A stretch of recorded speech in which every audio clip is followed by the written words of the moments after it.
across the stars or Arden's fields. And I don't want to close my eyes.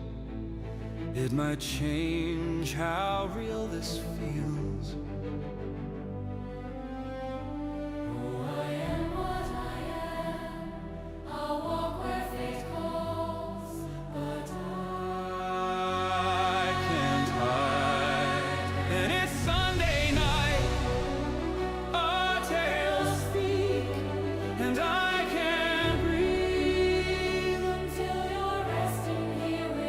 And I won't leave, and I can't hide. I cannot be until you're resting here with us.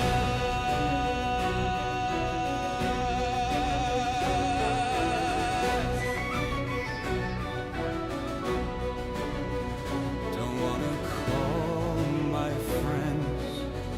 They'd pull me from this waking dream. And I won't leave this map, risk forgetting what we've seen.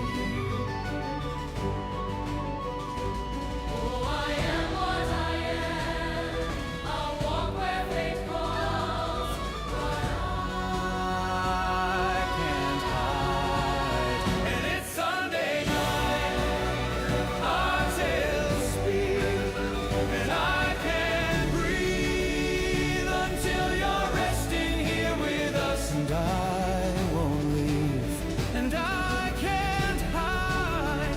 I cannot be until you're resting here. And it's Sunday night, our tales speak, and I can't breathe until you're resting here with us. And I won't leave, and I can't hide. I cannot be until you're resting here with us.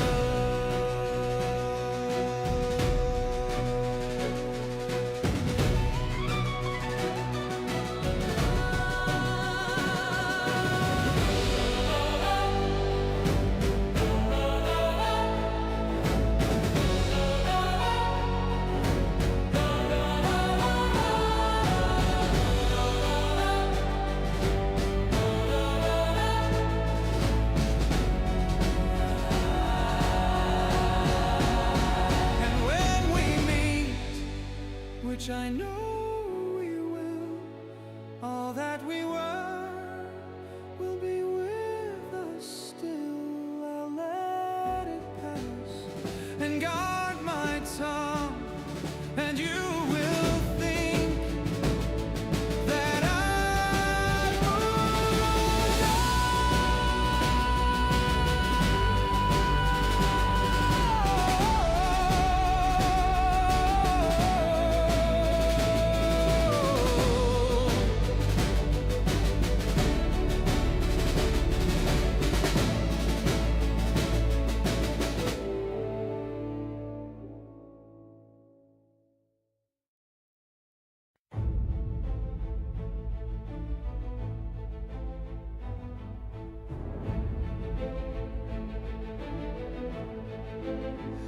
I didn't hear you land across the stars or Arden's fields.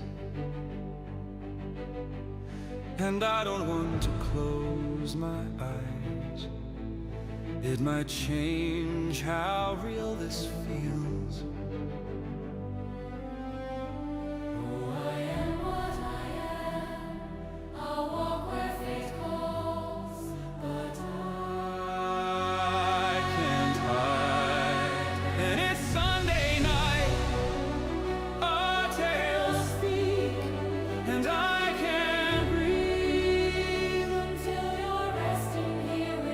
And I won't leave, and I can't hide.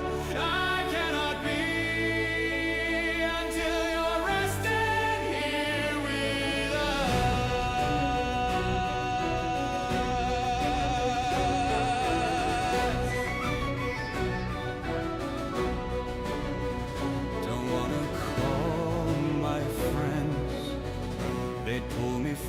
this waking dream.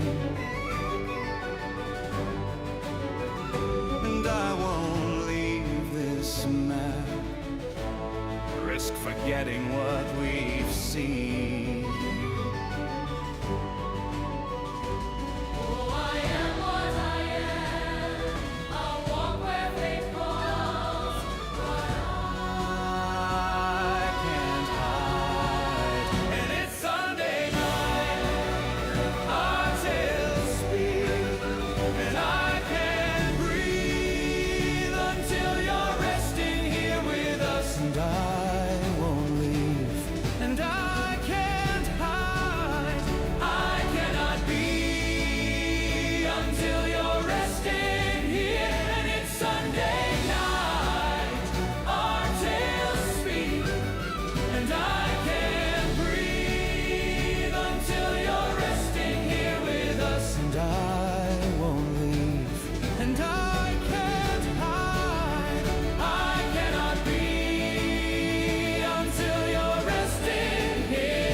Which I know we will, all that we were will be with us still. I'll let it pass and guard my tongue, and you will think that I moved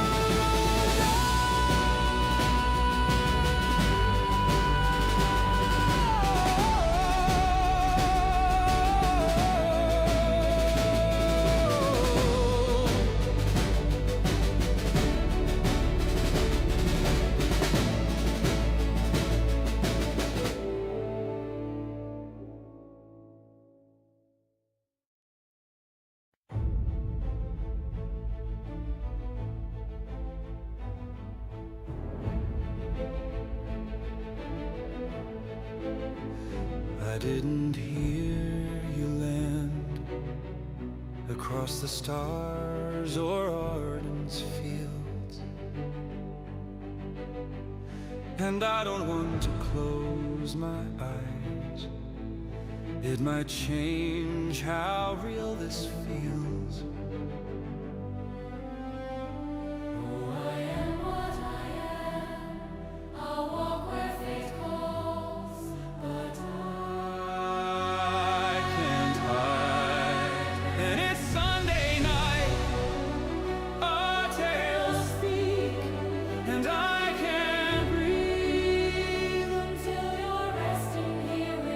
And I won't leave, and I can't hide. I cannot be until you're resting here with us.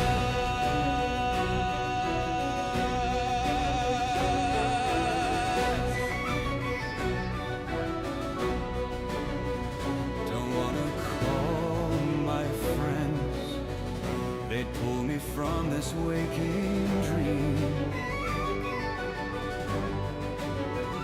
And I won't leave this map, risk forgetting what we've seen.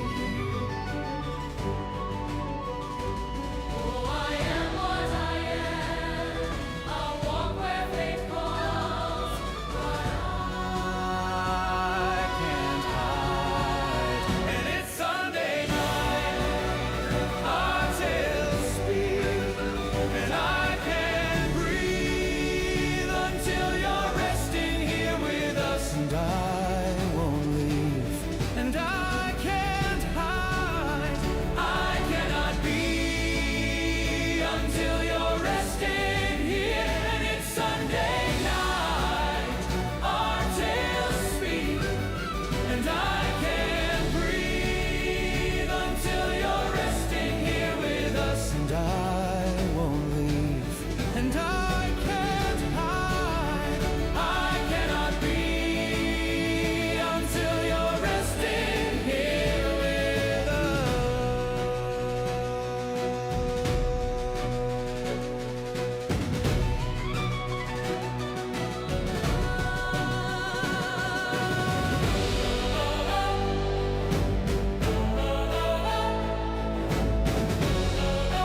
which I know you will.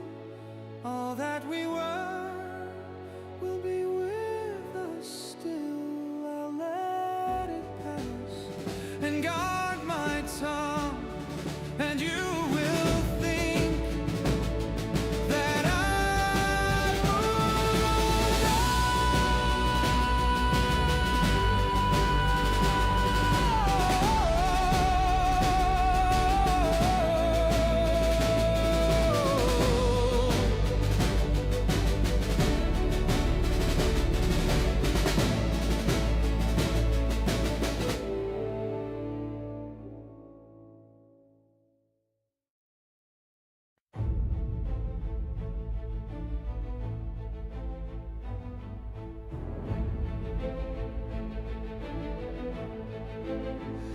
I didn't hear you land across the stars or Arden's fields, and I don't want to close my eyes. It might change how real this feels.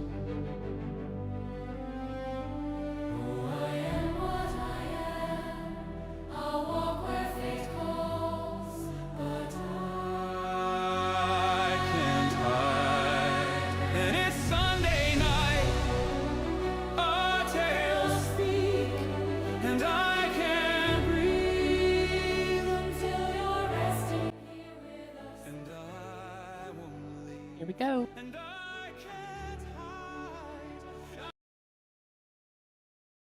Welcome to our second episode of Daggerheart. As you can tell, there's going to be a few people that have custom artwork, and then there will be a few that don't. We are in the process of kind of changing things up on our layout. It's going to be a little bit more original, so that'll be nice. And we're also going to be doing like character stats, and occasionally that'll flash on the screen, but that will be reserved for our next Daggerheart session. I won't interrupt the flow yet until everything's brought together. But that's that. So if you do see a little bit of difference in our quality between avatars and stuff, that's the only reason that's there. Art's still being done, and custom art takes a little bit of time. So that said, I will just go right into the summary. So last session, you guys had a whole shing bing thing. I'm having a stroke. But you guys pretty much got onto the island off of your boat trip. You were entering the festive grounds of Hearthvale. And as you guys entered the festive grounds, you guys kind of heard some rumors, which kind of piqued Geller and Bremia pretty quickly. Thistle and Arave kind of heard them, but they kind of just continued on towards the town center. Not Thistle immediately, but Thistle eventually went to the town center because that is where the festivities were starting. There was a pie eating contest. There was a dancing contest. There was a beanbag, a race that they had. Not beanbag, but kind of like a wheat bag kind of race. They were jumping and racing each other. There's a bunch of little activities going on, but the main thing that was going on was the investigations around those activities. So as people participated and won events, they got prizes from winning the events, and all the happiness was going on towards the center of the town. The more nurtured investigation was going on out in the fields, where Thistle, Arve, Geller, and Bremia were really, spearheading that portion of the event last time. They were discovering that there was odd sense of some sort of like corruptive nature to the land.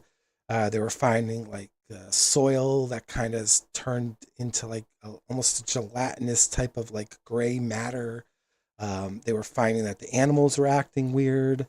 They even went to the harbor, not maybe collectively, but they went to the harbor and they discovered like, the fish were being strange, the crabs were acting up, and they just got more confirmation of the weird currents that were going around the island. They also discovered the cavern underneath this huge island, Leviathan's coil, um, and they also learned the fate that Valen, one of the passengers, kind of just stormed through there. She was supposed to meet with Geller at the harbor, but she wasn't there. And they discovered that she kind of just went straight into the village and hasn't been seen since. And then in the eastern fields, you actually had Vaeryndel, Raiden, and Geller over there, and they were investigating some sort of shadowy figure, but they didn't get quite that far. They were kind of trying to get the farmhand to speak about issues that were going on over there, but he was kind of headstrong, kind of stubborn, um, pretty much brushing it all off. Whether it was out of fear or not, there was a stronger sensation that it was mostly out of fear, that he didn't want to admit that there was a problem, and that was apparent. But he stuck to his grounds, and just kind of just wanted to move on from whatever it was that he may or may not have seen. It was easier to ignore it, for him at least, than acknowledge it.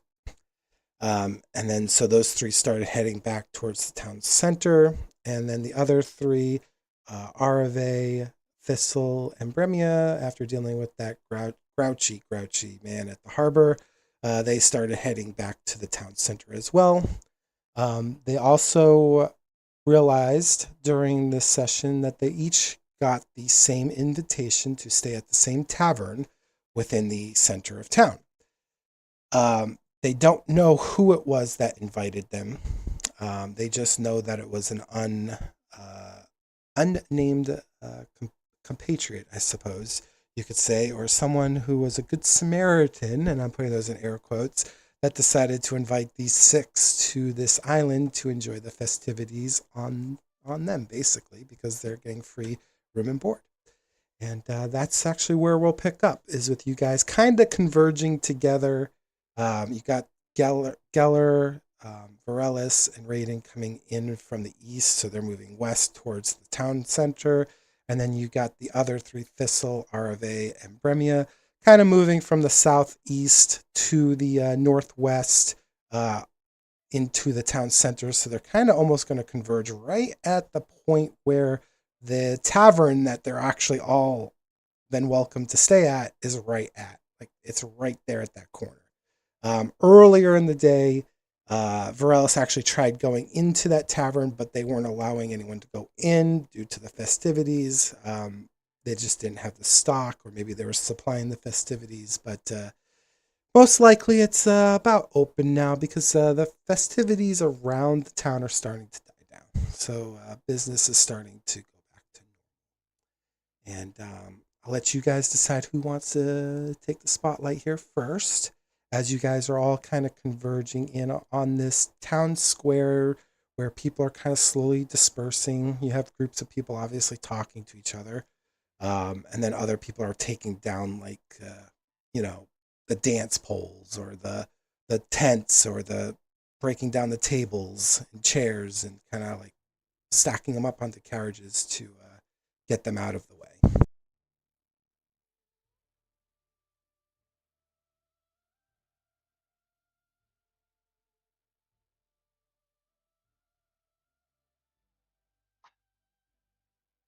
Uh, well, I'll start off just saying, Thistle is on their way back. She transformed into a basset hound, and she is trotting along next to Arve and Bremia in her very small, even smaller form, in basset form.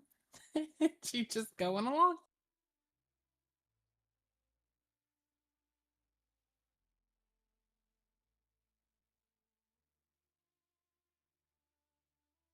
That Thistle. Yeah. Hervé's, excuse me. Hervé is, she's walking. She's looking, kind of reaching down occasionally to pet Thistle. with one hand while she pats her snow lynx with the other hand. She's just taking in the animals that are with her because they had talked.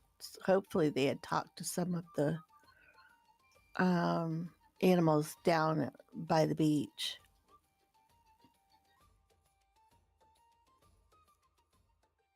So Ramia is kind of keeping her distance from the snow leopard, but she's in line with Hervé and Thistle the basset hound.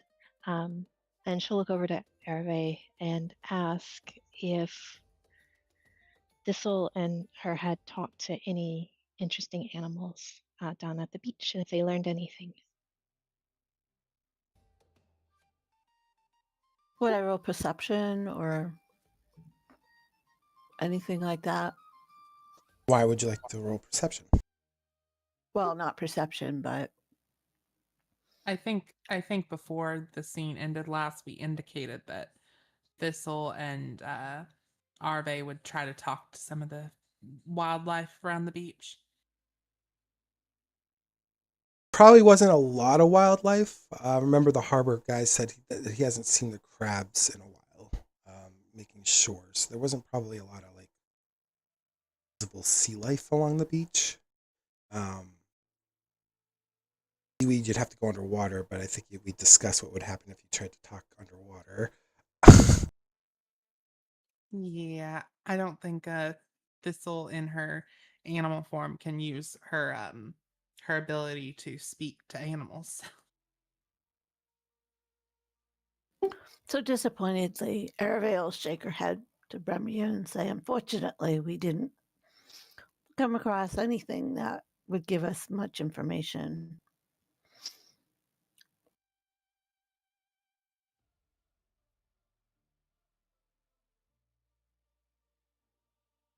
Geller is going to Go ahead. just be thinking on what he heard, what he learned from the man we spoke to before, and what Burmia had discovered.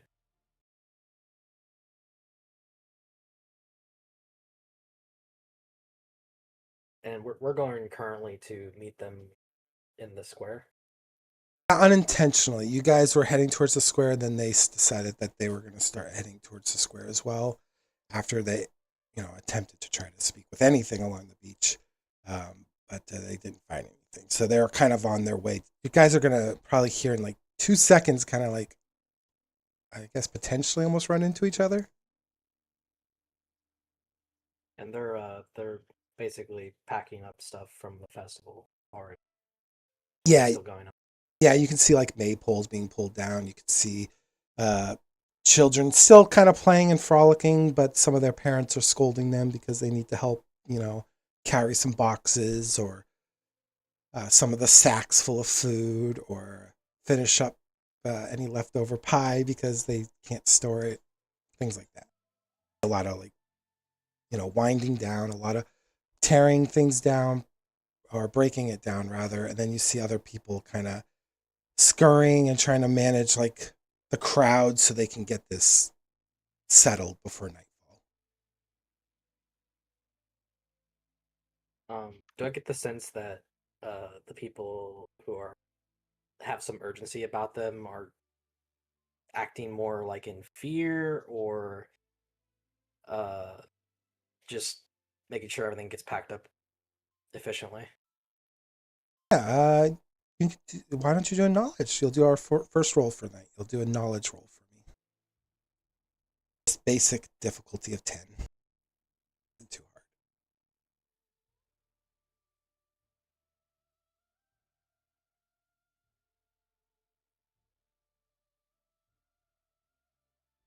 Did it work?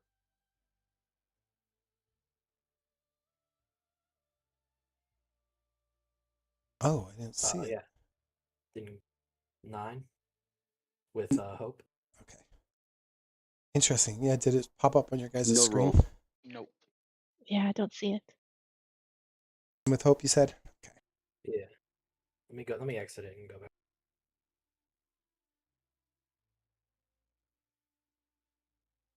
just to make sure. Can someone just do a random roll for me, just to see if it? Okay, so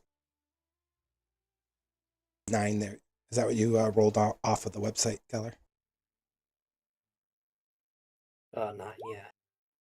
Okay. So we can say, we'll say this. It's not a complete miss. I did say 10, but with a 9, I'll say that you get the sense that because of all the rumors that you've kind of researched through, actually going to these sites, looking at the evidence that was there, I will say that the fact that the people who seem to be in charge of this affair seem to have a little bit more urgency than others who may not be, could definitely tie into the fact that there is something that they want to avoid. Especially as time presses on, there seems to be a little bit more heightened emotion. I mean, you hear in the corner a guy yelling, "Get out of the way, kids! Move! I got to get this going. I got to get this packed up. Get scat. Go find your parents." You'll hear things like that. You'll hear comments in general just kind of being shouted and screamed. Occasionally, I'm not saying it's frequent, but it's occasional that people will have those little outbursts because they are trying to get things settled in a very timely manner.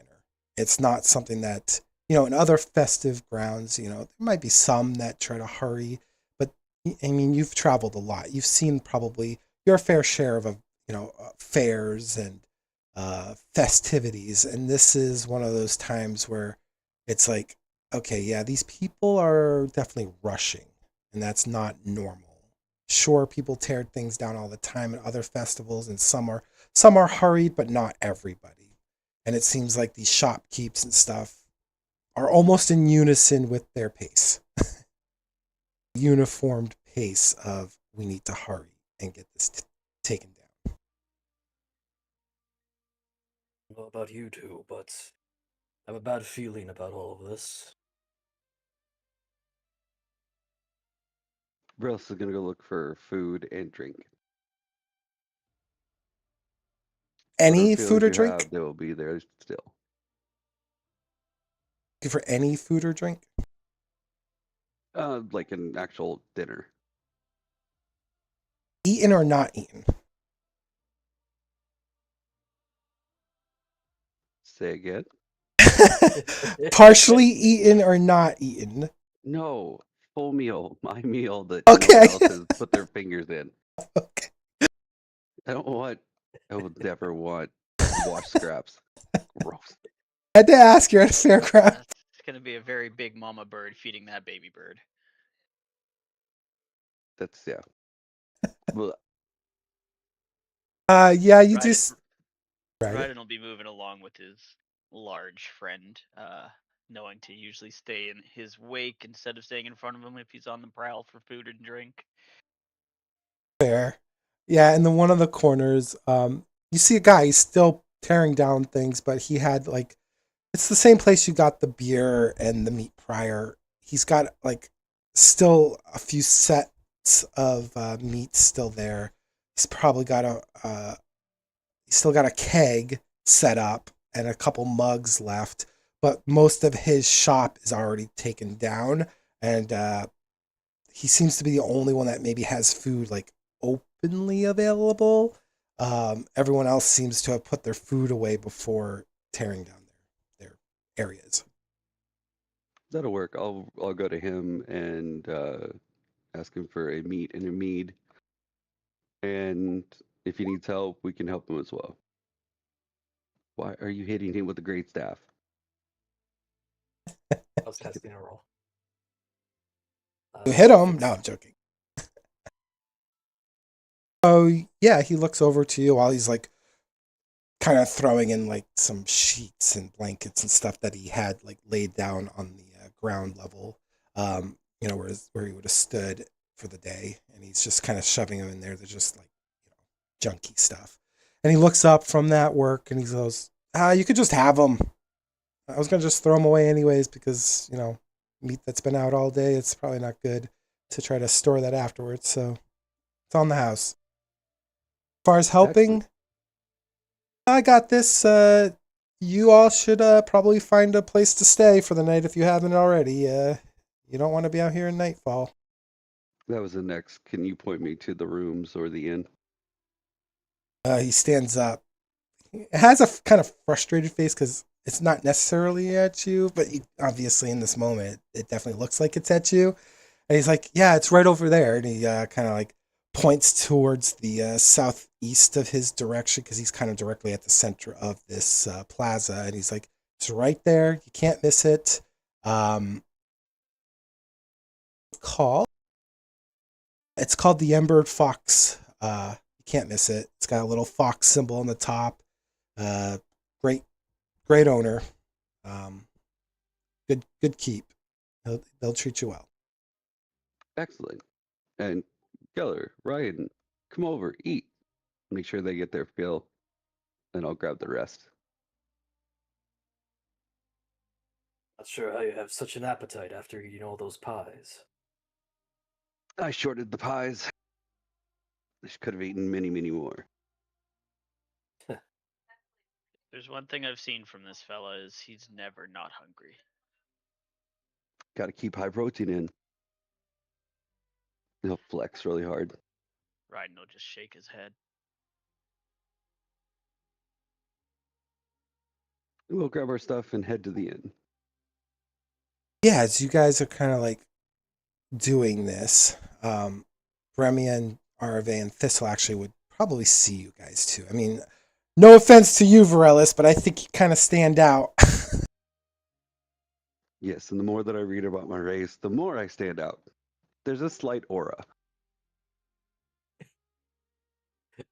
You guys see them easily then? I don't know if it's an aura, more of a shadow that you cast. Living lighthouse. Pretty much.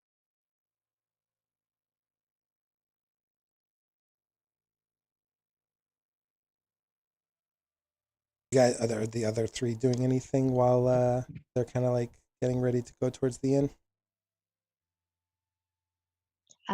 So there are still a number of people out in the square, just kind of hanging out and packing their stuff up. Yeah, I wouldn't say so much as hanging out. I think you see, if there's any hanging out happening, you probably see like kids running around and parents trying to corral their kids. You do see a lot of like the individual shopkeepers that were, hosting like tents and stuff at the event. They're hard at work trying to get their stuff packed and ready for the night. And they're in a hurried pace. It's not like a slow meandering. They all seem to be very frantically trying to get this stuff torn down. Regardless of how much light there might be still in the rest of the day, they seem to be hurried. Time is pressed for them. Okay. Seeing this, Brimia was going to try to find someone to talk to about this cave under the town, or any of the other strange happenings. But she can, since everyone seems so hurried, and she doesn't really want to bother them, so she holds back and continues heading towards the inn instead, um, with Thistle and Erve. Okay. So just to get a collective, you're all now heading towards the end, correct? Yes. Correct. Yep. Yes. And this, are you heading towards the end as well, or is there something you needed to do before you head to the end? Thistle's heading, she's flapping her ears back and forth, and she's looking over to Arve, and she just thought, Arve, these ears are floppy, but they're also quite heavy. I wouldn't recommend these ears for a long stroll, if you know what I mean. And she, and as she does that, she's also being like, "Arrrr!" She's she's trying to howl. She's like flopped her ears and trying to fill it out a little howl. She's like, like she's coughing as she tries to do it. Everybody's just going to chuckle and shake her head. It's like, well, next time, choose a different breed.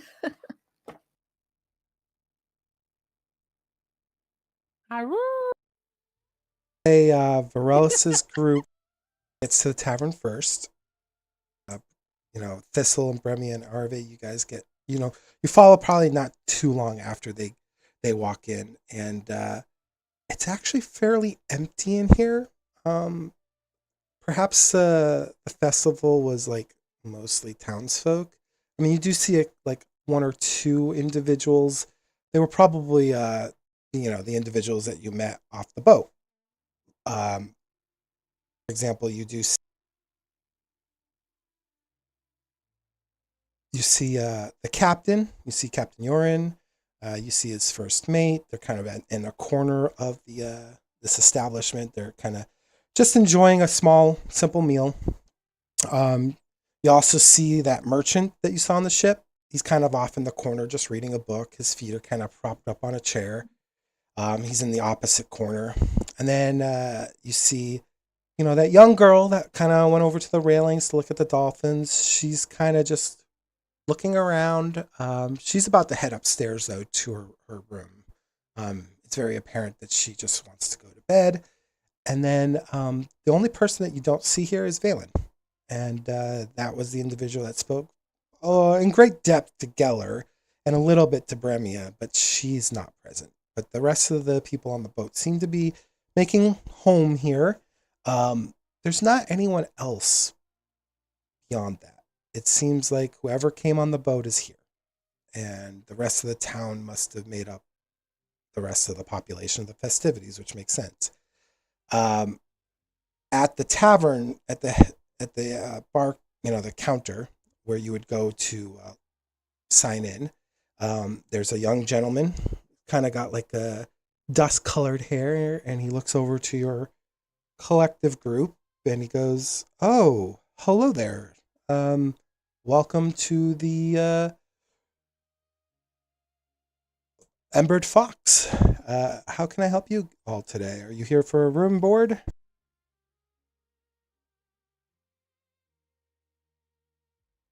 Yes, sir. And may I have your name? Do you have a reservation?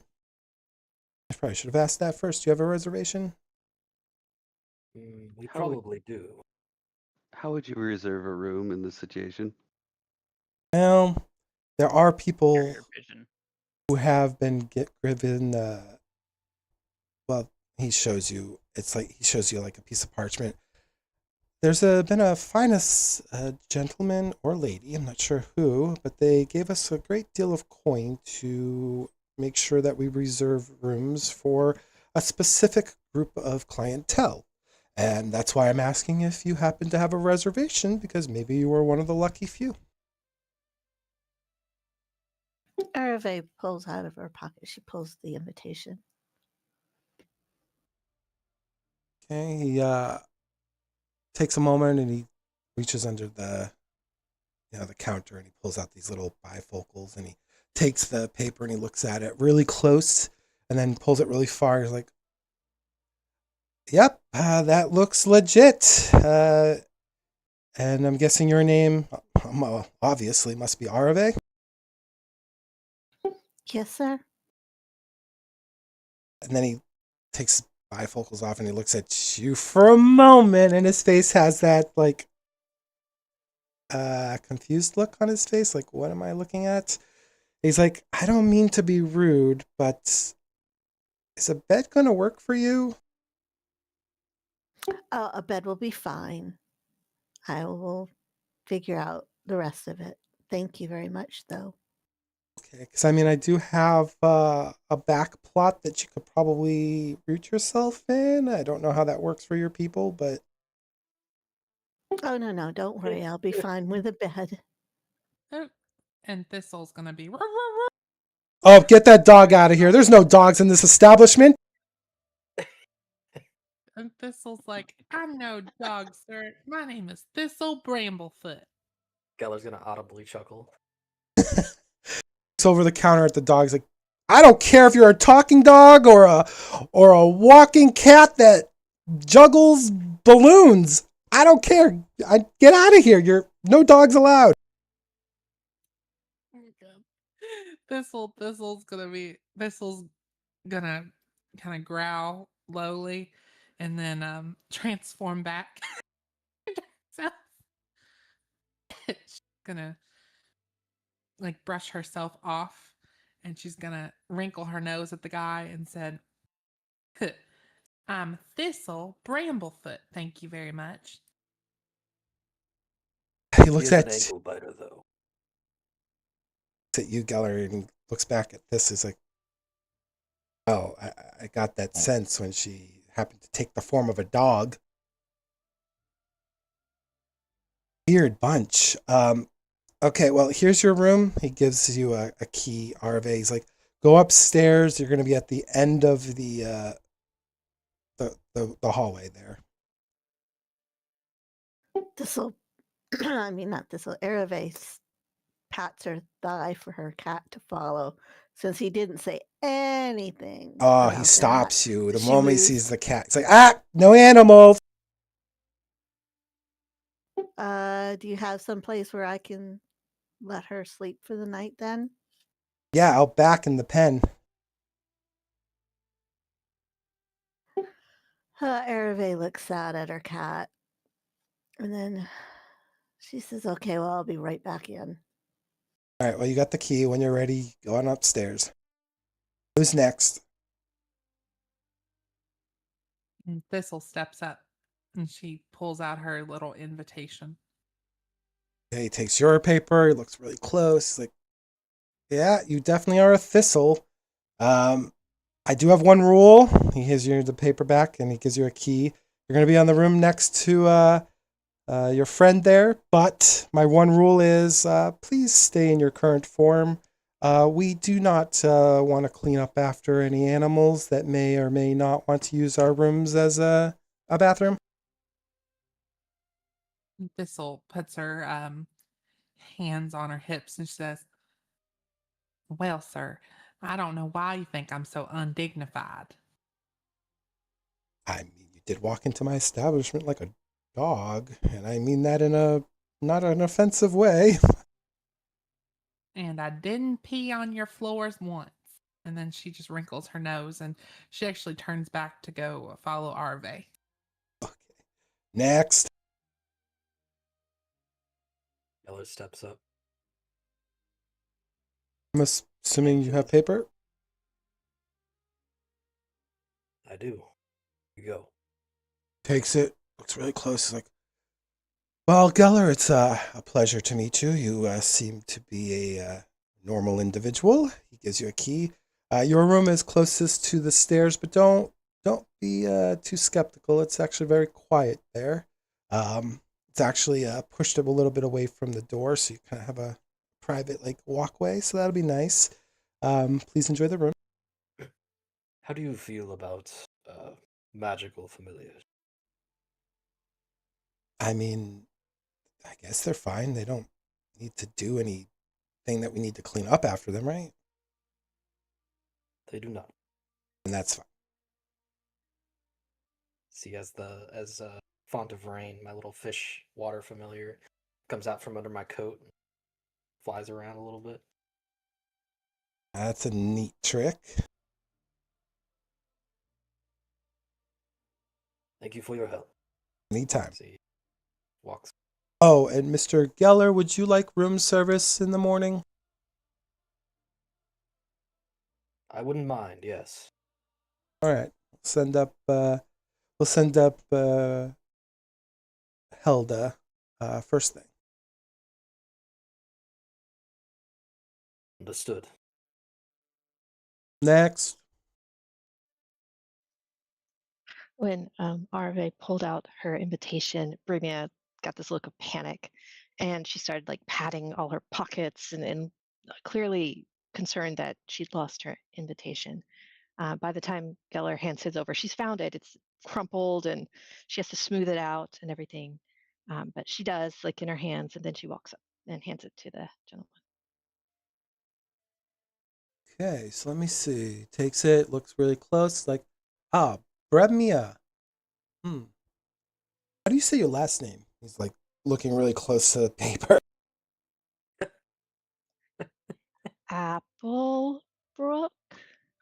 Whoever wrote this. Terrible, terrible. So, oh, Applebrook.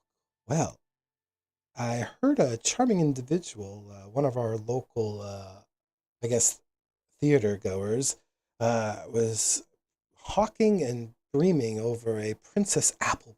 That must be you, I'm assuming? Uh, One could say that during the festival, but it's over now. I'm just back to a regular person. I'm no longer a princess. He laughs. He's like, yeah, don't mind my uncle there. He's a handful sometimes, but he was quite delighted about his little performance, if you want to call it that. Here's your key. You'll be right next to your, I'm assuming your friend there. Uh, you also have the same setup. You got kind of a private entryway, so you won't hear any noise from the hallway. And would you also like room service in the morning? That would be lovely. And your uncle was just wonderful. It was great meeting him. Okay, okay, you don't have to charm me, little lady. And he goes under the desk and he pulls out like this nice like bottle of wine. It's not really that nice. It's cheap, but he goes, all right, fine, here on the house. She takes it and grins real big and then walks away. Next. Ryden steps up and kind of reaches at his hip, hands over a folded piece of paper. He looks at it. Oh, Ryden. Where do you hail from, Ryden?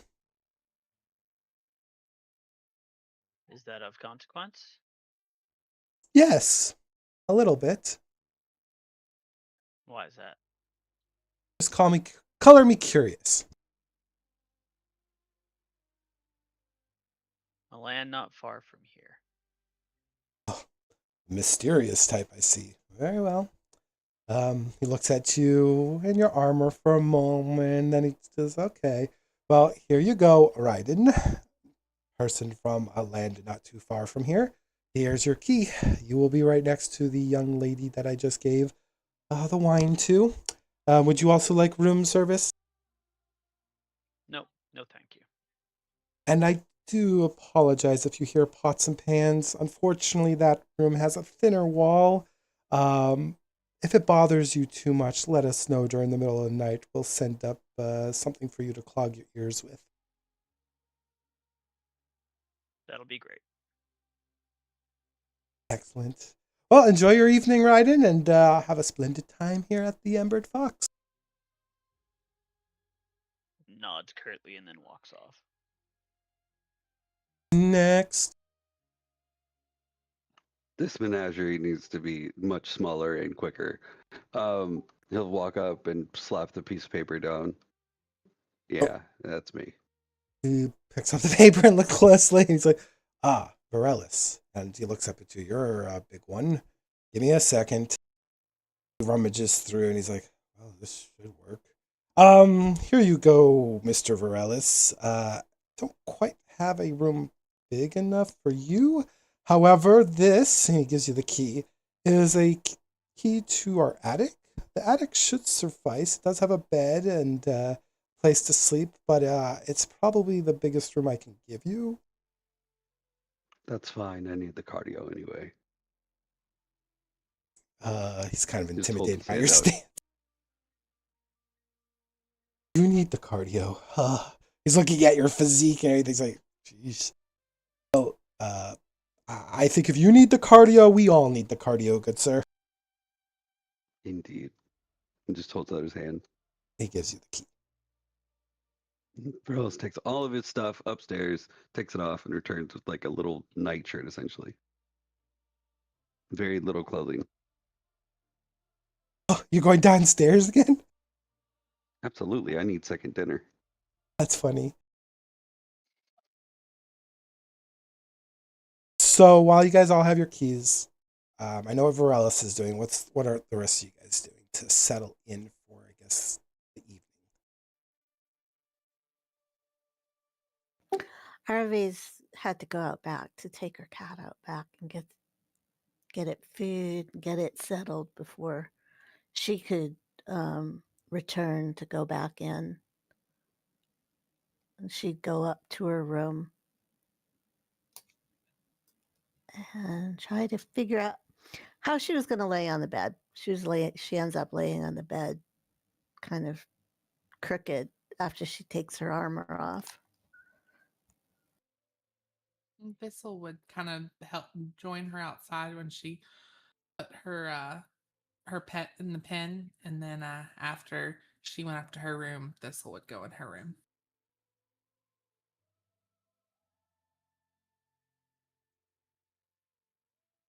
Geller is going to go into his room, and he's going to go up to the window and take the curtains down. Remove them entirely? Yeah. Oh, okay. And then open the window. Right. Yeah, it's a nice fresh breeze. You kind of see the sun starting to set in the distance, so you got that nice orange and yellow glows coming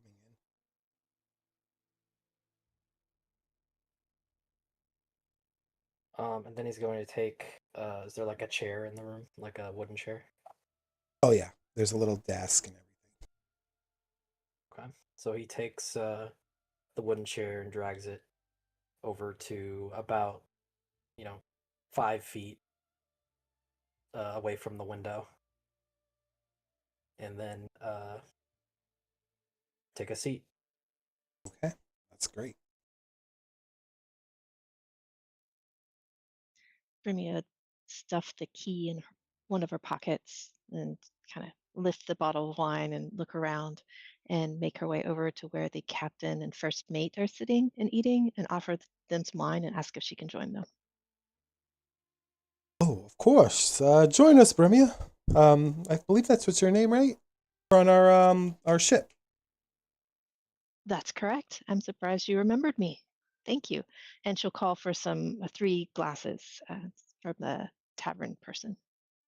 Yeah, this jolly lady wearing just standard browns and kind of like an apron and stuff walks over. She's got these deep braids that kind of go over her shoulders and down her chest. She's kind of, she's heavy set. She's a little older, and she plops the 3 glasses down, and she's like, and she kind of walks away. A woman of very little words. And the captain goes, "Yeah, I've been trying to get her to talk all night, and she hasn't uttered a single word. Can you believe that?" Brimia watches the lady as she leaves and then turns back to the captain and kind of shrugs and said, some people just don't like to talk, I guess. Thanks for the wine, though. I'm very appreciative of that. Yeah, it was on the house. I had to share it. So, do you all sail this way often? Have you been to this island before? To this specific island, yeah, I've been here a few times. Most of my trips actually have us going towards the north along the coast. Sometimes recently, we've been actually going across the sea to those elven lands. They're rich with trade, so as trade's starting to open up, so is my business. Well, that seems very promising. So, with this island, people have been saying there's strange things happening. Did you notice anything different? No. I mean, I've been here a few times, and I can recall most people's faces and most people's names, but I can't. I mean, nothing strikes me as odd about this place except for maybe the currents. I mean, that's a strange thing. The Narrows are usually so steady. They've never changed, I guess, over my last 3 decades of ship handling.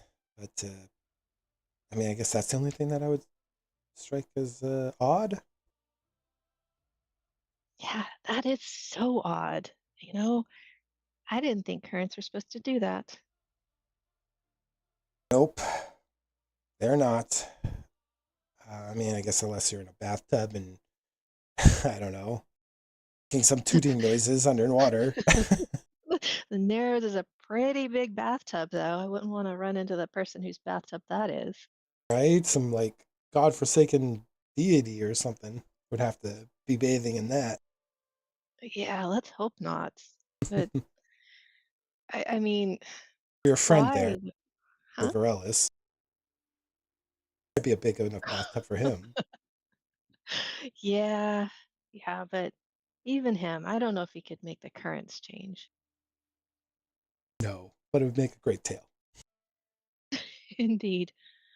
You have any theories on that? Uh, I mean, I've traveled quite a great distance in this world, and I've seen a lot of magical and fantastical things, but one thing I could always rely on is the waterways. They never seem to change, except here. I don't have much theory on that.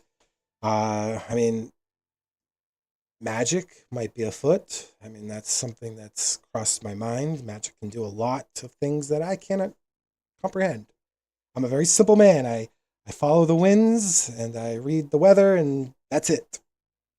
And money. Of course, money speaks, and money grants quite freedom. But as far as this, no, I would say probably magic's at the root of it. If I were to accuse anything of causing the currents to change. Huh. Yeah, I guess. Yeah, I don't know either. I guess magic's a good enough description as any. Okay. All right, well, remind me again, when are we leaving? Well, as night falls, you'll have about a day. So, a day before we have to leave the following. Okay, got it. So 2 nights here. We'll leave in the morning. Is that about right? That's correct. First thing is I guess the crow hawks or the hen howls. I'm not sure what the saying is, but you get it. Yep. First thing in the morning. I get it. Well, I'll let you two enjoy your meal and the wine, of course, and I appreciate the conversation. Yeah, and if you're friends with that big guy, Varellis, we're always looking for deckhands, and I mean, with his strength, we saw what he was benching back on our ship. We could always use someone like him. So if you want to throw the word his way, that'd be great. I appreciate that. Remia grins real big and her eyes kind of sparkle. Said, "Yeah, I think he'd make a great deckhand. I will let him know." Thank you. Oh, and thanks for the wine. Yeah, of course. And she'll head off up to her room. Biden, Arve, and Thistle, you guys doing anything? Nope. Hervé's still trying to find a comfortable way to lay on the bed. She's propping up a bunch of pillows under her head, and so that the mushroom top hangs off the edge. She's just going to sleep. She is exhausted. Thistle would go to Arve's room and she'd knock. Who is it? It's a mushroom person. Hervé half groans under her breath and chuckles at the same time. Come on in, Thistle. And Thistle comes in and smiles. She's like, I gotta figure out some better answers to that one. And then she looks over at Arve and kind of tilts her head and is like, Are you comfortable? Yeah, pretty much. I just had to figure out which way to lay so that I could not have this mushroom top bothering me again. Thistle just nods and looks around. She just kind of has her hands together, kind of like brushing them over each other, and she's like, I'm glad you found some comfort. I just don't feel right sleeping here. And she just kind of wrinkles her nose as she looks around. She's like, I've never been one for these kind of fancy places. I'd much rather feel comfortable outside under an oak tree. Do you want to stay in here with me? She smiles. She's like, I might take you up on that. Um, I'm gonna go downstairs and just see about getting me a little bit something to eat before I turn in. Did you want something? No, I'm fine. I'm still full from the pie and a couple other little things that I picked up along the way, but thank you. And if you really get to where you want to sleep outside, you could always turn into a form to sleep with my cat. This'll smile. She's like, you know, I might do that if I wasn't worried. You know, I might end up in its tummy at night. Well, just make sure you're not a mouse or a rat or small animal like that. And she just shrugs. She's like, I don't know. Sometimes I can't control it, Shroomy. And then she just turns and she says, but you have a good rest. If you need anything, you know how to find me. Will do. You have a good evening. All right. And she just closed the door quietly behind her, and then she'd head downstairs. What about you, Raiden? Or Raiden, sorry. Raiden will stay in his room that he was given. Sits on the edge of the bed, takes out some of his military journals that he likes to study, and kind of breezes through the pages as he does his favorite habit of sharpening his sword. He'll do that for a couple hours until he starts to get tired, and then kind of throws his feet up on the bed and kind of lays until he falls asleep. Perfect. So I'll say Thistle. Well, actually, I'll go to you, Varels, first. Varels, you probably got downstairs way before Thistle does. Are you going right to like the counter? Are you going to join the table?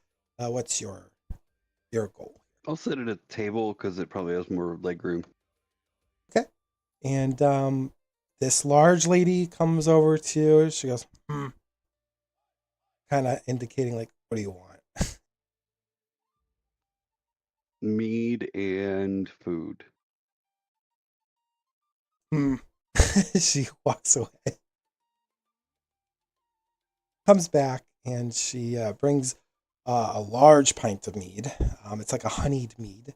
And then in front of you, you see like this huge platter. It's got a big like piece of meat on it. You're not sure what kind of meat, but it looks good. It's savory. It's got the nice char on it. Even like a gentle glaze of some sort. And then off to the side, there's like more hearty like vegetables like potatoes and there's even some like green beans on the side, which is weird, but it's a little more of a nutrient thing. And she goes, I'll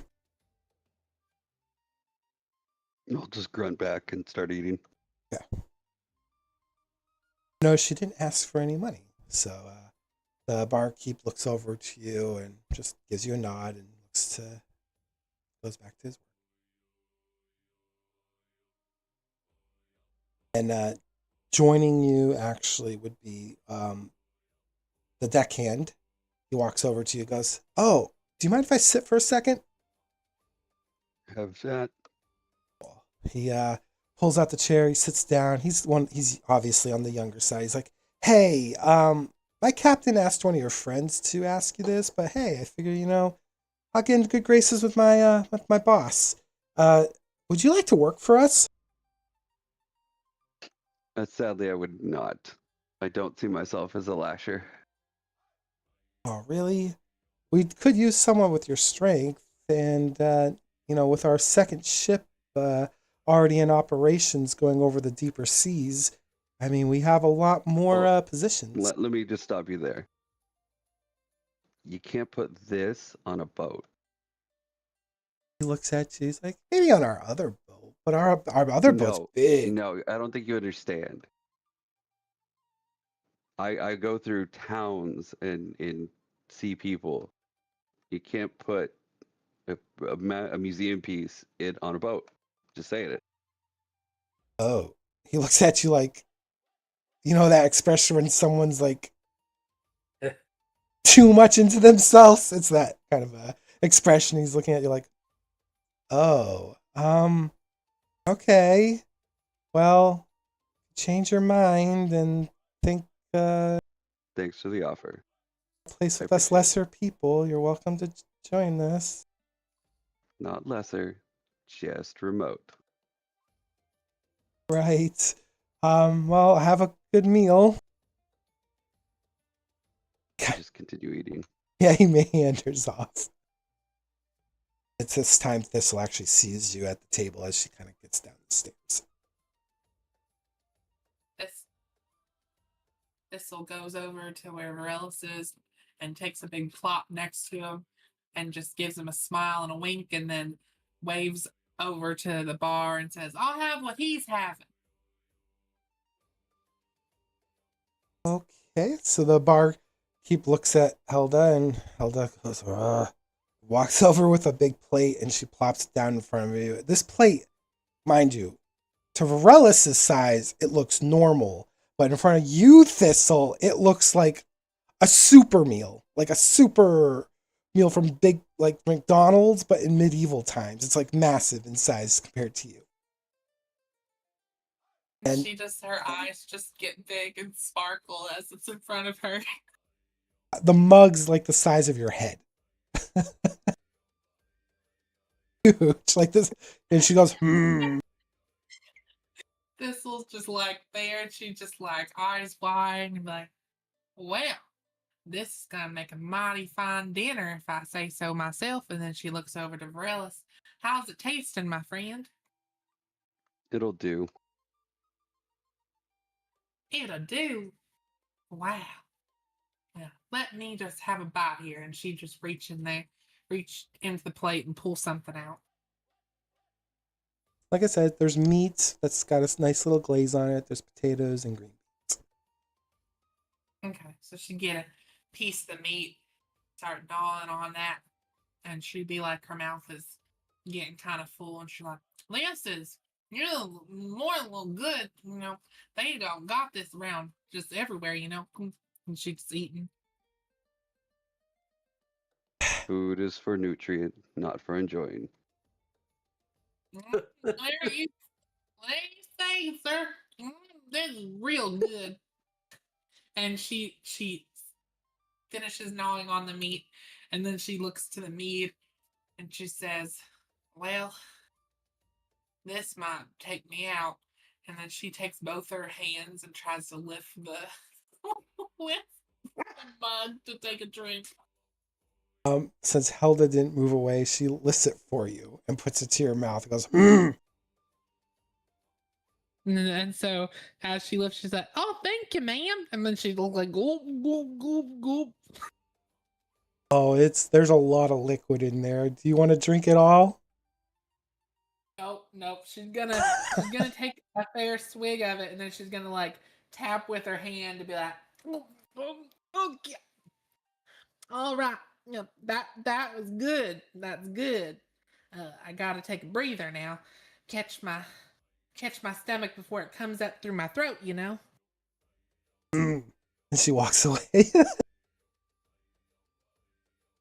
And Thistle just takes a breath and pats on her stomach, and she says, they don't make pie-eating champions just out of nothing, And she just kind of looks over and gives a little wink to Varellis.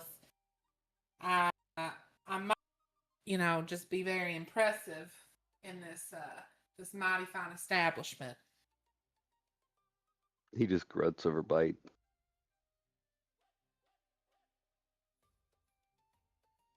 There's a very defined way that he eats. It's just trying to shove food in his mouth.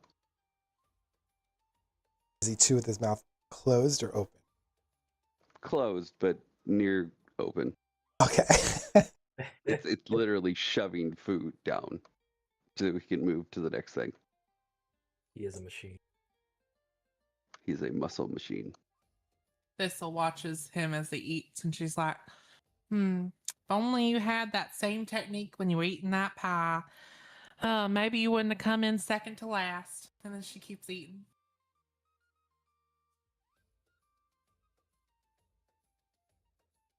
Just eyes twitch over to her for a second, continues eating, and just looks straight ahead after. Thistle just kind of she's smiling as she does this. She knows she's poking fun, and she's like, "Oh well, my friend, it's all good. You've got a good heart on you. I know it, even if you don't speak too high, and even if you might have some afterthoughts out the bum later." What? What? Are you on? Hold on, break. Are you on drugs? What? I want some, please. Afterthoughts out the bum. That's the line of the night. We haven't even That was gotten through it. That's amazing. That Thistle just like shrugs and just would be eating. She'd keep eating, keeping to herself, but she's just looking over as he's eating. She's trying to keep pace with him, but she's realizing, I think, very quickly that maybe eating the pie and beating him at that was like a one-time thing. She probably can't out-eat him here, but she's doing her best. Yeah, the captain that's sitting behind Veralis goes, "Man, I never heard that saying before, out the bum. Might have to keep that in mind in the future." Backhand laughs. It's like, yeah, me too.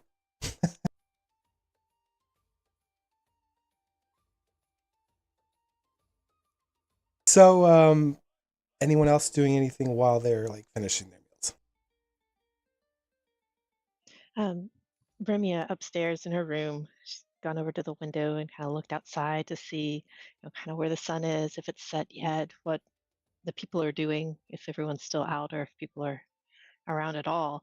And then she would open up the mental connection she has with Geller and just send, you still there? Yes. So you think we're going to be safe tonight? I'm not too sure. The man we spoke of, I believe he wanted us to leave our windows shut and covered, if I recall. Let me guess. You got your window open, don't you? You know me too well, Brimia. Well, just be careful. I'm just down the hall, but I don't know. Doesn't seem right here. It's precisely why I'm trying to find out what all this is about as fast as possible. If anything happens, I will let you know. All right, I'll do the same. You take care tonight. You as well. I'm not sure how you hang up on a mental connection, but I'm still for me. here.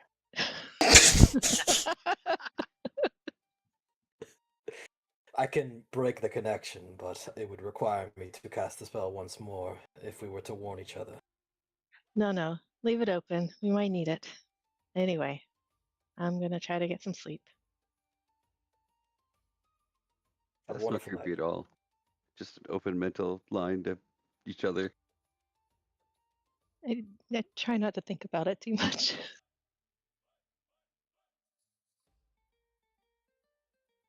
Rels will finish what is left on his plate and finish his mead. And say good evening and head upstairs to grab all of his gear wrapped around his shield and start doing hammer swings. Gonna do that all night, or are you gonna eventually go to bed? No, just to end the night, and then I'll go to sleep after dropping everything on the ground, slightly heavy. When you're by yourself, Thistle, that young lady that was on the boat, Mara, she kind of sits down with you for a second. She goes, "I thought that trick of you playing as a dog was very cool. if I have to say. Thistle looks up. She's long kind of given up finishing the food. And she's just looking over and holding her stomach as this person's speaking to her. And she's like, you know, it's just one of those things. One of those things that I do every time, kind of to better connect myself with, you know, the animals and the people and the places and the nature. And then she just kind of like closes her eyes for a minute and then opens them back up. And she's like, I think I overdid it today, though. All that pie and now all this food. They're going to have to roll me back to my bed. And she looks over at this lady and she's like, I don't think you got the muscle, sweetheart. She doesn't know what to make of that for a moment. She's like, I wasn't offering to lift you to your bed. I was just asking you, I was just commenting on your dog. Being a dog, that was cool. That was really neat. I have my own room, man. And as all this is going on, the ruckus, Ryden has not been able to fall asleep, so he has gotten up and has now made his way downstairs. See Thistle talking to this young lady. She's probably like 17, 18 years old. Very young. As he And she's sees the blushed. young lady talking, his eyes go wide and he tries to not draw attention to himself and My tries. knight in shining armor. He then stops and looks at her. She looks over to him and Oh. takes her hand off of her stomach and points to him. She's like, I knew I'd see you again. Oh, you. Yeah. Oh, should I step away? It looks like you and your friend need some time. No. Please stay. Please stay. She's gonna point to Rod and she's like, see, this one, he's got some muscles on him. He might be able to roll me right down the block for all I know. But yeah. And I think at this point, I'm going to say that a combination of overeating and probably drinking a good portion of that mead has made her a little loopy, a little loopier than normal. So she's just like, but that bed is so hard and rough. I'd rather be out in the field, to be honest. And she looks back up to Rod and she's like, can you roll me out into one of those fields? Ma'am, I don't think it would be appropriate to roll you anywhere. And she just puts her hands up in the air and she's like, I can spin pretty well like this. The tavern keep goes, we're locking the doors here in a moment. No one's going to be sleeping out in the field. And she puts her arm down. She's like, well, it was worth a try. Oh, and she kind of slowly gets herself off of out of the table she's sitting and stands up, and then she touches her knees and then touches and raises her hands above, like she's doing stretches. As she does so, she's like, oh, that was a heavy one. That was a heavy meal. Yes. And then she looks over to Rod and she's like, my knight in shining armor. And she just kind of wobbles over to you and hugs your leg. Ryden is paralyzed with awkwardness. Looks over at the barkeep there and simply asks for a glass of water, which is what he came down for. Sure. Do you need the water for yourself or for her? He laughs. Ryden just simply nods and says, myself, please. Mara's like, I'll grab it. And she goes over to the counter and gets the water from the barkeep and goes over to you, goes, I think your friend might have a little bit of a crush on you, so tell her I really appreciated the dog trick and was going to ask her if she knew any more tricks, but I don't think she's in a state of mind for that. So good luck. She hands over the water. And the moment you take it, she'll kind of move away. Yeah, he'll take it in one hand, and then he'll kind of start shuffling back towards the stairs. Looks down at Thistle and goes, "After you, milady." Thistle kind of slowly releases his leg and then takes a breath. She's like, well, thank you kindly. And then she tries to walk up the stairs, but she ends up crawling up the stairs a little bit. So it takes a little bit for her. And then she gets to the top and she takes a breath, puts her hands on her knees again and does another stretch, and then looks over to Ryden and says, you're just such a sweet one. You know that? You're such a sweet one. And then she kind of wobbles over to where her room is. And yeah, she just kind of jiggled with the door for a minute before she went in. Do you want to roll a 1d6 to see if you go in the right room? Yeah, sure. Let's say a 6 is your room. Oh boy. Okay, you end up... Okay, so Vaeryndel, thankfully, is not part of that rotation because he has a ladder leading up to his. So you actually accidentally... Well, Bremia, are you awake at this moment? We'll say that the sun's kind of gone down now, and it's nighttime's definitely starting to take over. Bremy is still awake. She is looking out the window at this point. Okay. Well, you hear a little jiggling coming at your door, and then you hear your door to your little room kind of open up. Bremia whirls around because, she's kind of thinking tonight's going to be dangerous. And so she's ready for something horrible to have come into her room. And like this little sputtering of a purple wisp of magic is above her palm. And then she sees Thistle and lets it go and puts her hands behind her back.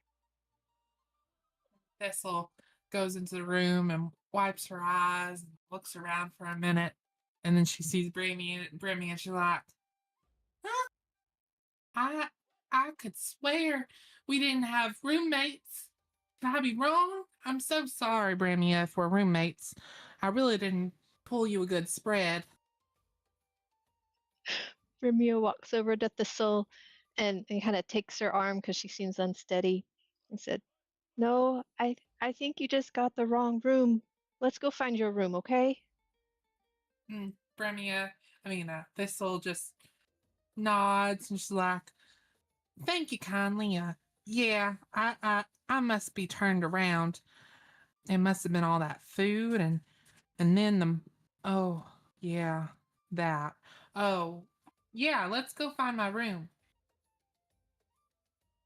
Brimia will kind of guide her out of her room and does she know where Thistle's room is? Nope. All right, so she'll look at Thistle. So, which way do you think it is? She's gonna point in a direction and be like, I could swear it was that way, and it's that door there, or it's that one over there. It's one of those two, though. I know it's one of those two. I'm not totally lost for sense. All right. Well, let's go knock on one of those doors just so we don't surprise anyone, okay? Okay. She'll guide Thistle down to the first door and knock kind of lightly. Knock on that door. Geller, you hear at your door? He jumps just a little bit, but he gets up. He was previously just sitting there with his staff in his lap, thinking about things that happened in the past while he waited for whatever was supposed to happen. He gets up and opens the door. Hello.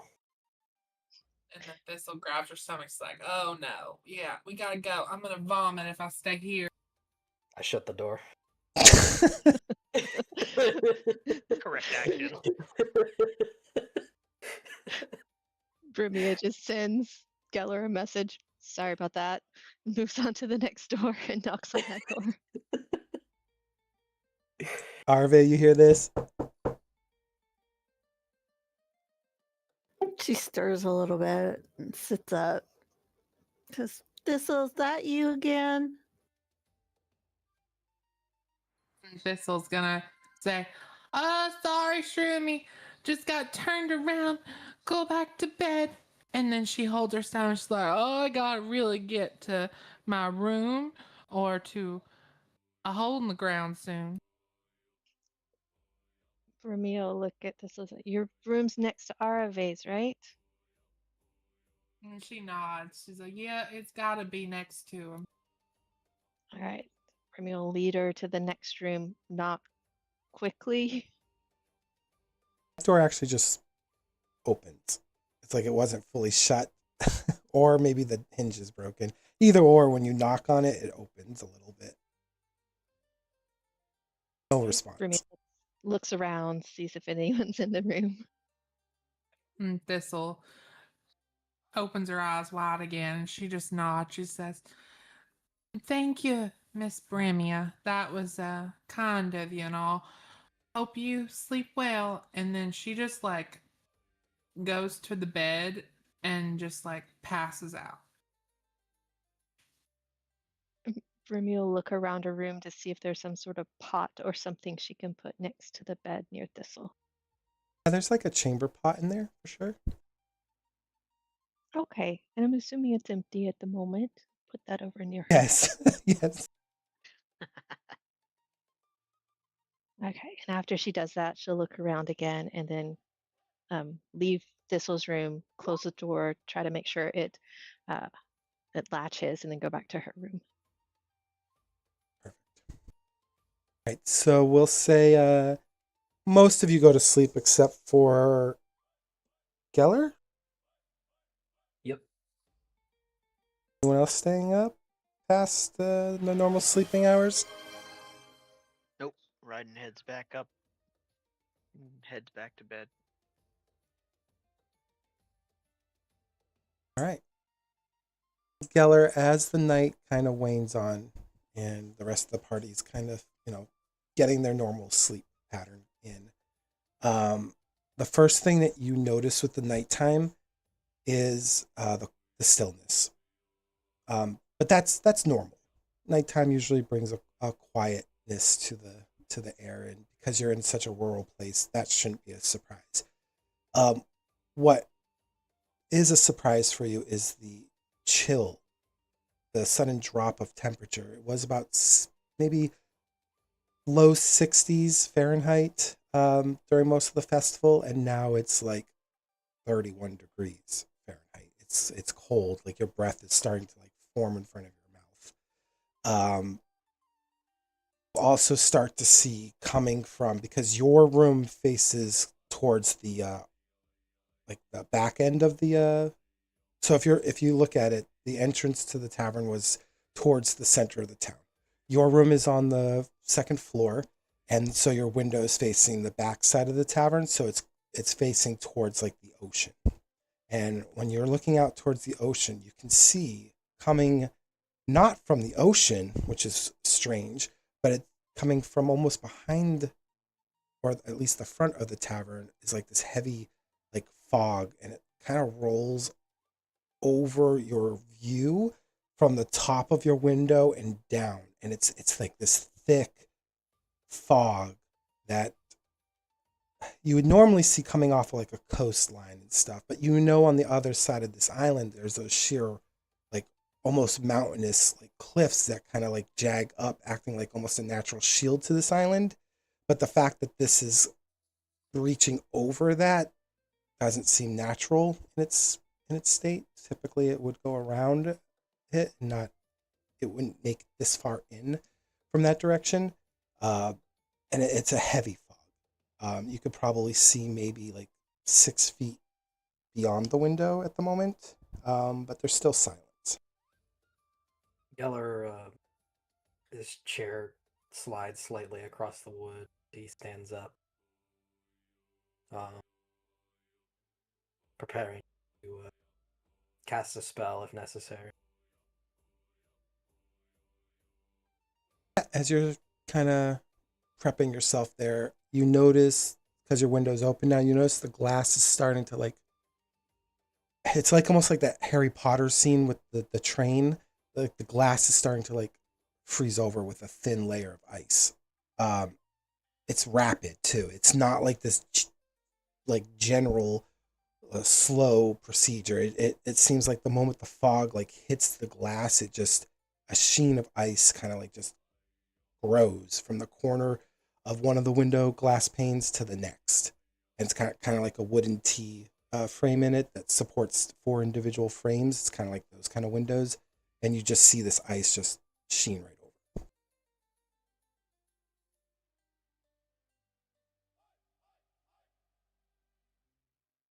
Remia, are you awake?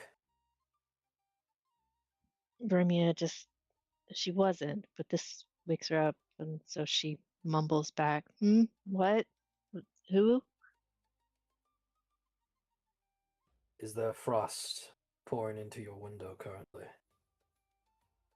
So that Vermia opens her eyes, wakes up, and her window's not open. It's closed. So she goes over to the window and pulls back the curtains to see what he's talking about and if she can see anything.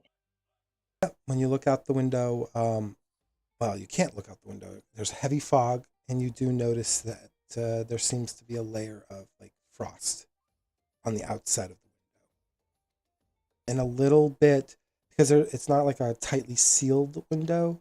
There is a little bit of like wisps of that mist kind of like seeping through the cracks between the two halves of the Vermia will respond back. Yeah, fog and frost.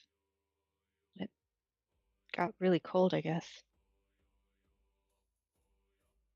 This doesn't make a whole bunch of sense. From what I can tell of the geography, there shouldn't be this much fog, nor this much of a cold front coming from that direction. Well, I mean, we can't get out of the tavern and we can't see anything. You got any ideas? Nothing yet. Just an observation. Okay, that's good to know. I won't go back to sleep. window. Very well.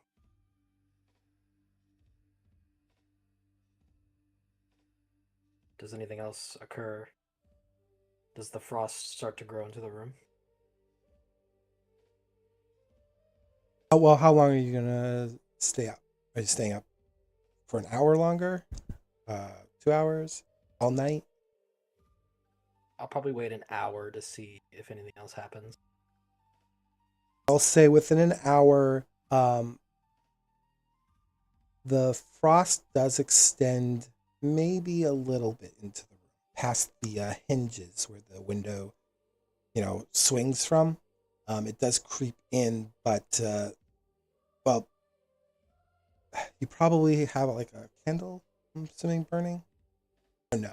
Yeah. It does seem like the light from the candle, or maybe the heat from the candle, is keeping the frost from entirely entering. That's such a small source of heat. I'm going to walk up closer to the window, look out. You look out. You well, go ahead. I'm gonna actually have you make a roll here. I'm gonna have you make a instincts roll for me. Say it's another flat 10 DC roll.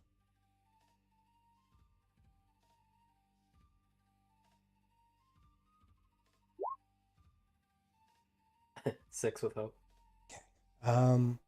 As you're kind of like peeking your head out, trying to listen for something or see something through the thickness of the fog, you don't hear anything except for maybe like the subtle sounds of the ocean in the slight distance. It's not too far from where you are, but it's far enough that it's a subtle, like you can hear the waves, but that's it. And occasionally, I will say, because you have hope, you swear you heard, like, if you were dragging your feet across sand, you would hear like that kind of motion. But it's so muddled and so soft, it could literally be anything. It could be an animal, it could be something just shifting from weight, it could be anything.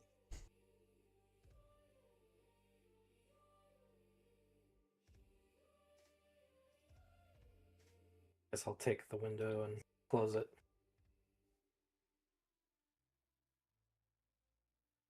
When you go to close it, you have gloved hands, right? Yeah. Okay, when you go to close it, thankfully you got gloved hands, so you can't feel how bitter cold the window is. But when you try to pull it back, you get the sense that it's going to take a little bit of strength, and you apply some strength, and you do manage to get shut. But it's like the ice isn't brittle; it's almost got thickness to it that doesn't make sense to how thin it is.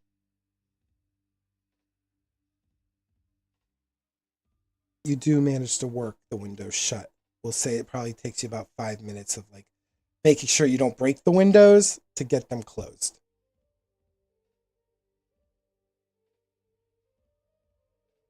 You'll hear like a sharp snap the moment they're closed at where the hinges are.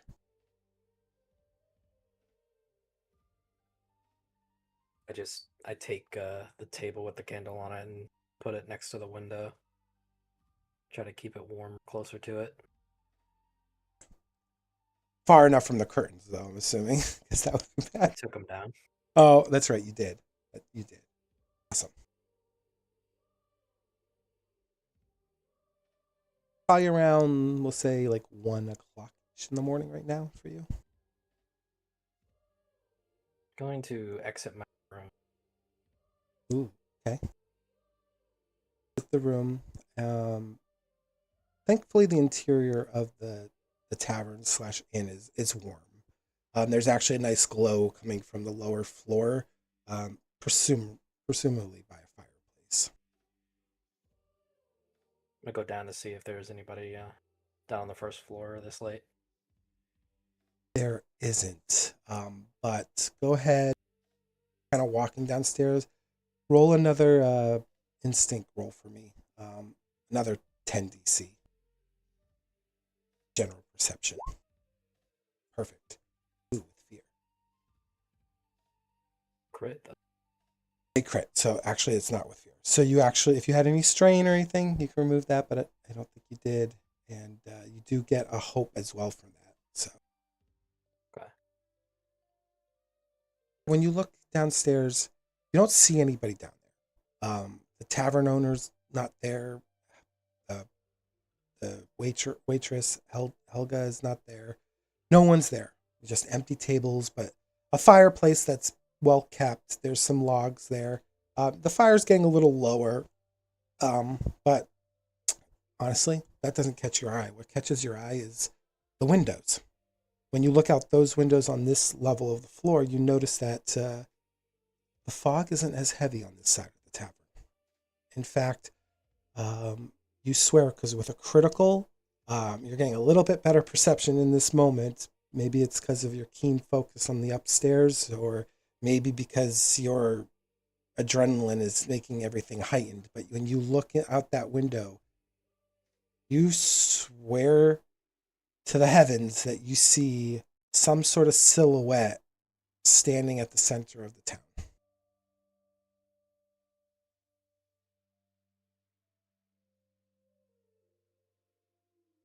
So would I know, for one, if the where Arve's pet is staying is enclosed? Probably not. I guess I'll throw this to you as a counter question. How perceptive would Geller have been when he walked into this town to notice that detail of this particular building? Um, I doubt he would have made note of it. So probably not then, because you had other things to think about at that time. So you're not sure if it's enclosed or not. I'm going to take. Is there like any sort of torches around? A stick that would be for a torch.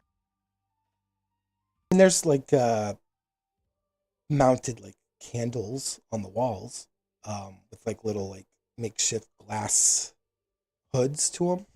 Um, they're more ornamental, but you notice that they're not. Oh, I have a torch. I have a torch. Probably makes things a little easier for you. I walk over to the fireplace and light my torch with it. Your torch is lit. And I exit the tavern. Or try Ooh. to, at least. I try to, like, thaw the hinges before I open it. Yeah, what's weird is when you go to, because you thought you would have to thaw this, but when you do it, you notice the door just kind of opens. There's no fight to it. There's no exterior frost that you saw on the backside of the tavern. And when you actually walk out, you start to see this lone figure kind of just wandering slowly near the center of the square, and it's definitely a shape of a person at the distance, but it's softened by it's a light mist here, so it's softened slightly by the mist.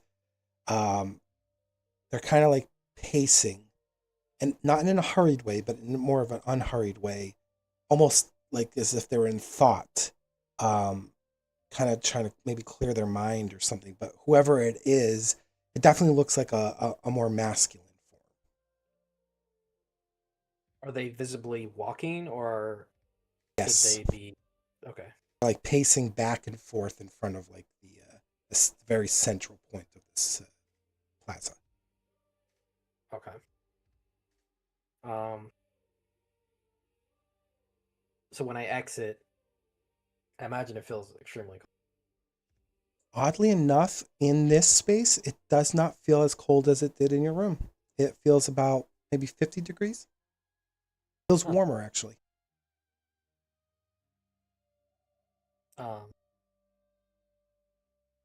I first go to check on Arave's pet.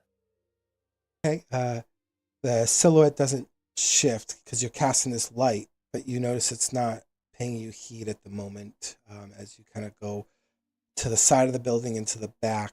And the moment you go to the back, you feel like your body becomes slightly shocked by this,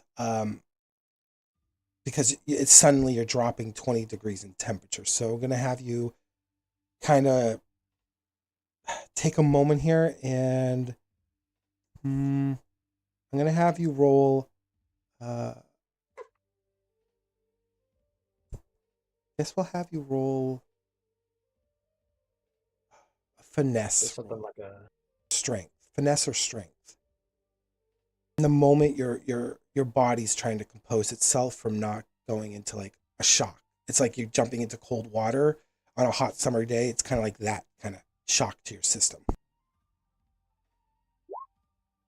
Oh, perfect. You're fine. So when you walk in there, feel your breath go like that for a moment, but then you're like, it's like you catch it.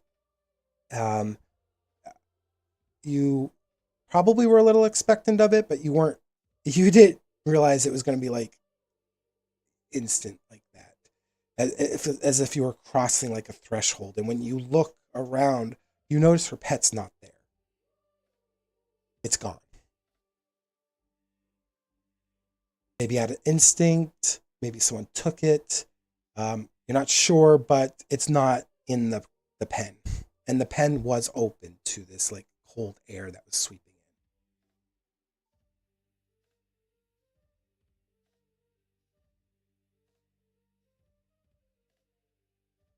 That's not good. He like ruffles his collar a little bit and goes back to the front, looking at the figure once more. Yeah, you can hear him like muttering coming from his direction, but you're far enough where you can't make out the words. But they're definitely like it's not muttering like chanting. It's more like muttering of thought.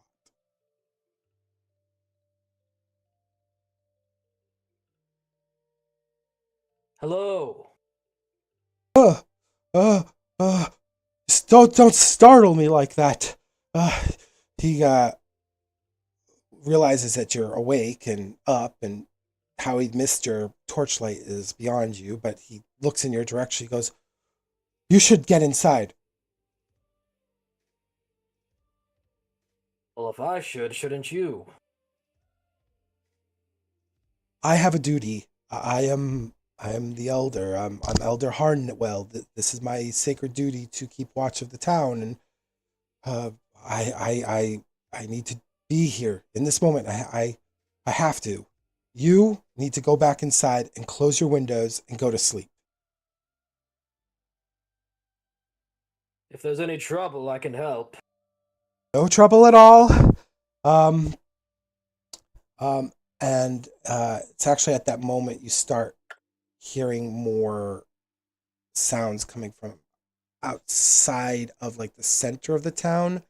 They're like low murmurs. And he's like, "Oh my god, it's happening tonight."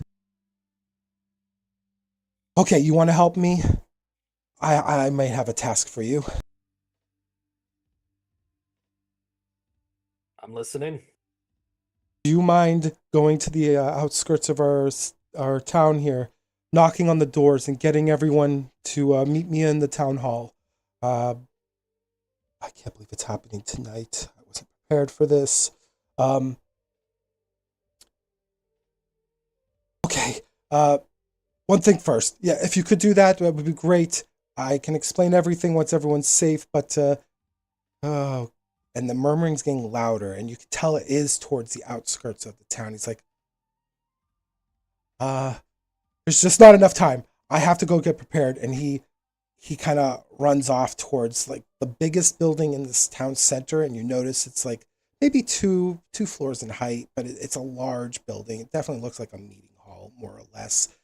Maybe has some sort of like religious purpose as well. Probably serves as a dual purpose structure, and he just kind of beelines his way in that direction. He's actually going to try to follow as fast as he can. Um, and while he's doing that, he's gonna speak to Burmia in his head. Burmia, wake up. Romeo wakes up. What? What's going on? Something I assume not good is happening right now. Um, I went outside to check to make sure Miss Alvarez's pet was fine, but they seem to be missing. And then I encountered a man out here who seems to be in distress. He claims to be an elder of the town, and that something is happening tonight like it wasn't supposed to. He wanted me to go out and uh, to the outskirts of town to tell people to come to the town hall. Could you wake everyone else up and perhaps start working on that? On it. Romeo will roll out of bed, grab her staff, and the first room she goes to is Ryden's one side of her that she remembers he's there and he's tall, so she pounds on his door. All right, right, and you get startled by a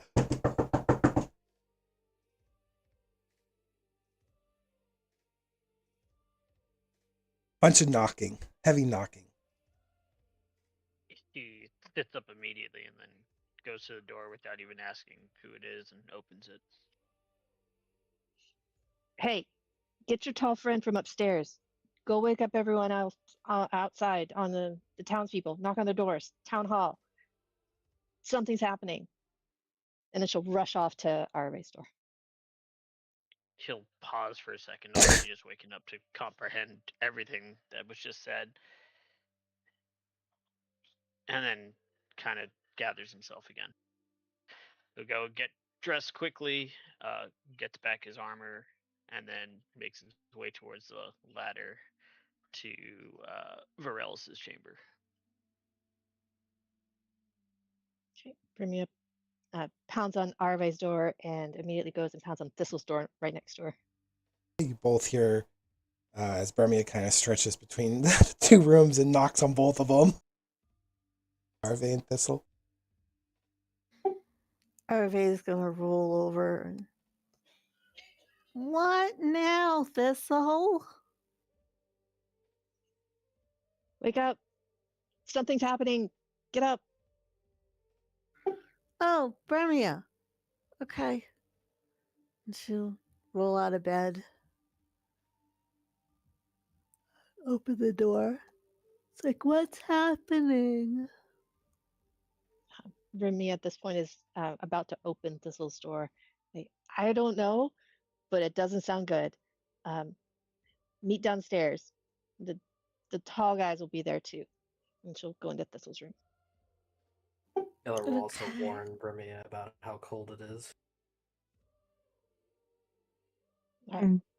Thanks. Good information. Thistle's just in her bed on her back, and her eyes are opening slowly as she looks over to Bremia, and she's like, "That was a short nap, I must say."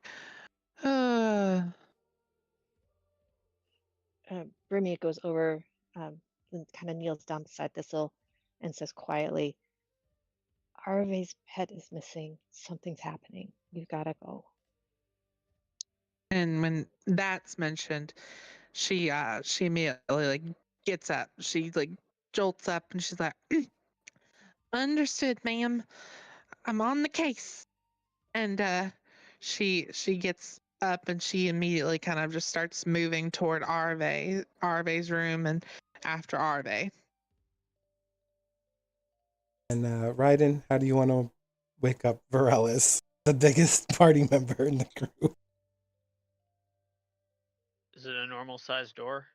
Yeah, it's an attic door, so it's actually above you when you climb up the ladder. It's like you're in a step ladder kind of situation. It's not like a straight ladder, but So I open it up and kind of pop my head up, kind of thing.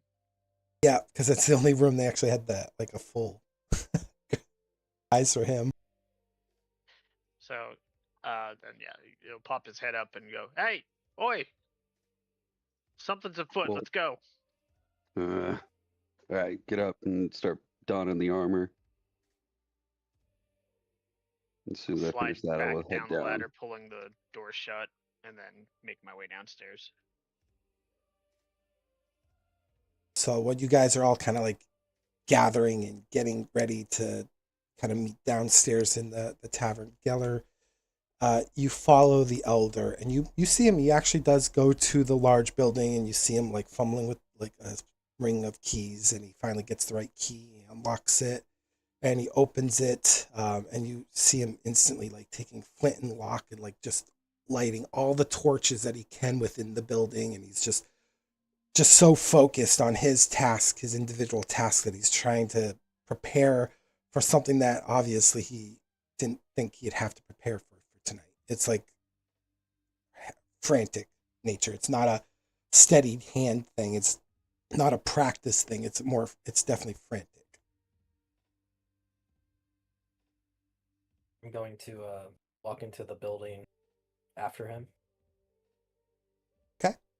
It's a large room. Even though it's 2 floors, you notice there's not a second floor. It actually it's set up to be like a meeting hall, but it's also set up to be like a church. So you do see like pews that lead to like a stage.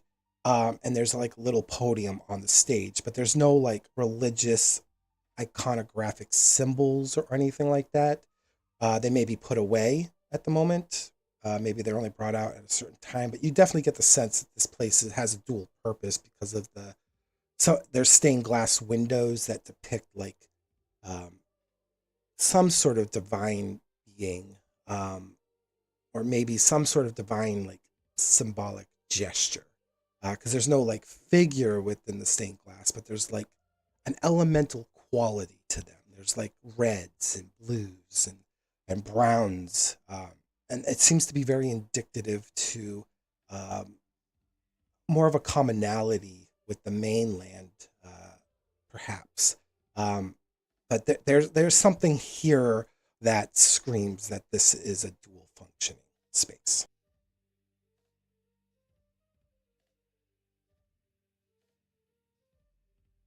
I'm going to see what that he's like lighting torches and such, and I help with that for a moment. But after it seems like that process is over, I go up to him. Okay. Looks at you and goes, "Didn't I tell you to go help get the citizens here?" I sent my allies out to do such.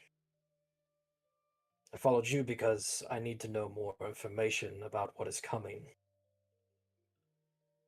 It's just I thought it was a story.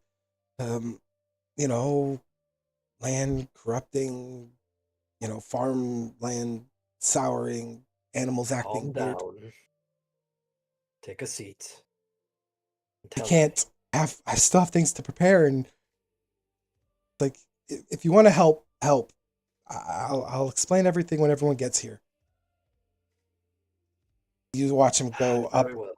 stage, and he's grabbing like these large jugs, and inside the jugs, he hands you one of the big jugs, and he takes another one, and he pops it open, and inside there's a scoop, and there's like just salt. He's like, spread this out along the entire perimeter of the building on the outside. We must be quick about this. And he just goes outside. I do so. Frantic. I have my familiar help me, and then You watch him like dusting salt along the edge of the building. And it's a slower process because he's being meticulous of making sure you notice that he's not making sure there's no crack in the lines that he's making with the salt.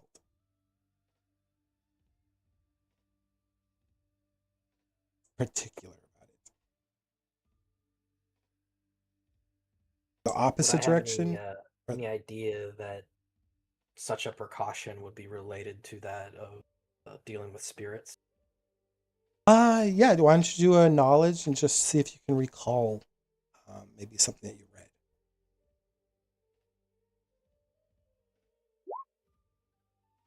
Okay.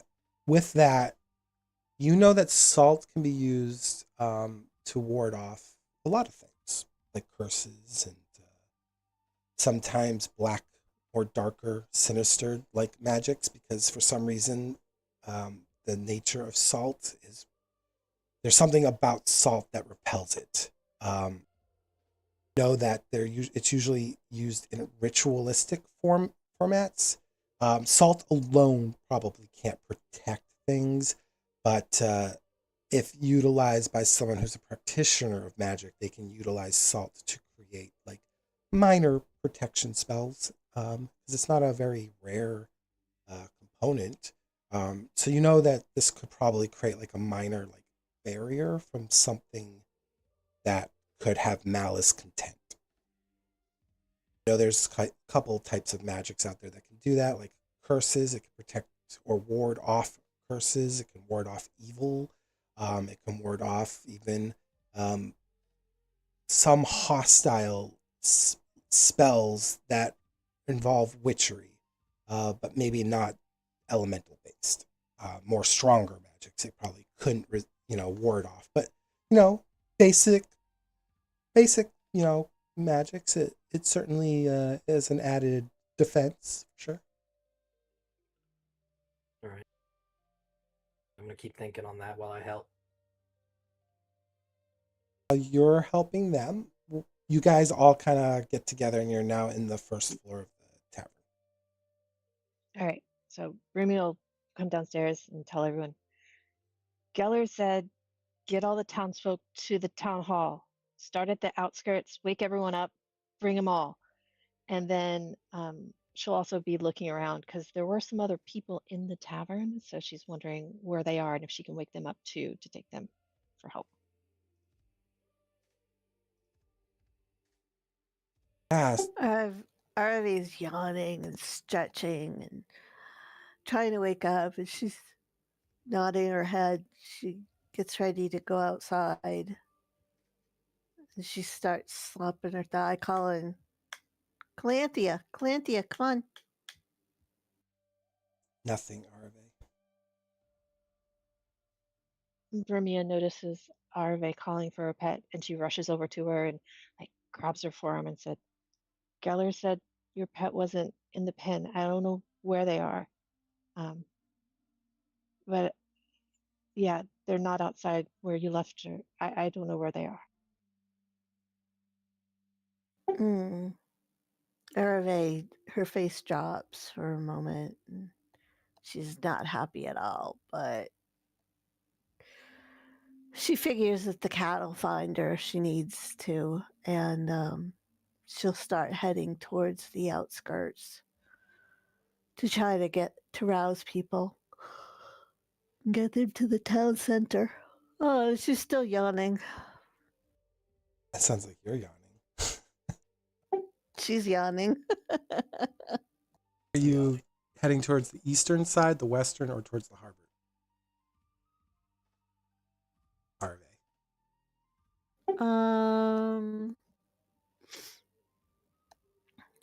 Probably she's more familiar with the eastern, isn't she? You were spending most of your time in the western. Oh, so she'll go west.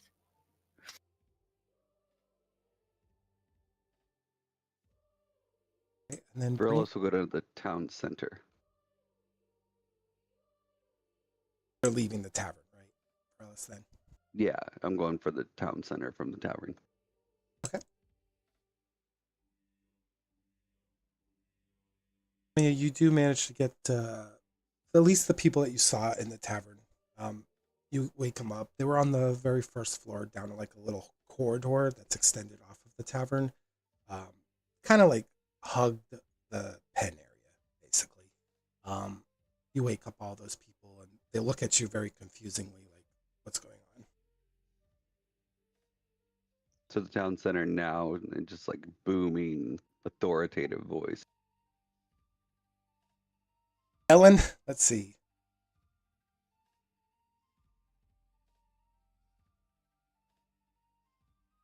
So, can you do a presence roll for me, Varelis?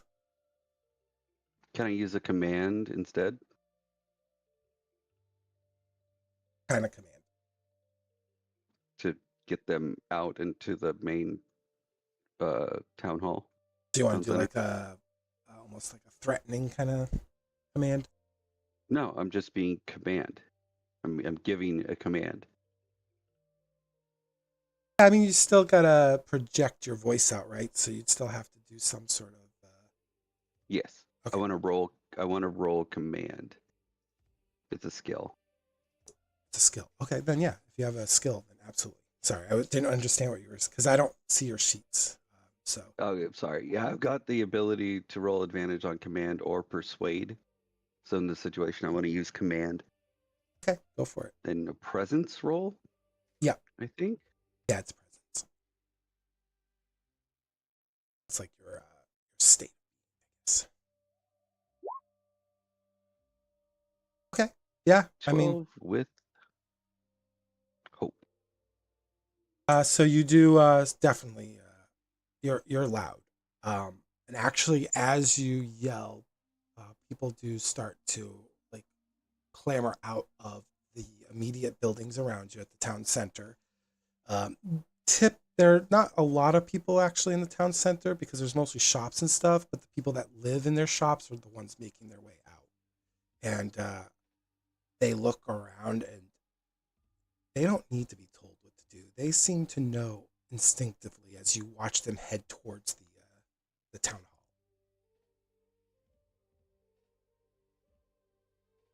Then I'll go to the town hall and actually look and figure out what's going on. Joining Geller. Perfect.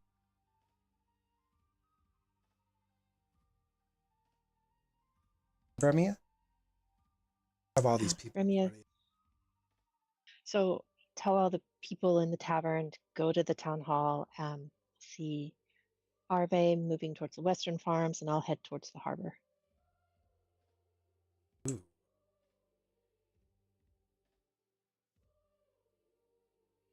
people are now heading towards the town hall as well. So Varela says you yelled. You probably also watched like people filing out of the tavern and also in your direction. Okay, yeah. When I get to the town center, I want to figure out what we're putting everybody into, if there's going to be a defense of any kind. Starting to just game plan if there's anything going to happen. And when you get in there, it's just a lot of confused people. Whoever's organizing this doesn't seem to be present right now because they're So outside. you've seen me like putting the solver on. Let's see, because you depends on how fast are you working, Geller. I imagine pretty fast while I'm having my familiar try to help me. Okay, so And I'll, probably using like mage hand to help scoop some up as well and place it around. I will say you probably didn't see you then because you were probably already on the back side of the town hall by the time. Yeah, you're moving a lot quicker than the elder is. The elder's like being very gingerly about it. I would have saw the elder, but I don't know if he was been focused on an individual like that. It's up to you, Varela. Sorry, I missed that. What? Would you have noticed the elder outside? Because he probably wasn't in towards the back of the town hall yet. Probably. He's just feebly throwing salt, right? Yeah, he's using a scoop and kind of like just spreading it out on the outside. I'm more focused on the inside, calming the people down and checking for broken windows and any kind of way that think something could get in. Perfect. Yeah, I mean when you go in the interior, I mean it's a very well kept building. So there's no cracks or anything. The stained glass is perfectly intact. There doesn't seem to be any like weak points except for maybe the door that you entered. There's no back door to this place. It looks like there was just a single entryway. There's a lot of pews lined up facing towards a stage with a little podium on top of it. There's no like, besides the windows, I guess, and the door, there's no like structural weak points.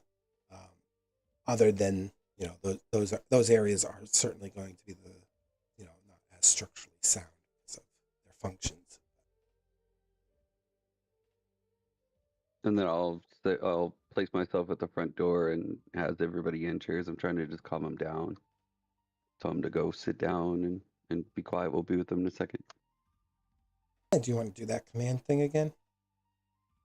I can do that. I can also persuade as well. So Oh, both of them are off of presence, correct? yeah, it would be the same. So nice. Yeah, you get them in. They actually seem very comfortable with you, as if you are from this town. So they kind of they don't even question it. They just enter. They know probably kind of what's going on, but I guess the first objective is just to keep them calm first and then figure that out second. So.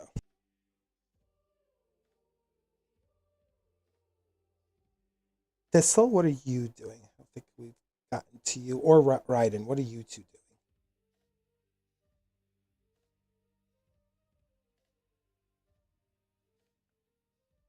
Well, it looks like the eastern farms are the only place we haven't set out towards to getting everybody towards the town hall, so Ryden will head that way.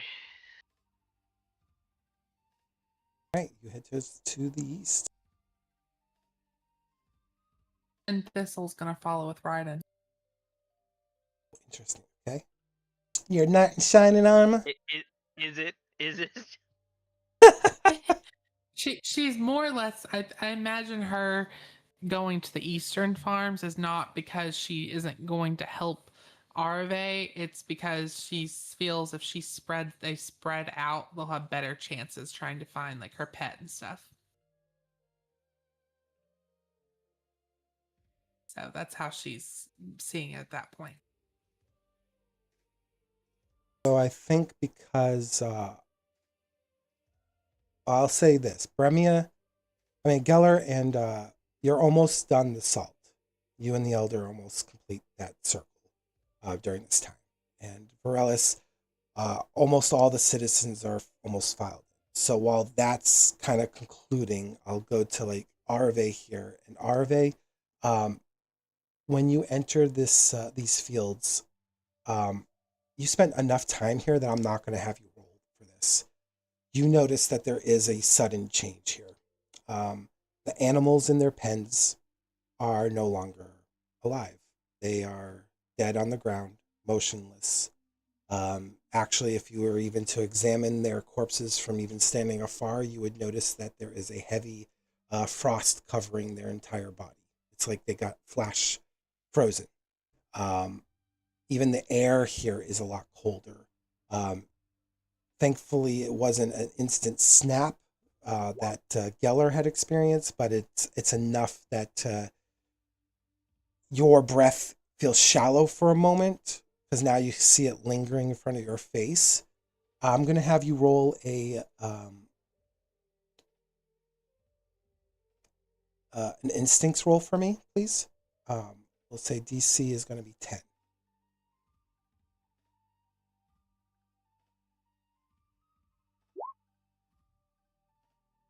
Nice. And with fear. So, all right. So, oh my God, I must scratch your name. I must have called you Ula. Jesus. Well, Too wouldn't soon. be wrong. I know. I'm like, jeez. Called you. I'm going to now have you roll a agility reaction roll for me. The DC is going to be an 11.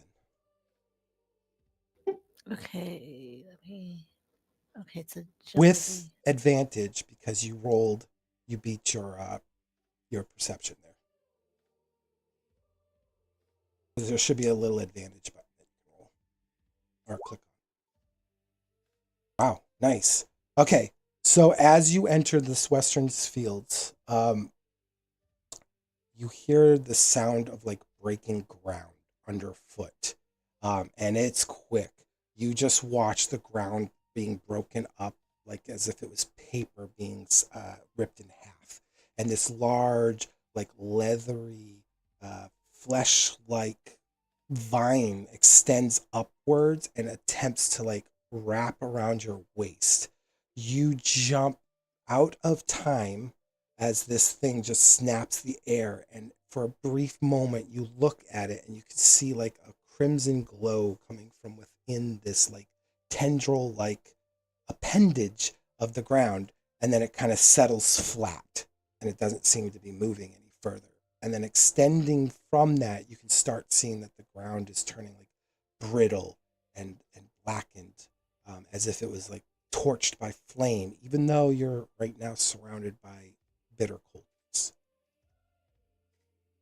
Okay, she's going to almost dance her way around, not beautifully, but to not be touched by any of that black, to still make her way as best she can towards the farmhouse that was closest in that area.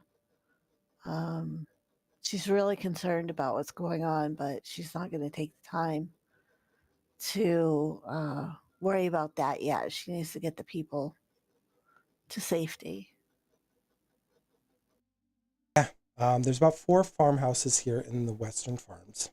They control probably or manage at least the large corral pens here, or at least used to, now that their animals are no longer alive. And when you approach the first house, you hear this, it's like almost a guttural sound, like coming from a throat almost as you approach one of the doors. It's coming from the other side of the door. We'll let you know when you approach this house too. There's no light source on the inside. And the first thing you notice too is the windows are wide Okay, Erve hears that noise and she shivers. She's not from cold, but from a bleak feeling because she sees those windows open and she remembers hearing the stories that were being told to make sure everything was shut. With the animals dead and this black and this vine creeping everywhere, it's too ominous. And so she takes off towards another one of the houses, another one of the farmhouses. Perfect. And when you approach this next farmhouse, I'm going to again have you roll instincts roll for me. It's more for the sense purpose of it. DC again will be just a 10.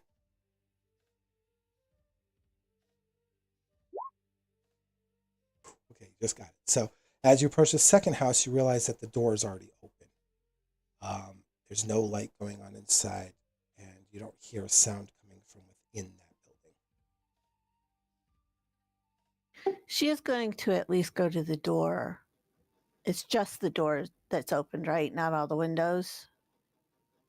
Nope, the windows are open, the door's open, everything is wide and open. Oh, yeah. No, she's not. She's going to sort of go a little bit nearer. She doesn't hear anything. So she's going to holler out from a distance that if anybody was alive in there, that they needed to get to the town hall. And she's going to keep running. Okay. We're going to move the spotlight here, but I will tell you as you're starting to run from this second building after shouting, you hear a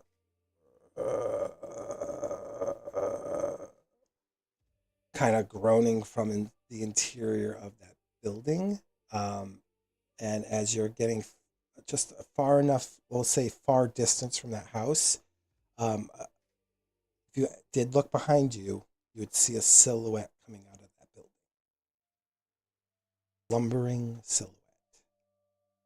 Oh, she's going to shiver even more, but she's going to keep going. Now we're going to go to the harbor where Bremia is.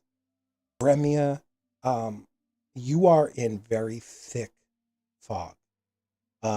You realize this the moment you went behind the tavern, that your visibility has been shrunk to about 6 feet. For some reason, the fog is heaviest on this side of the island. First thing Brimia is going to do is activate her rune ward. Okay, and what's that do? It's a personal trinket, and when it's active, if any damage were to come my way, I can roll a 1d8 to reduce that damage. Oh, nice. That's a good trinket. Yeah, I have to spend a hope to do that, but yes, it's a good trinket. Okay, so once Brimia is out, heading towards the harbor, but hits this wall of fog, she's concerned because she can't see more than 6 feet in front of her. She can't see houses. She can't go and warn people, and she is concerned that she's going to put herself in more danger and not be able to help anybody. So she's going to actually go back towards the town center. Okay. Which will be perfect because then we'll spotlight onto the town center. Because you're not too far from the town center, it's not like you went fully towards the harbor at the moment. So we'll say that you backtracked and you headed towards the town center. So you're kind of at the center of the town. Geller is just finishing the salt barrier with the elder, and they're actually kind of meeting on the right side of this building. And the elder's like, okay, come, Geller. And he's kind of motioning him towards the town hall. I guess that's probably where you would see Geller coming around the corner, Bremia, with this older gentleman. It's not like, he's not frail or anything. He's moving at a normal pace himself. He's just older. And since Vaeryndel is actually in the doorway of the building too, you'd actually see Vaeryndel. I mean, he does have that faint aura around him, so it's kind of hard not to see him. And maybe the fog even amplifies that aura a little bit, because you know how fog works with light. It kind of makes it even more. You can see Varellis there too. I want all three of you go ahead and roll an instinct check for me. Before we do that, do you want to go ahead and take a break? Yeah, we can take a break if you guys would like. Except for Alice was talking about it. It looks like you already. No, I'm still technically here. I was needing to run to at least the boys' room. We could take a 15-minute break here, and then we'll continue. All right. Be right back. Sounds good. I'll be right back.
Okay, is everyone back? Mhm.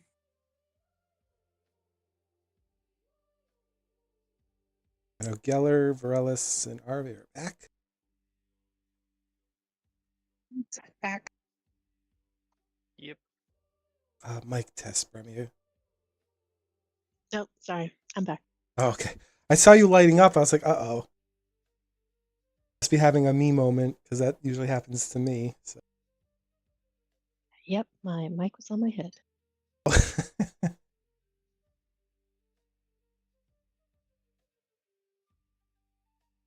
So you guys all rolled your rolls before you? No. Okay. All right, what are we rolling? So you're all gonna roll just an instincts roll. And we'll see where the numbers lie.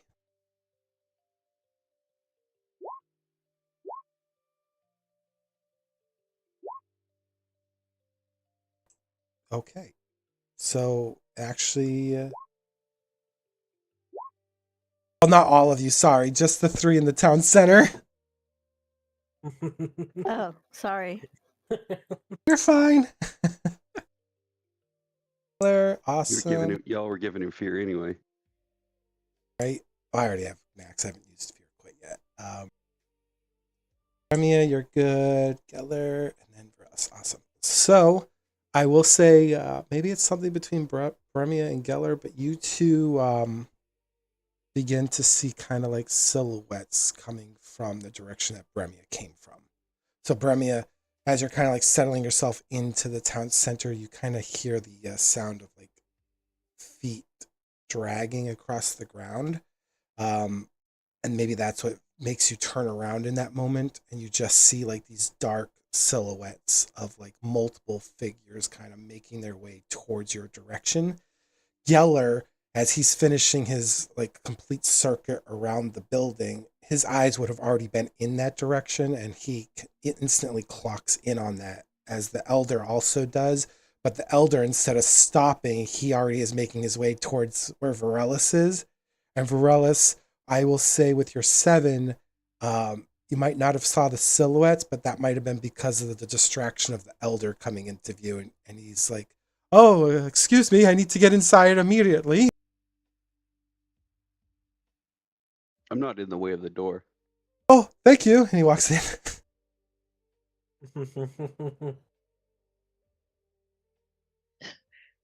Remia, looking behind her, would just kind of yell into Geller's mind. Incoming from the harbor. There's a bunch of them. I see that. Everyone get inside. Hurry. We'll say you see these kind of nasty little things coming out of the shadow.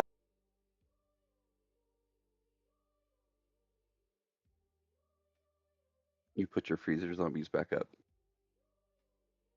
They're definitely like freezer zombies, don't they? So yeah, you see them as they're coming out of that thick fog into like the lightly fog that you're in, Bremia. You see like these sickly looking humanoid shapes. They're kind of like, no longer do they look like their former selves. Maybe there's small markings left of them. Like you do see one that has like a scruffy beard, but he's a lot thinner than he once was. And the only beard that you saw like that was the gentleman that was once at the docks. But then you also see other forms that you're not quite familiar with, because their forms have contorted in a way that you, out of everyone in the group, can see like the finer details of because of your distance from them. You see like they've got like these fleshy looking like vines kind of extending from like their chests. It's like they're almost bursted through their chest cavity. And they're like, some of them are woven into some of their stomachs, others are woven into their sides. There's thinner, like almost like tendril looking vines that connect from the neck to like the shoulder. Some of them have like a slump to the right, others are slumped to the left. Others are kind of like they're walking in such a way that it shouldn't be possible, but it's like their bodies are curved and their upper torso kind of backwards. So it's like their arms are just dangling as they're looking skyward, but they're making their way towards you. And you see there's 4 of them, at least currently, um, kind of in a long range, kind of far range from you right now, but they're making their way towards you, and you do hear Geller saying, "Get inside," of course. So Gonna see Brimia's up there and start running toward her.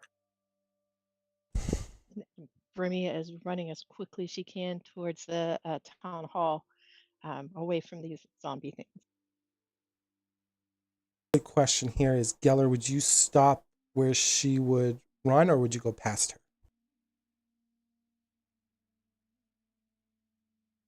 I would go past her. Visualize it. And would you make it all the way to the building, Bremy, or would you stop as you saw Geller? When Geller stops, Brimia would stop and spin around. So I'll actually say you probably just went to close range for this one. So you just moved up 1 band. And then we'll say that Geller didn't. Geller doesn't have to roll athletics on this one because the way you guys are meeting, you're kind of meeting in close quarters. So you're meeting in melee range. Make it. These things kind of just slowly meander up as you guys are moving. Varelis, you kind of see the commotion, and now that these things are coming into view, you can make heads and tails of these things that are coming in your way, and they do not look to be human any longer. Get behind me, please. Brimia will like glance over at Geller, and it's still kind of mentally because it's just easier at this point. She asks, "Did everyone make it back? Where's Arve? Where's Thistle? Where's the other guy?" You would know more than I.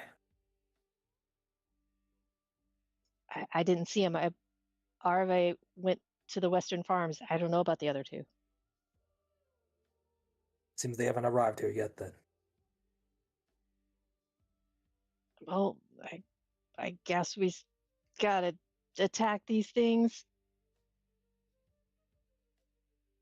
It would seem so, as I prepare to cast.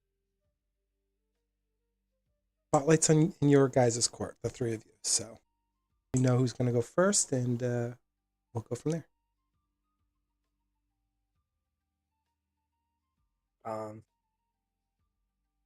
I plan to cast a fire spell at the group of them. Ooh, is that an AoE attack? 1 sec. Yes, actually. Nice. It's a 3 adversaries. You could do 3 adversaries? Yeah, you could definitely hit 3 minions.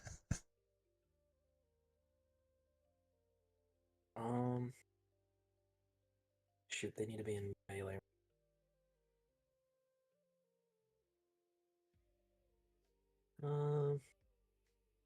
This one needs to be close range. But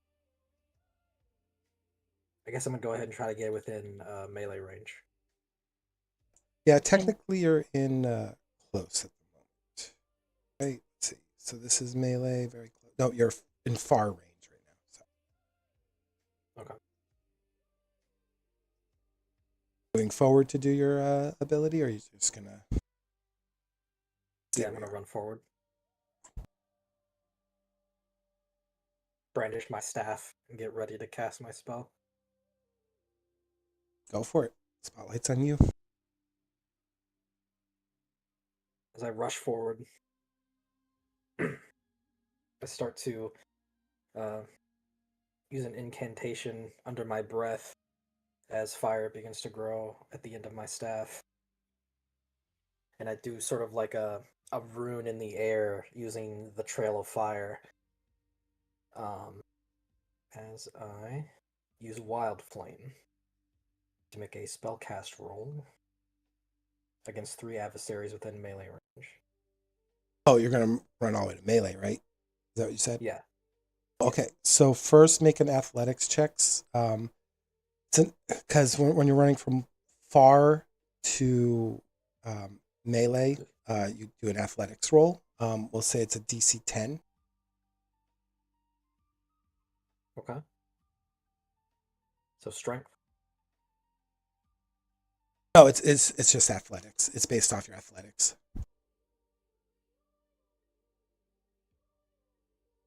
I had to read up on how you move in this. So anywhere from like close, very close to melee, you don't have to roll an athletics check. From far going into close or any other those ranges, you have to do an athletics check. And the further you Right. go in, the higher the DC. I don't have like an athletic skill though. Is it strength that Oh, I'm rolling? that's my fault. So that would be your agility. Sorry, Okay. I'm used to also D&D, I guess, and Star Wars. Yeah. Ooh, okay. Yeah, 9 with fear. It's okay. So what happens here is you don't get quite to melee. You get to about close with the 9. Say with the Okay. fear, since it's my turn, uh, guys are actually going to advance forward into melee. Let's say just can only do one, so I'm going to use fear to move another one. I'm going to use my fear to advance another. 2 of them move into close range melee, and only one of them is going to be able to attack you on this turn. So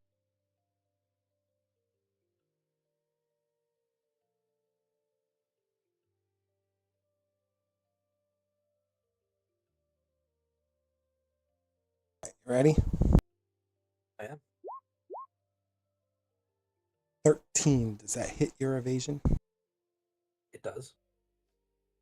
And oh, it only does 1 damage to you. So is that minus my armor? So what you could do is it falls into your first threshold, so that'd be 1 damage.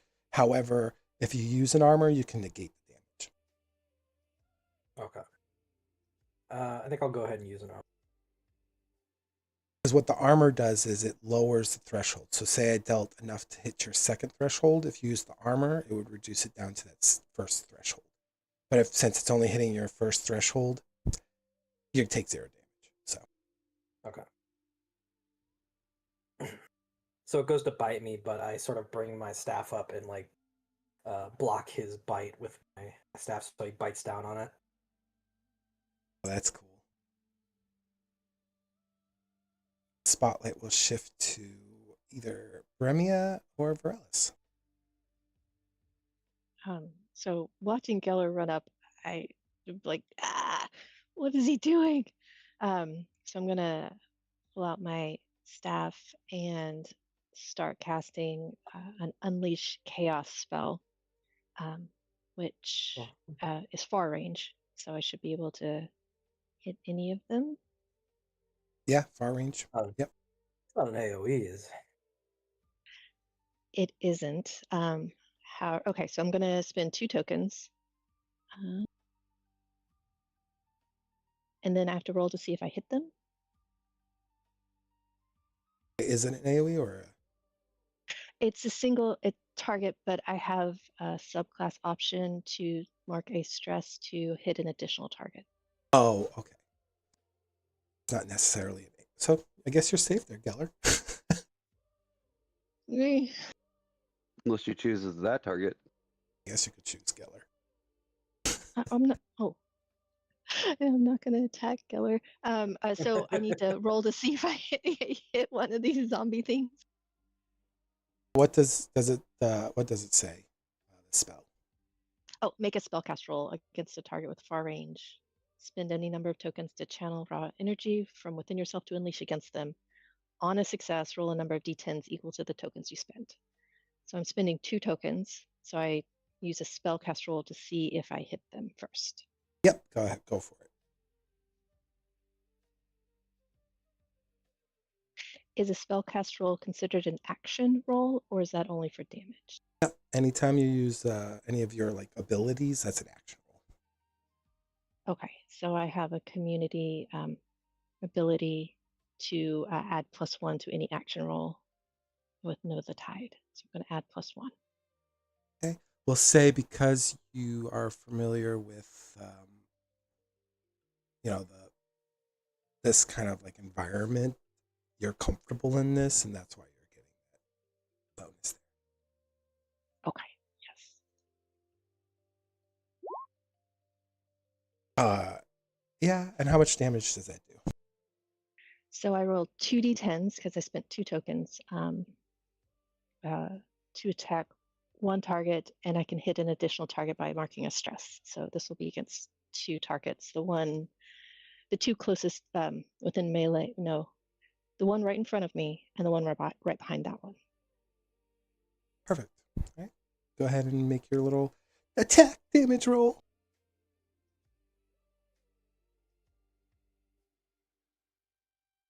Okay, I think I just do 2d10. I don't add anything to it. Oh my god. Okay, yeah. So these work a little differently. So what's happening is I want you to describe how your magic might extend a little bit further, because with these, for every 3 damage you deal to this minion group, you'll actually take out an additional minion. So instead of 2, you'll take out a third one. So you'll actually take out 3 around Geller. It doesn't say Oh, wow. additional, it just says, yeah. Okay, so the Burmese magic is kind of a dark blue, indigo, purple, and it'll just start swirling around her. And she uses her hands to make it swirl more, although whether that's necessary is questionable. So she's swirling this magic, and then she just pushes her right hand forward towards those zombies, and all of that channeled magic just goes straight to them and then bounces to the other 2. There you go. Nice. It would probably bounce right in order, so.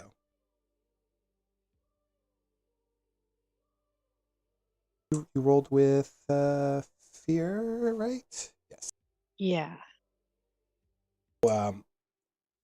Not this turn. That husk isn't going to be attacking Geller this time. Instead, what's going to happen is additional of these like lumbering corpse-like creatures are actually starting to come from the other side of the town center. So I'm going to shift you all down just a little bit so we can get a little bit accurate gauge here. So you're down here, and then Varellis is here.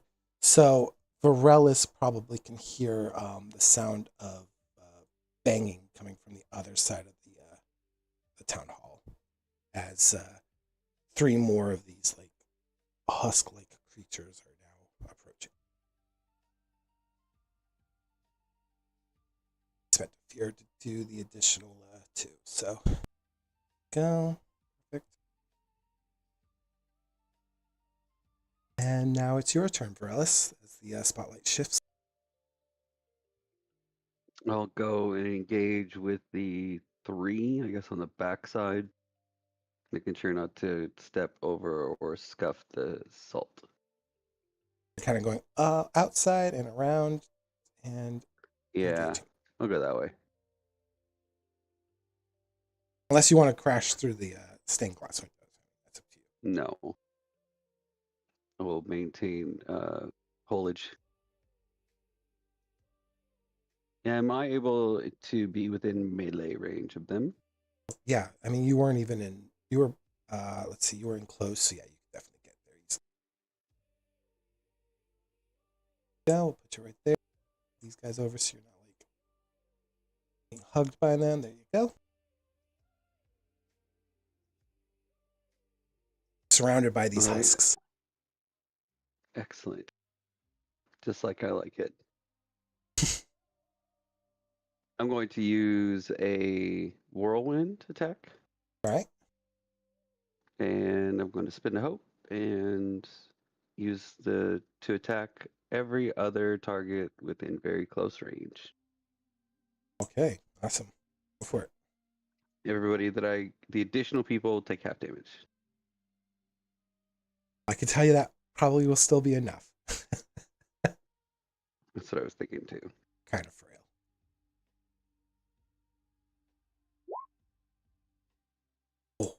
Definitely hits and You got my definitely- help back. All right, then we'll do. I guess just 2 more. Oh, isn't it just one roll, or does it say multiple rolls? To use the attack against. Okay, yeah, I don't have to roll multiples, Nope, you don't. and I'll roll damage. Yeah, because you spent hope to do that. So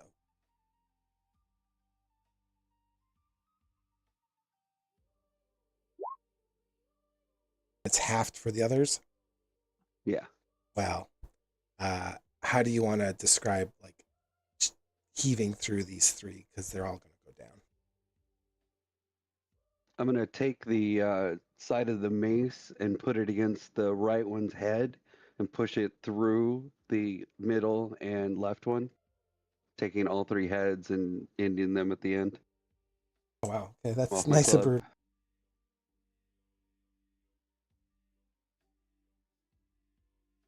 And I tell the other 2 to get back to the town or the building and come back around. Still have the spotlight. Do you want to shift it to one of them?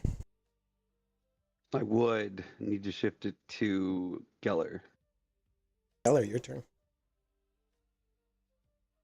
Got this one sort of biting my staff at the moment. So what I'm going to do is try to make an attack against him instead of the magic I was going to do. My great staff.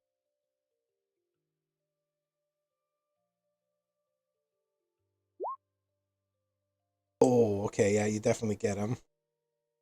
Now I'm going to have you roll damage. I mean, unless you want to, but I'll tell you any amount of damage you do will sunder this guy. So I'm going to do it. you still get him. Not that roll. What's that? Just kidding. I said not that roll. You didn't. Oh, yeah, even with that roll, you got him. Describe how you take that guy out. As he's biting on my staff, I'm going to like kick his leg out from under him, making him go to his knees and sort of just come around the side of him and like twist my staff so that it snaps his neck off. Oh, shit. Okay. They're brutal. Love it. That they're gone for now. I will spend a interrupt here, and I will say that actually coming from the side of the village, kind of right up against Bremia, is another being. Nice. Oh. This one looks like he's still got somewhat more of a humanoid feature, but his eyes are sunken in. They're hollow. They're black. They've got like a tiny little fleck of light deep within the recesses of their eyes. Cheeks are sunken in. Hair is black and stark. It's all, like spread out all over the place. But his skin has like this thin layer of frost that just goes from shoulder to fingertip, and he's just looking at you with this like deathly gaze, Bremia, as he approaches. But the spotlight is going to get thrown back at you because I don't want that hope to also be wasted. So, Geller, who would you like to throw the spotlight at? Definitely toward Burmia. Bremia, your turn. So Brimia, seeing this thing coming towards her, will start moving towards the town hall, towards the salt ring. Running away from this guy, right? Yeah, I want to get inside the salt ring before turning back around. I'm going to use a fear to make a reaction against you as you're running away from him. So he's going to actually try to like make an aggressive attack at you.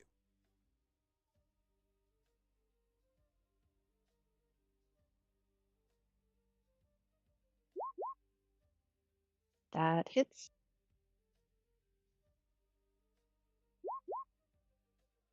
7. I'm going to use a hope spend 1 hope to decrease the damage. Okay. So is that your minor threshold that would have hit, or would that hit your? 7 would be major damage, but I'm going to use my rune ward to roll a 1d8 to decrease the damage that's coming in. Okay. So that was your major. That would have been 2 damage, right? So you're reducing it to 1, so it'll be 1 HP. I think it reduces the incoming damage, so it could reduce it all the way up Oh, to 0. I got you. Yeah. Okay, do Yeah, you have does to that roll for mean that? the roll for damage, or does that mean like the actual points? Do you have to roll for that, Premia? A 1d8, yes. Okay, go for it. Oh, that's neat. Oh, you do. Jeez, that's a neat trinket. Okay, but because it rolled an 8, I can't use it again until after my next rest. Okay, no worries. So why don't you describe how you kind of like deflect this thing, like trying to grab at you? So Brimi is going to use her sometimes available quick reflexes to kind of dodge and roll away from it, so that it just swings right over her head. Oof, nice. And you're going to run all the way to the town hall. I want to step inside the salt circle that they placed around the town hall and then turn back around. Okay. So we'll say you move right about there.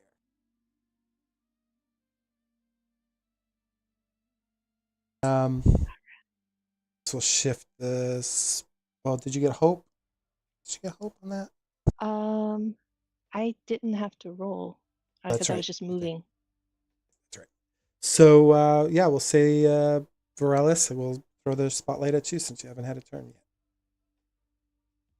I will roll forward towards the front of the building to be even with Bremia and one in front of her available.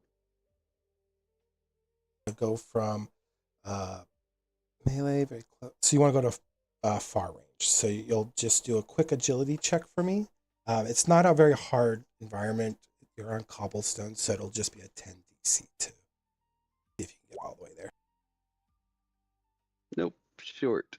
That's all right. So you get short to her. So we'll just say that as you were rounding the corner, maybe you kind of had to get balance again because you're trying to rush to save everybody, and so that adrenaline's kicking in, and you kind of stop right next to Bremia.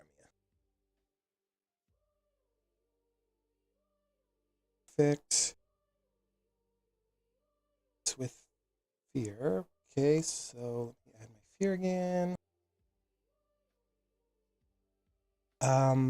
This will be the creature's turn. He is gonna just go into melee range with both you and Bremia, and I suppose he's just gonna make an attack on the biggest, brightest target, which is you, Varelis.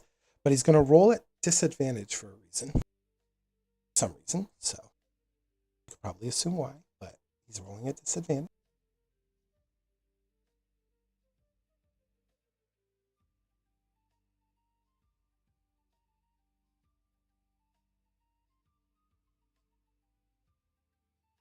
Okay, does a 7 hit? I have 5 armor. How does this work? So it's based off of your invasion. I don't think that hits you. 8. So it just misses. Awesome. Okay. The spotlight's thrown back at any 3 of you. I will take a swing at this bad boy. Go for it. I'm going to put mace and then followed by shield directly into him.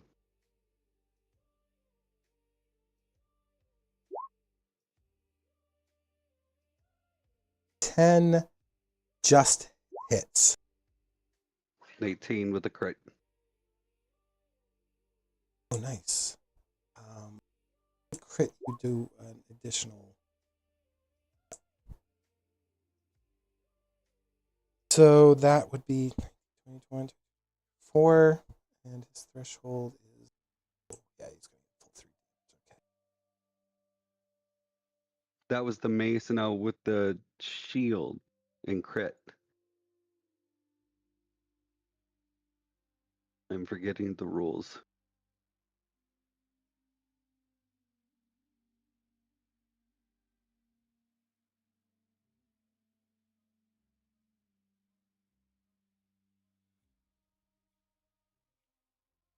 Yeah, we did.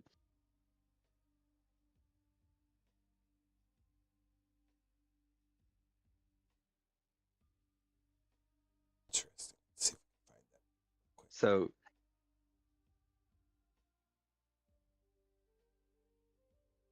it'll most likely be with the shield. It'll be a 4, and then I'll roll a d4 because it's the max of the die.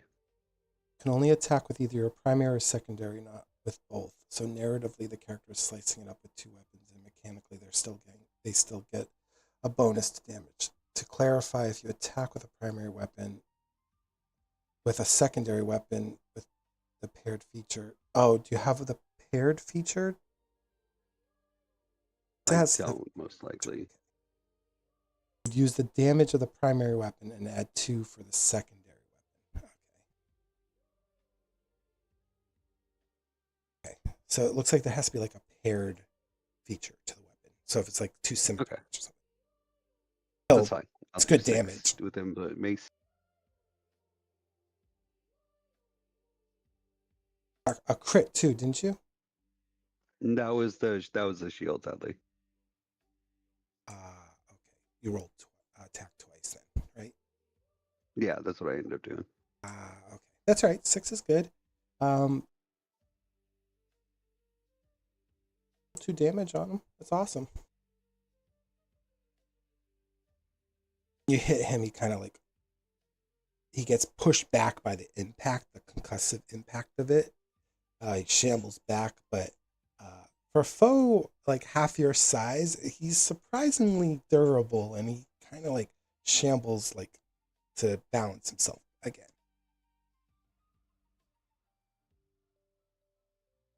Roger, and I will pass the spotlight to Geller. Awesome. Okay.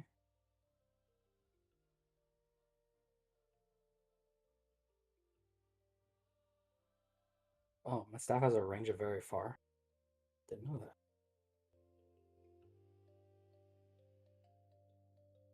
So I'm currently in. I guess I'm close enough. Within very far range, huh? Yeah, you are in. You're definitely in very far range, right? So, very close, far. Yeah, you're in very far range. Make an attack with my staff. Cool that they make staffs ranged weapons. I love that. That is really cool. I didn't know that. I thought I had to be like right up next to somebody. Oh, that's so cool.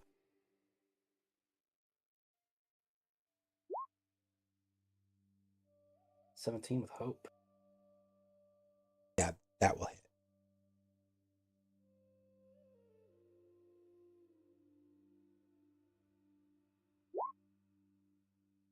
Nice.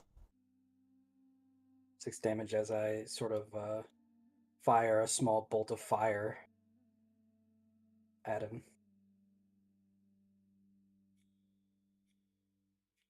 Yeah, so the moment you hit him, he literally, Varellis and Bremia watch the thing like catch up into flames, and it like instead of like falling backwards, its form just literally like doesn't turn to ash or anything. Actually, just like melts.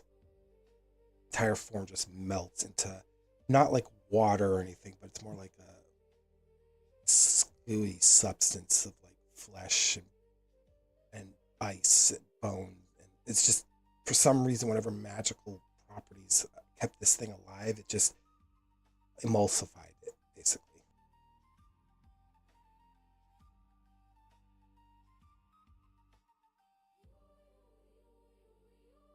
Say, while you guys, is there anything you guys want to do while things are clearing up for a moment? I just have one quick question. Did that last guy that just perished, did he cross the salt line? He did. That's why I had a disadvantage on the attack. Oh, okay. All right. Yeah. But we don't know. We just know that he crossed it. And Correct. so that definitely does not keep us safe. Okay. That's all. For future reference, I think my staff has a feature that says powerful. On a successful attack, roll an additional damage die and discard the lowest result. Oh, dang. That's a cool staff. It's just the base one you get from there, right? I know. Jeez. That's Someone's neat. like, wizards, not strong enough. They need an explodey staff, too. It's Wow. insane. The range is wild. It's cool though that you have a magic like it actually can shoot. That's kind of cool. I will give you guys like a free moment here before we push the spotlight into another section of tonight. Oh, money. What's that? Hit my knee. Oh, okay. Just gonna run back up to the two of them. And give you guys a moment if you guys want to share any words and stuff. Nope, move on. Yeah, I'm just gonna start inspecting the body. You can move on to the others. And Bremia, is there anything you'd like to do? Just chastising Geller mentally. You don't go up and hit the zombies in the face. Stay away We're from in them. danger. We're all in danger. So I would not like a perfectly talented young sorcerer like yourself to be hurt in any irreversible way.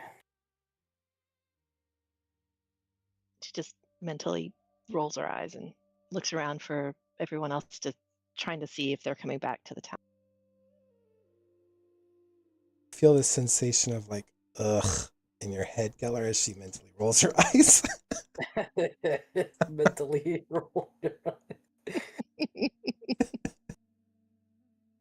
It's funny.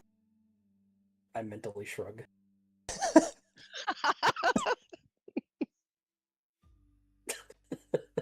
Feel a pensiveness, Bremia. All right, so we'll kind of like scene fade and we'll go to the Eastern Farms. Raiden and Thistle, as you guys kind of like get to the Eastern Farm, you do see there's people like leaving their homesteads. And I'll actually put a nice little indicator out there for you. Have some. Hopefully it's nope, it's not little. So you guys see like leaving their houses. The eastern part of the village seems to have a lot more houses on the outskirts.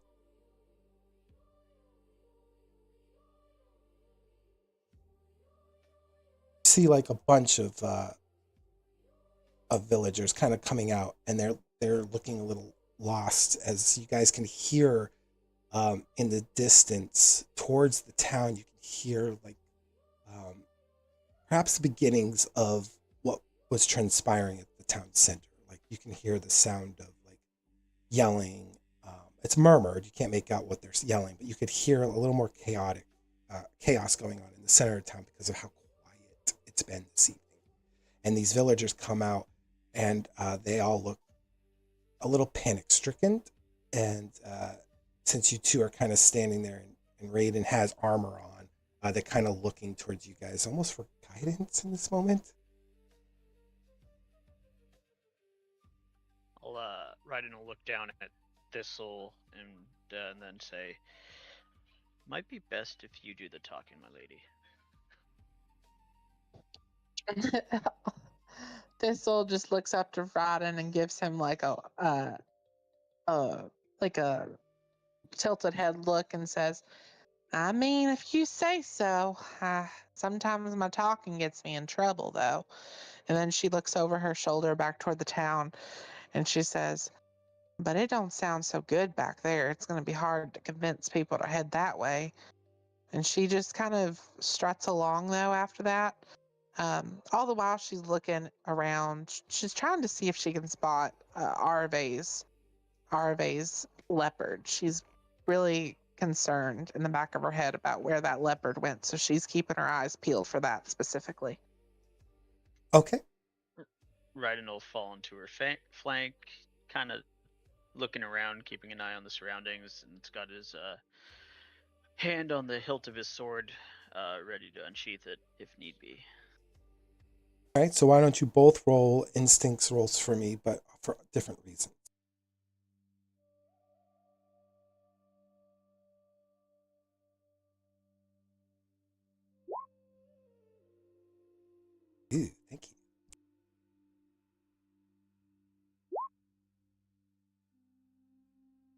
So as you're kind of looking out, Thistle, you do uh, you do see the form of a small cat-like thing running through the fields. And as it's running, Ryden's eyes are also following its trails, but for a different reason. Ryden sees there are 3 humanoid silhouettes in pursuit of this poor little cat thing. They're moving a lot slower. Oh, see, no, it's not a little cat. If it's my cat. Well, it's littler than Ryden. Okay. And Thistle can't ride it, so it's still little. He'll kind of nudge at Thistle to pass on the information of the additional pursuiters of said cat-like thing. She's gonna, her eyes get wide, and she calls out to the cat. She's gonna call out to it, and try to get it to head that toward them. I would say its name, but I think its name's changed a couple times, so I'm a little confused. We know her as Kai, K-Y. She'd be like, Kai! Over here, Kai! As you call out her name, it doesn't respond. It actually is more in flight and fight instincts, so it's just running. But you do get the attention of these 3 husk-looking things that are now meandering in the direction of. But on top of that, I will also use a fear die, additional fear die, because coming up from the south, behind the villagers, is something even more strange. There are a bunch of like rodent-looking things coming out of the fields, but their furs all matted and pulled away, and the underskin is like shown. And if you're able to, you guys can't quite see it, but when you get close enough, you'll even see like sores and stuff all across their bodies. It's just a swarm, like 2 separate swarms running in the same direction as the villagers.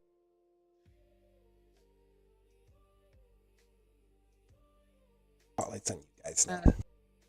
Thistle's gonna look over to Ryden as she sees these. She's not. I guess she hasn't seen behind the villagers yet, because that's would be probably out of her noticeable view.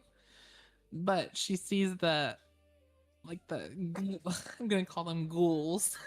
The ghouls coming, and she's like, "Well, so much for me talking."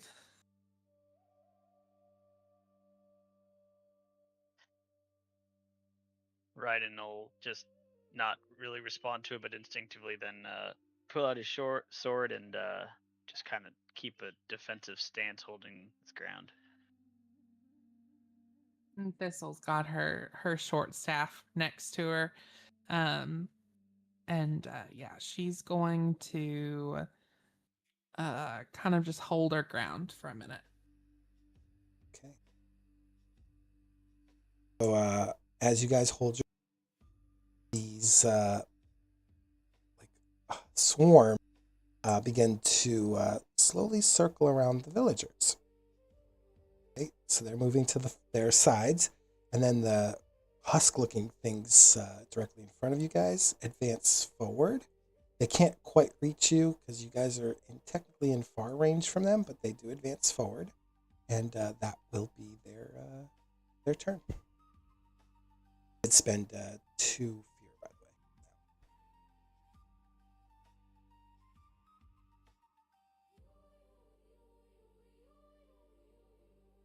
You guys get to decide who goes, by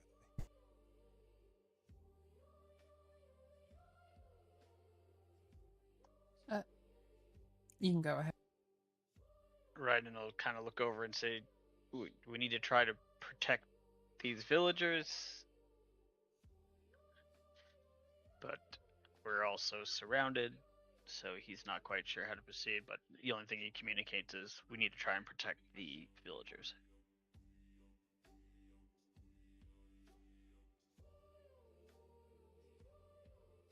Okay, so this will, I guess, at this point, if Ryden's kind of looking at the ghouls, she'll kind of shift a little bit and look toward the rodent things.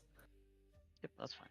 Yeah, Ryan will stay focused on looking towards the ghouls that were coming from behind. Yeah. So what Thistle's gonna do then is she's gonna use her. She's gonna target one of the little swarms of rodents, and she's gonna use her vicious entangle spell, which she can make a spell cast roll against a target within far range, and on a success, roots and vines reach out from the ground. They can deal 1d8 plus 1 physical damage and temporarily restrain the target. So she's going to try to do that. Nice. Go for it.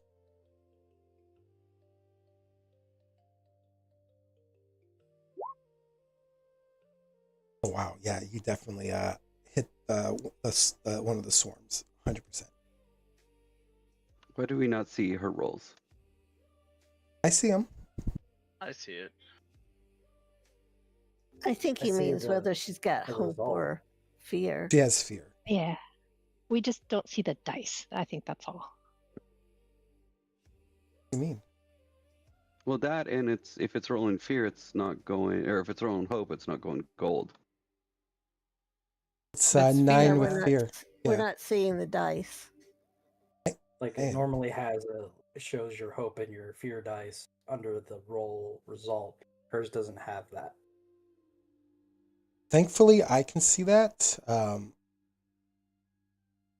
The stream's Yeah, I showing can see it it too. too. That's weird. Do you have private rolling on? No. Nope. I can see it. I can see my hope and If you look at the stream, you'll see it too. But It's like differently orientated on the stream. it's interesting. Yeah, I do see it's fear. Like it's a 9 blue die, so that's fear. Weird. I'll have to share your screens when we're done the session today. Okay, so I'm gonna roll damage, but also I'm gonna spend a hope because I can spend a hope and additionally temporarily restrain another adversary within very close range of the target. So they're both within very close range of each other, right? Absolutely. Okay, so let me roll damage, but they'd both be restrained.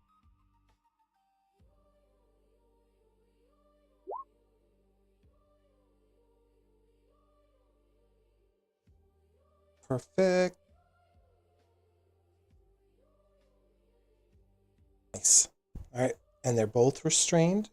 Can't move at least for this round.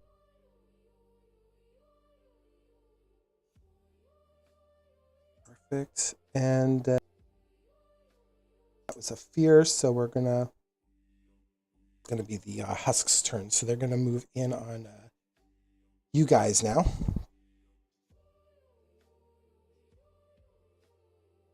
Spend an additional fear so I can attack.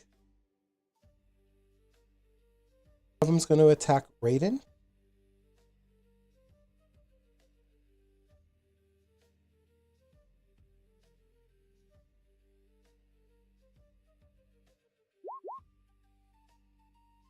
Wow, they have a -3 to begin with, so it's a -1. Does that hit you, Raiden? I think I'm gonna say no. Perfect. That will be the turn because moving, and then one of them attacked. So Alright. Raiden's gonna just take a basic swing back at the one that attacked him with his sword. awesome, go for it.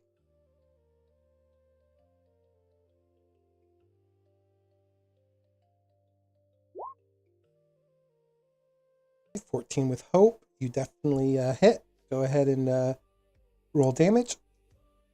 I'm also gonna put that hope into my Slayer dice, so it will not be held as hope for my Call of the Slayer. So, gain a pool of dice on a roll with hope. I place a d6 on this card that can be used at a later time. Okay, just keep a note for yourself. Yeah, I added it to the sheet. Awesome. Oh, Okay, that's actually enough. So go ahead and describe taking out 2 of these creatures. So he'll just, in one motion, unsheath the sword and just do a horizontal slash across both of them. Awesome. Hope. So would you like to pass the spotlight or would you like to continue going? I will pass the spotlight off of that. Remia, your turn. I mean, Thistle, sorry. You're both halflings. Sorry about that. Thistles watches as Ryden takes down 2 of them, and she just kind of quirks her brow and says, "Well, let me see what I can do." And she takes her short staff and she looks to the one that's closest to her, and she is going to try to knock it down. Go for it.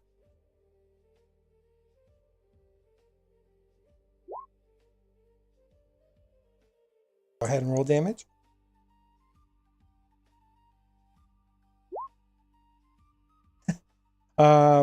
Go ahead and describe how you take this thing down. Well, she looks at this thing with her short staff, and assuming it's larger than her, she's gonna take it and like literally knock it at its knees. Awesome. You knock it at its knees. You actually, your weapon goes right through one of its knees, and it just kind of like falls to the ground. Awesome. Not bad if I say so myself. I will use a fear to interject here, and I'm going to have you both do a reactionary roll on agility for me. The DC will be 10.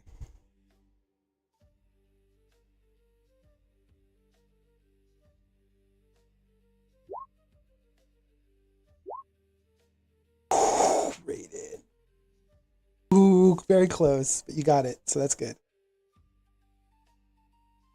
So as you guys are standing there and you're fighting these husks, out from the underneath your feet, you feel like a rumbling. The ground's shaking and it starts to tear apart. Very similar to like what happened to Arve. It's like shredding up like paper almost, as these like large, black, fleshy like tendrils kind of extend outwards in very like root-like form, and they attempt to like swat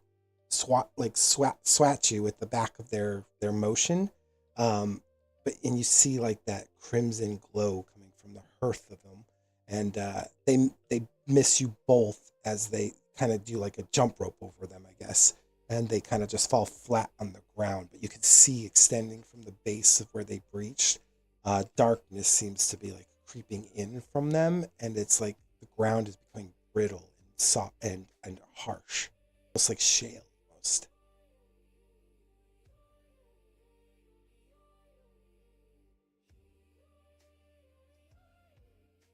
Thistle's gonna kind of use her staff to kind of keep her upright at this point. Yeah, he'll Ryden will hold his ground and kind of try to peer through to see exactly what's happening. We'll say at that turn the village actually going to advance forward. They each 1 square. Get away from these nasty little vermin that are trying to creep up on them. It's your guys' spotlight now. Ryden will move forward to try and get in front of them as they're falling back. Do you want to go far, or do you want to just go close? Close. Or close, you said. So level with them or very close? Sorry. Level with the villagers, not with the enemies there. Okay.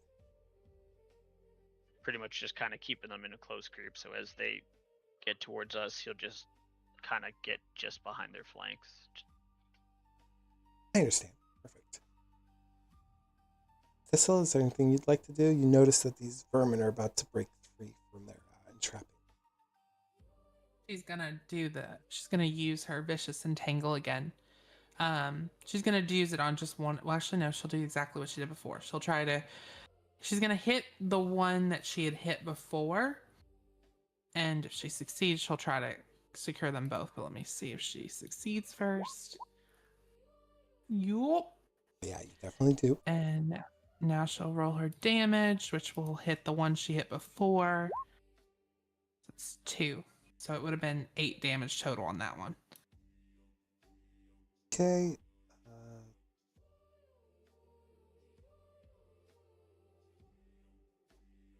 Perfect. So that's 2 damage. Perfect.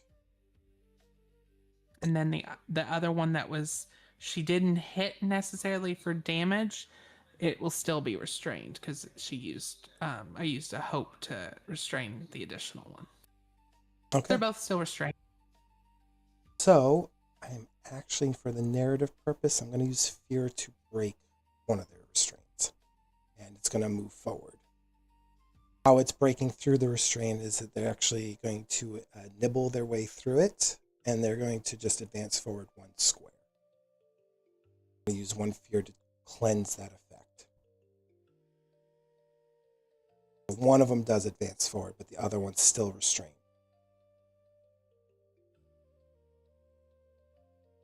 And now it's your guys' turn.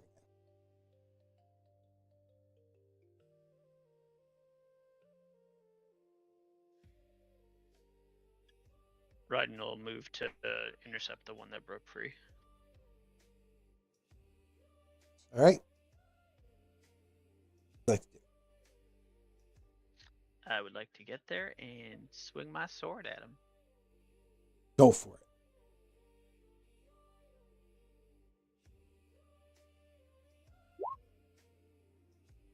You hit. I will also use my Call of the Slayer. Okay, perfect. Go for it. Pretty much.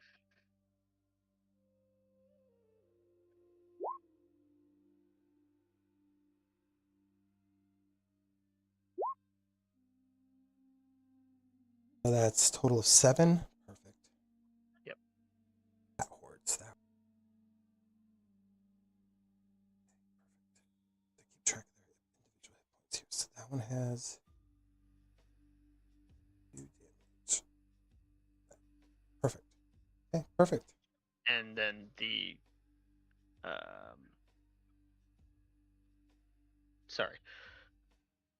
the hope that I got from that will be added to the dice. And you could do that multiple times? Yep. Okay, just asking. It's on it just says on a roll. Okay, perfect. All right, cool. You did get hope, so do you want to continue your assault, or do you want to pass the spotlight? I will pass. This'll your turn. Watch where these little swarms get clever and try to nibble through. Thistle's gonna actually she's gonna move up.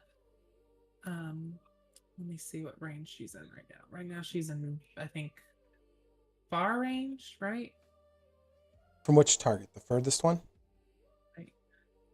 From the furthest one, that's very far, right? Nope, it's just Yes. far. Because you're Oh, it's just melee. far. Okay. Yeah, you're technically melee range right now, right? So if you go very close, yep, far. Okay, so she's gonna move up 1 space, which would put her into close range. With the one that's the furthest away, right? Correct. Okay. And then she's gonna pull out her short staff, which she can still use at very close range.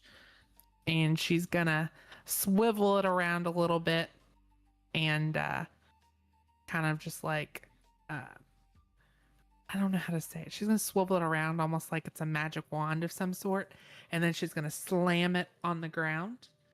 And she's trying to kind of do kind of like she did with the ghoul thing, and kind of bring that that creature kind of falling to the ground. That's her intent with this.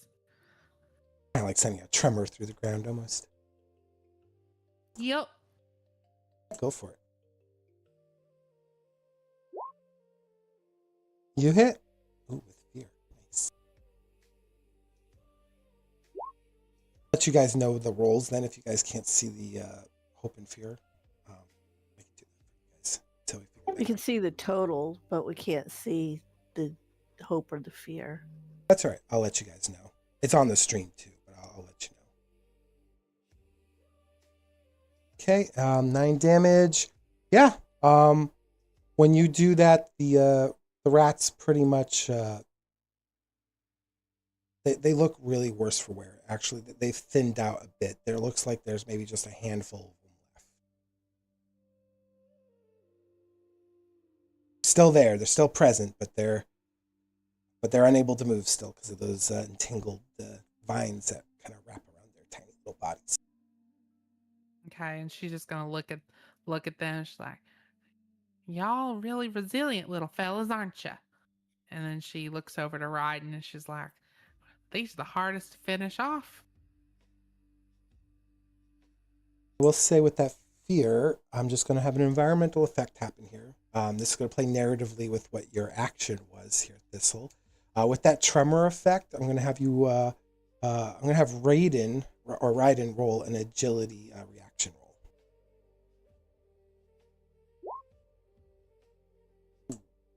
Okay. So let me see what it does here. This is an environmental effect, so 1d. Okay, so Ryden, as the tremors kind of send out and hit the rats, that are in close range to Thistle, the tremors cause a disturbance underground, and one of these like large, like black fleshy tendrils snaps out abruptly and slaps you right across the backside. It's going to deal 1d8 plus 3 physical damage to you. And you're also going to be restrained by barbed vines. Okay. Oops, apparently that roll didn't work. Oh, I put that in the chat. Oh my god. Rude. I know.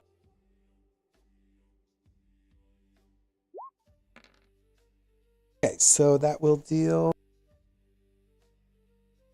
5 damage. So I think that's your minor threshold, right? Yeah. So yeah, my minor's up to 8, I believe. Yeah. So that'll deal 1 HP. So you just mark off 1 HP. So use an armor to negate it. Okay. You will be restrained. So you can't move. You can still act. You just can't move. So think of it like your lower body is kind of like strained by like this black, thorny, like a fleshy, like tendril from your waist down. You're kind of like being held in place by this thing. Okay, and it will shift to your spotlight now. Right. He will kind of let out a bit of a yelp because this caught him off guard, and now he's bound, and he kind of tries to turn his head over and yells to Thistle, "Able to help?" Thistle's over there and she's just flabbergasted. She's like, "That's my party trick." Oh my god. and she is going to spend 3 hope, and she is going to transform into a wolf. Nice. I don't have a wolf token for you, but just remind you're a wolf. She's transformed into a wolf.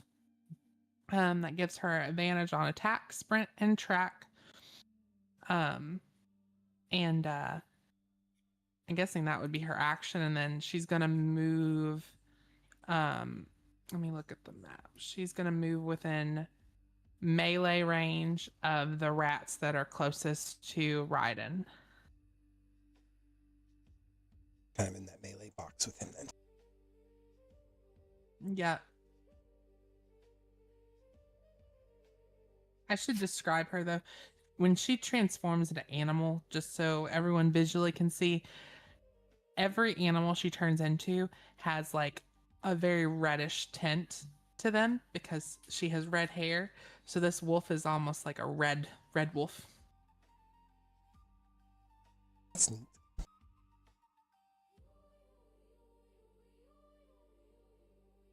Perfect. And then Raiden, you're able to go too. Remember, you just can't move. You still act. Is there a way to cut said tendril off of myself? You can make an attack roll against the vines. Just keep. We'll have you roll at disadvantage because you have to imagine you're swinging your sword, which is probably what the length of your, at least half, almost your arm, a little probably above your elbow. I'm assuming Right. the blade. You're kind of like swinging at a weird angle, or you can try to use like a strength to try to like pry yourself off, but it will consume an action. If you do that. I'd rather do the swing because my strength's only a +1, my agility, which would be my primary weapon's a +2. Okay, yeah. So go ahead, roll an attack at disadvantage.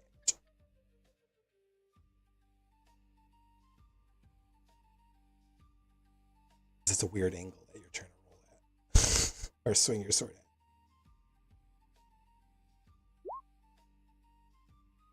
Oh, you just hit these vines.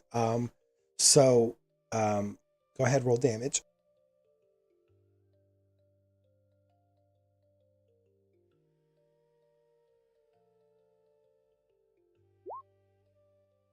And I will use my dice as well. Okay.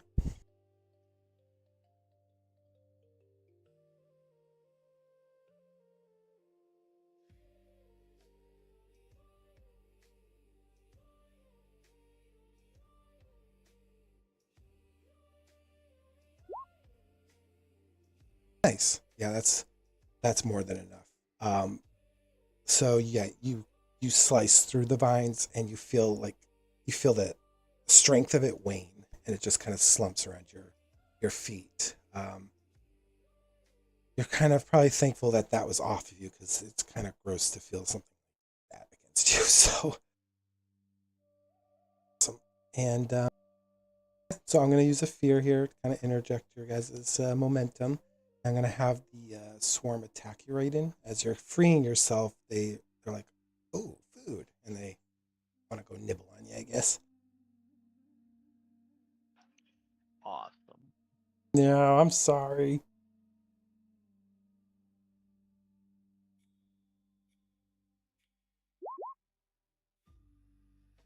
Okay, that's a 16. Ouch. Seen that hit. That would be technically, yeah.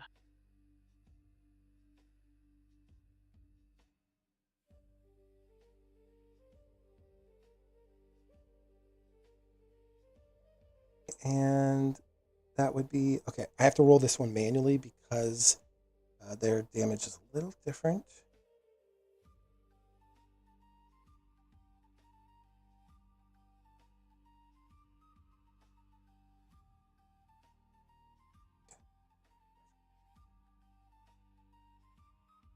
This one doesn't actually have a roll die because of the way it's set up, so.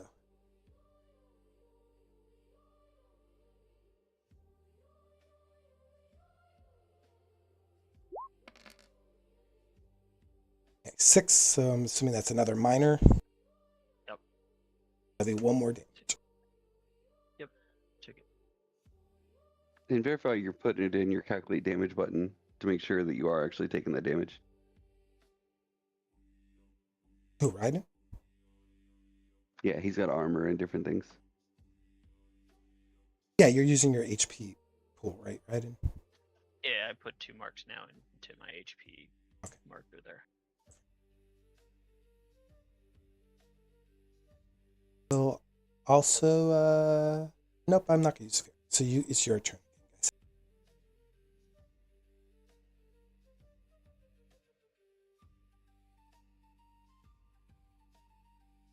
Thistle and Raiden. I'm gonna have Thistle attack the rats that are closest to both of them. She's gonna come out with her pack predator ability, which means she's gonna like bite at these rats. Try to use that one. That was That should 24 with succeed. fear. Yes, that does succeed. I have to remind myself to let you guys know what it's rolling with.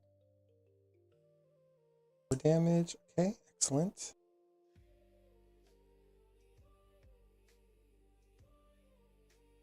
Nice. Okay. That one's starting to look really rough too, so that's awesome.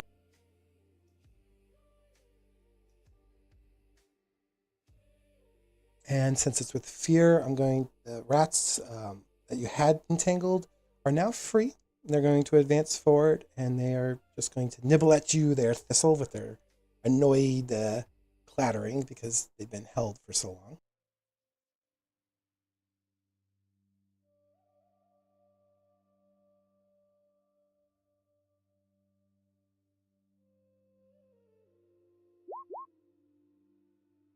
Okay, that was a 19, so minus 3, 16. Okay, that hits. Okay, and then because their numbers are reduced, their actual damage is reduced as well. Actually, their numbers got reduced by half. So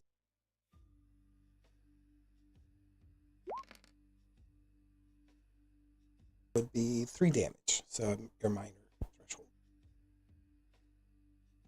Okay.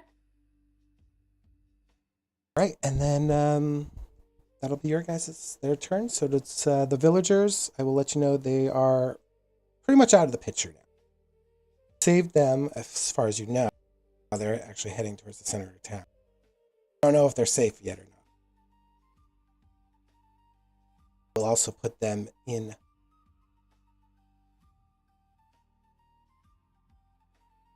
Fox. Perfect. Okay. Your turn, Thistle, and right. Right, and he'll take a swing at the swarm that's in front of him. Awesome. Go for it.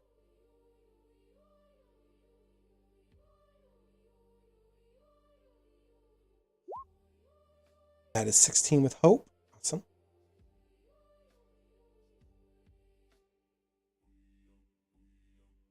You do hit, by the way. So go ahead and roll damage. Okay, and that's 5. Awesome. So their numbers have now been greatly reduced. There's probably just a handful of them. You guys have hope, so you can keep the spotlight right in, or you can pass it on. I'll pass. Go ahead, Thistle. Thistle's gonna turn and face the ones that just attacked her, and she's going to try to attack them back. Awesome. Go for it. Oh, yeah. You hit, but that was with fear.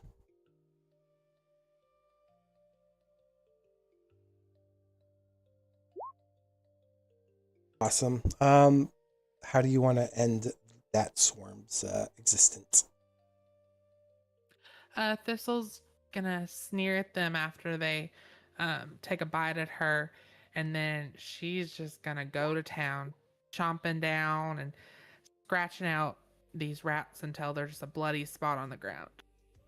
I picture you using like chew toys and you're like throwing them around. Yep, pretty much. Awesome. The fear, the swarm is going to now attack Raiden.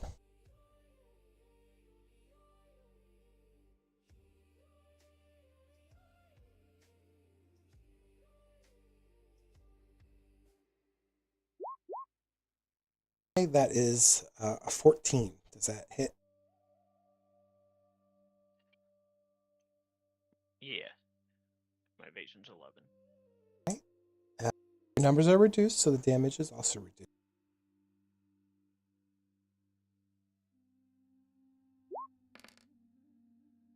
It will be 4, so it'll be another HP loss. Let's use armor to reduce it to 0.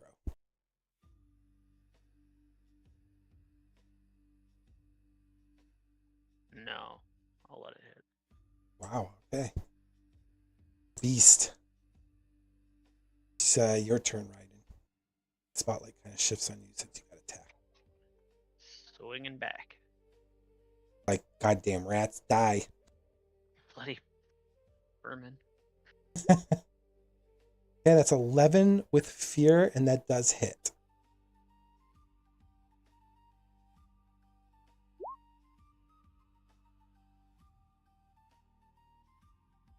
It's 3 damage. That actually is enough because they only had 1 HP left. So go ahead and describe how you're going to take out this handful of rodents left with your sword.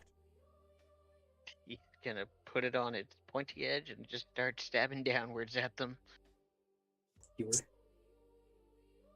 Rat skewer, I guess, right? Yeah. Perfect. So they're gone. Excellent. I'm going to use the fear in this moment. I'm going to have you both do an agility reaction roll for me again.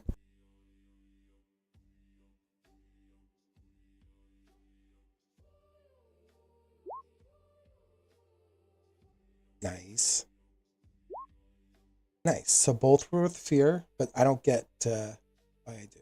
But that's awesome. Okay, so you both avoid this. I'll let you describe how you avoid it, but instead of a vine coming out, this large, like, flesh-like, plant-covered sack kind of, like, bulges out of the ground underneath you. And as you're standing on top of it, you get the sense that there's a lot of pressure building up underneath it. And at any moment, it's about to just erupt. You're going to, like, describe how you're avoiding this, like, large plume mist like thing. Raiden will tactically reposition via combat roll. Doing a flourished acrobatic roll. Yep. He'll roll back away from it.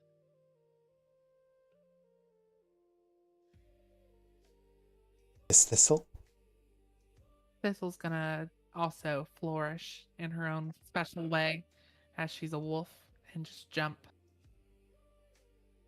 As you guys avoid this, you watch like the thing just erupt, and there's just a bunch of like chunky vegetation mass mixed with what looks to be some sort of biological component that just erupts across the field. And then when it hits the ground, it just leaves like a mess of like it's almost like a bloody substance across the ground. And where it had erupted from originally, you see that the ground around it's becoming like that shale, brittle like texture, and it like crumbles a little bit as this thing kind of forces its way to the surface. And I'll let you guys, same thing I gave the town center group. I'll let you guys have like one moment, like what do you want to do in this like brief moment now that you have a second to like breathe? Raiden will collect himself and then kind of look down at Thistle and just simply say, impressive. Thistle takes a moment. She actually didn't say anything to Raiden. She looks off in the direction of where Kai had went, and she yells out one more time, Kai! Kai! And then she looks back to Raiden, and she says, we gotta get back to town. There's something just not right happening here. We gotta protect. I gotta get to Shroomy. And when she says that, she would actually bolt toward the town. Awesome. Good to know. Raiden will follow. So I will say you guys will be kind of almost on the tail of the civilian when we get around to that. So all That's right, fireball. you can go for it now.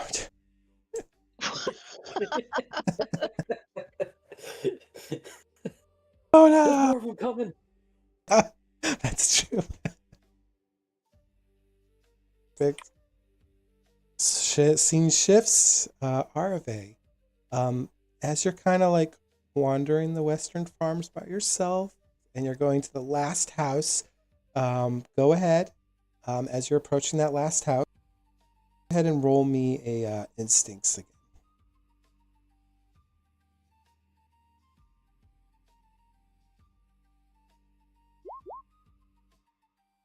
Okay, she rolled a 15 with fear. Perfect.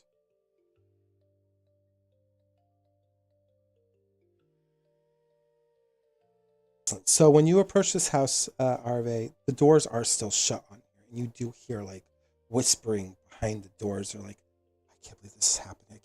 I can't believe our neighbors are gone. I don't know what to do. We can't go out there. I know we can't go out there. What do we do?" It's going back and forth like that. They're trying to be quiet, but they're loud because they're panicked. So they feel like they're hushed, but they're not. She's going to move over to the door. She's going to rap nice quietly. She's actually half crouched, almost like she's trying to make herself small, so if anything out there won't see her. And she whispers back, it's like, it's okay. It's me. I've come from the town.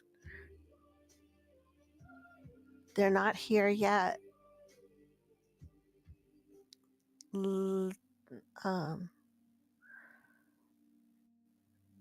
Please open the door. Can't open the door. We don't know who this is. I don't know. This is strange. I don't know why someone's here right now with all those creatures out there. I know, honey, but shh. Maybe they'll go away. Well, you can either come with me and try to make a break for the town hall, or you can stay in your house. Either way, it's your decision. Go ahead. Why don't you try to roll a presence roll for me? See if you can like welcome them into your space, I guess, from inside theirs. Remember, they're scared. Oh yeah, and that's 17 with hope.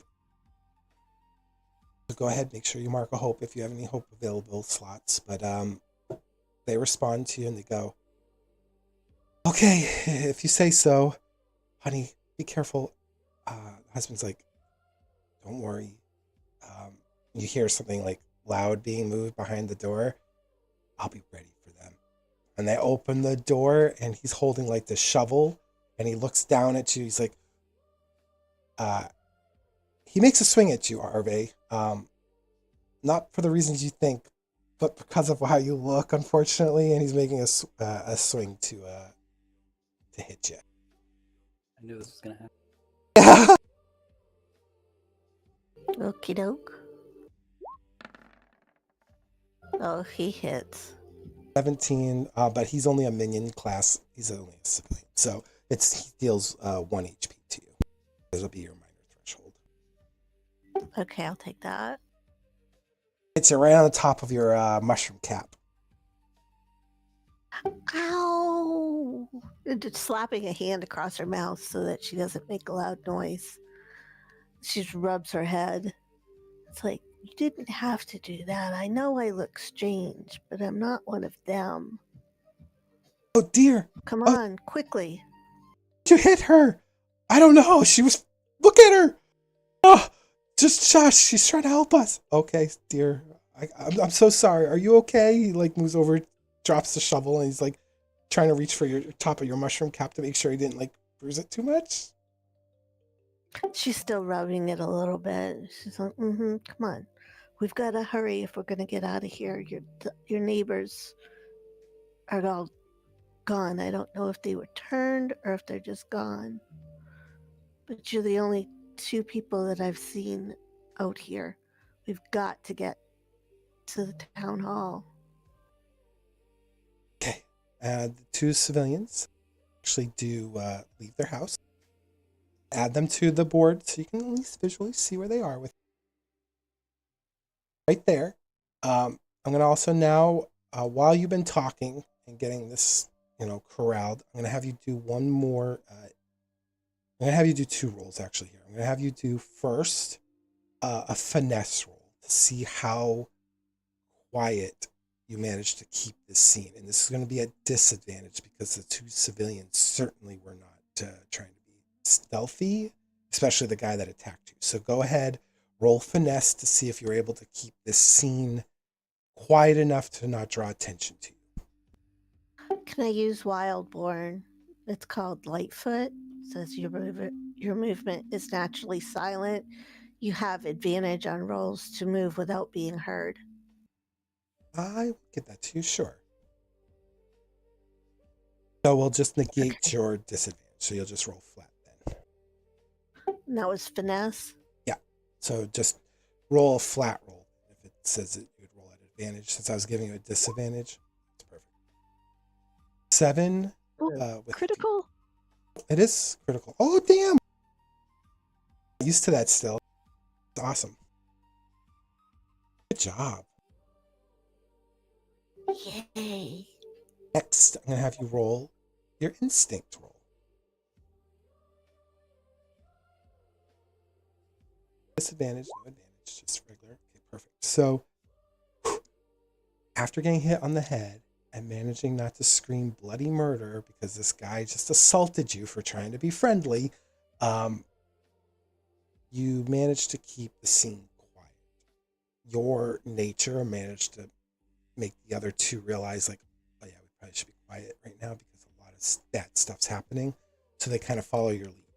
As you're looking around, you noticed towards the two houses that you had passed, there are like several dark silhouettes lumbering out of those estates, and they're kind of making their way towards the center of the town. They bypass you. The other thing you notice is to the opposite side of those houses, down the path towards the forest, you see this white feline-like thing making a beeline directly towards you.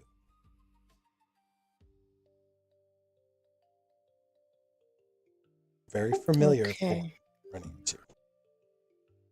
Right. She's still gonna try to stay quiet. Those forms they're heading towards town, you said? Towards the center of town. Yep. So they're going down the ladder, basically. She's going to look behind just to make sure that there aren't any behind them. There isn't. And then, okay. So ROV will pick up the shovel and hand it to the guy. Make sure he keeps his shovel with him. And put your fingers to her lips to indicate to stay silent. And they're going to actually quietly as possible follow at a good distance behind those lumbering figures. Okay. You're making your way down towards the town center, avoiding conflict. I will do just one little thing to you here in this moment. I'm going to spend a fear. Go ahead and do an athletics reaction roll. I'm going to give you advantage because the civilians are going to be kind of assisting you in this moment. You mean agility? Okay. Yeah, that's what Sorry, I guessed. agility. Damn. I used to old school attributes. Another critical. All right. I think the Yay, fungal dice luck's like coming out. I'm by myself. You got a 4-leaf clover growing off you or something. A 4-leaf mushroom. Yeah, as you direct them out of the house and you're far enough away, with that critical, I'm going to totally give you this. It doesn't happen while you're standing there. It happens when you're far enough away that it won't even impact your stealth. You watch another large, like, vine, probably twice the size of the one that first erupted when you were in the pen area. It just erupts right through the house that they were hiding in, and it, like, you hear the sound of breaking wood, shattering glass, stonework being tossed about. You even hear like the creaking of like pots and pans just being tossed everywhere. You even see like debris just exploding upwards into the sky, and this building is that they once held shelter in is gone, and this thing just flops flat, right where you ended up standing when you were communicating with them. It just lays flat there, and it's like just lifeless, like tendril that's just extended from this ground, that's red pulsing center, kind of breaking its way through that dark gelatinous, like fleshy surface. And the two civilians next to you go, "Oh my God, aren't we glad we listened to you?" Arave puts her fingers up to her mouth again, and it's like, be quiet, be quiet. We've got to stay silent as possible. Okay, right. Okay, so you're still heading towards the center of town, right? Yes, we're staying behind the whatevers. And what about your pet? Your pet is actually now kind of right with you. She's gonna pet our cat. And the cat's usually really silent anyways, so they're just gonna move along. So, yeah, you see that on the surface of his or her fur. It's a little bit matted, not with anything like disgusting. It's just matted with dirt and stuff. So you can probably imagine your feline companion probably had their own little adventure this night. She takes a moment and nuzzles her nose behind one of the ears of the cat and mutters into its ear that everything's okay, they're together again. And then they keep moving. So enter the town center scene immediately because you're going at a stealthy pace. So we're going to go back to this town center. I'm going to start with Geller, Bremia, and Vaeryndel. Ryden and Thistle will join momentarily. But you guys, as you're kind of standing, I don't know if you're... Well, first let me know, are you in the town hall? Brimi is still outside the town hall. She's looking around for more villagers, for the other people from the inn, and for the cat, and for the monsters, and trying to see what she can see. Geller's going to in the town hall. Does it just open up to the big main room, or is there like a little like a foyer type area before the main room? Yeah, think of like old school, like colonial buildings. This is like one major room. There's no like foyer or mud room. It's just one big room. Opens right up into a meeting space with, rows of pews.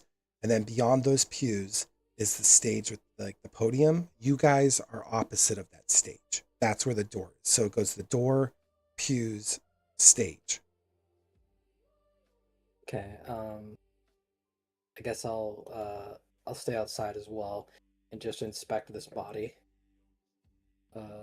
of the particularly not so decayed one.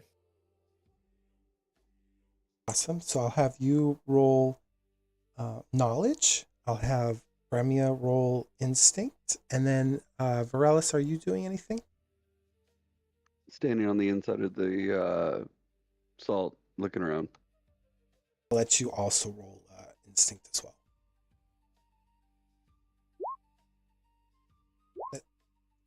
Geller, you got an 18 with hope. Bremia, you got a 13 with hope. And Vaeryndel, you got a 12 with fear. That's Good, critical. incorrect. Oh, you got a critical. That's what Sorry. I'm saying. We need to change it to gold. I wish the critical Didn't it was look like gold? green or something. A very different color. I wish it was like Yeah, that'd be nice. I'll play with the CCS code later and see if I can make it. It's almost the same color as fear, so it's a little misleading, right? So a little darker than the blue. Crazy, but cool. So you got a critical, Vaeryndel. Awesome. And so that's hope. And if you had any stress, you can remove a level of stress. I got nothing. So we'll start with you, Geller. As you're bending down next to like that frozen corpse looking monstrosity of a civilian. Um, the first thing you notice is that any Did melt feature, him. any features that it had are gone. Um, you do know though, when you're looking at it, on the surface, it looks like it's very dull. It looks like a very dull, gelatinous jelly almost. But if you were to poke at it a little bit, you would actually start seeing like little flecks of, it's not like a glow, but almost like sprinkles. Like, you know, how you get like the sparkles, kind of like a confetti kind of vibe to it on the interior. And if you examine that a little bit closer, you notice that there's a little bit of like a bone, like shaving, some sort of like, it's not necessarily bone, but it looks like it was part of something extra. Um, and if you were, Particular. yeah, it looks like it wasn't necessarily like man-made. It looks like something may have injected itself into whoever this host was and created this like sudden transformation. Hmm.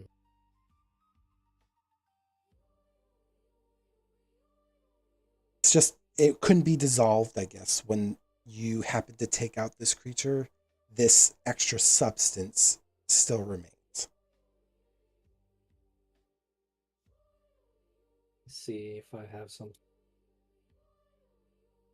Like a flask or something. Would that be included like in basic supplies?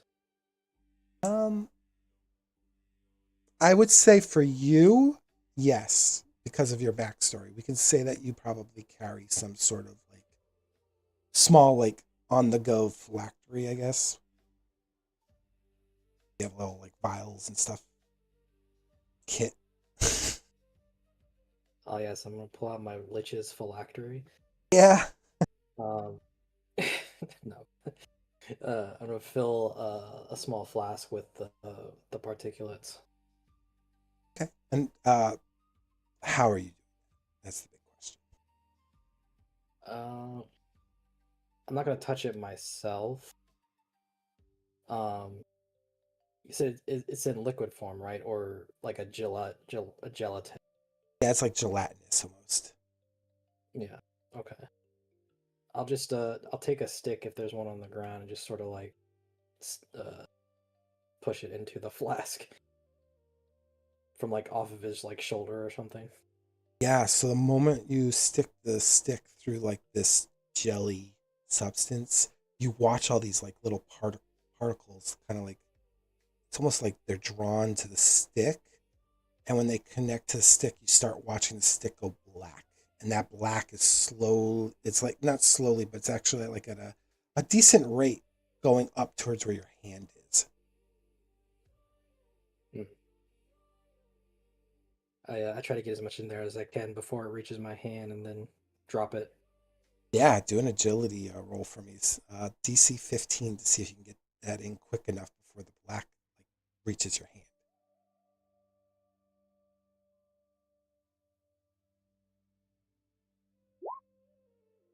Oh, damn, you guys are rolling like on fire tonight. Yeah, you managed to get a pretty good amount into the container, and the glass doesn't seem to be affected by whatever the substance is.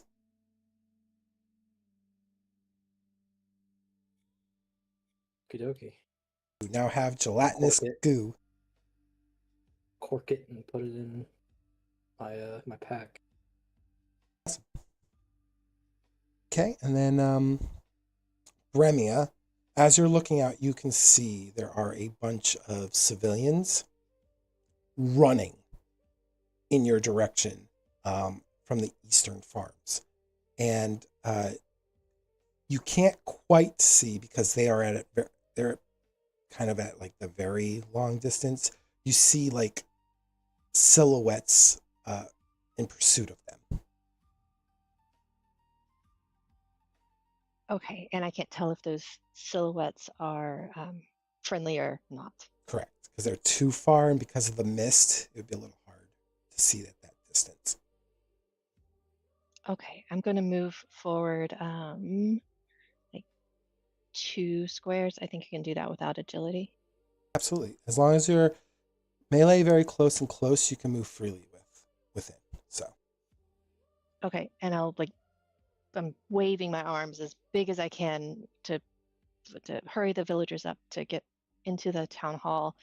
And then I'm watching the silhouettes behind them to see if I can attack them. But I don't want to attack anything until I can see it.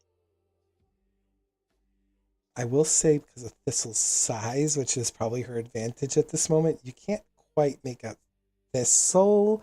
You just know that there's something like small behind the line. Like you can see like this little shadow. Thistle's a wolf, just so you know. Oh shit! Yeah, you see a wolf that's bloodied. A bloody red wolf. Yeah. So you do see that, Premia, and you also see uncharacteristically you do see Raiden, but you can't make out like physical details from where he is distance wise. You just see someone in armor running behind these civilians.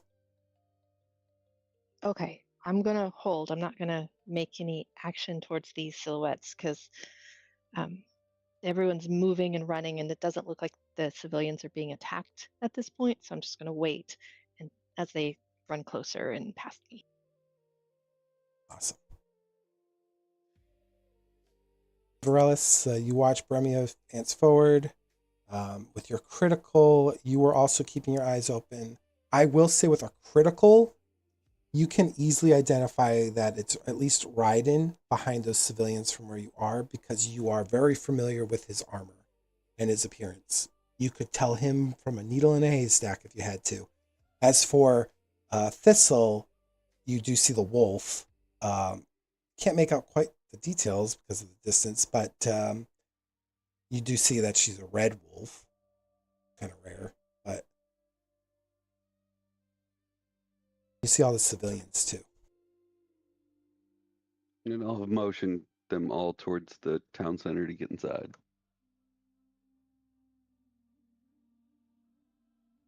This moment too. Thistle and Raiden, what would you guys like to do? You see, barely can see Bremia, and you can't see the other two at the far north because obviously they're very far, but you do see the large town hall. And it does seem like the civilians are running in that direction.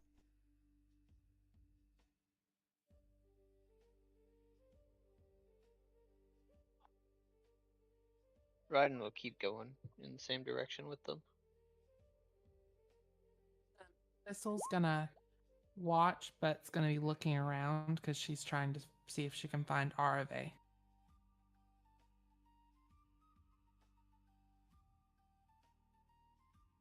Go ahead, roll instincts for me, but at disadvantage.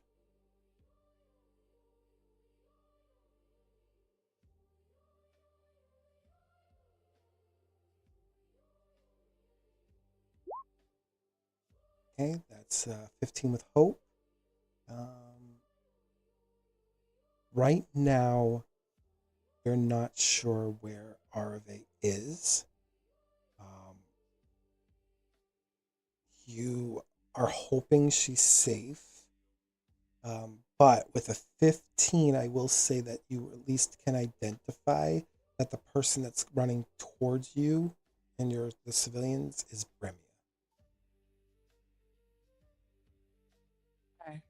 Well, Thistle will keep going forward until she reaches Bremia. These guys forward here. Advance 2 spaces because there's not really any like enemies kind of chasing, so you guys will kind of advance with them. Okay. And this is where Thistle actually comes into play with 2 of the civilians behind you guys. She's kind of joining from the western farms. And Thistle, you and Raiden can't quite see her yet because she's behind you. But for you, Arave, you can see them. You're used to Thistle's transformations, so seeing a red wolf might not actually be that strange for you. But you also notice the armor that Rydens wears, and that is familiar, at least enough in this distance for you to understand that that's Raiden or Raiden. So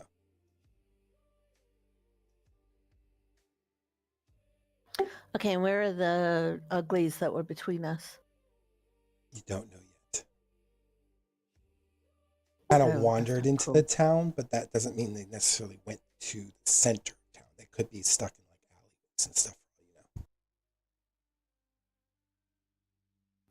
Okay. So Hervé's going to still try to stay quiet, somewhat stealthy, but she's going to perhaps make a more of a natural call, more like a bird call towards Thistle, hoping that she catches on. Go for it. Just roll presence. DC's low since you and her know each other, so say it's like a 5. Yeah, Thistle understands who that is.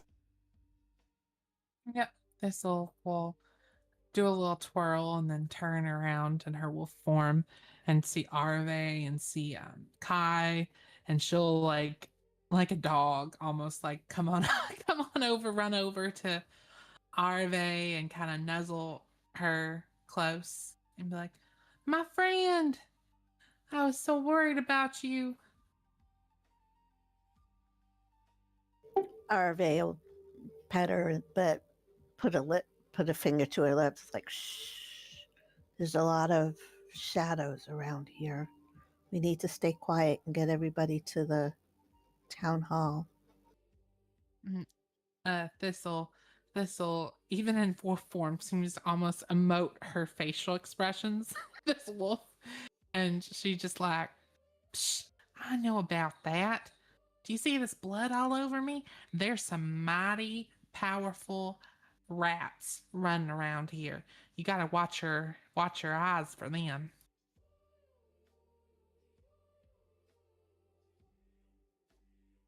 Well, there's not just rats. There's bigger creatures out here too. Come on, we've got to get these people to the town hall. And she nods her wolf head, and what she does is she kind of goes behind. She like moves behind these civilians that are beside Arve, and kind of nudges them with her head, like, get on, people."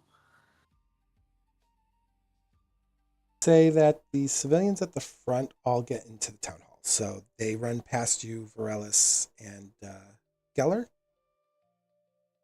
don't know if there's anything you want to do to direct them or whatnot, but I don't know if there's a pattern to Varelis' system to managing these chaotic people.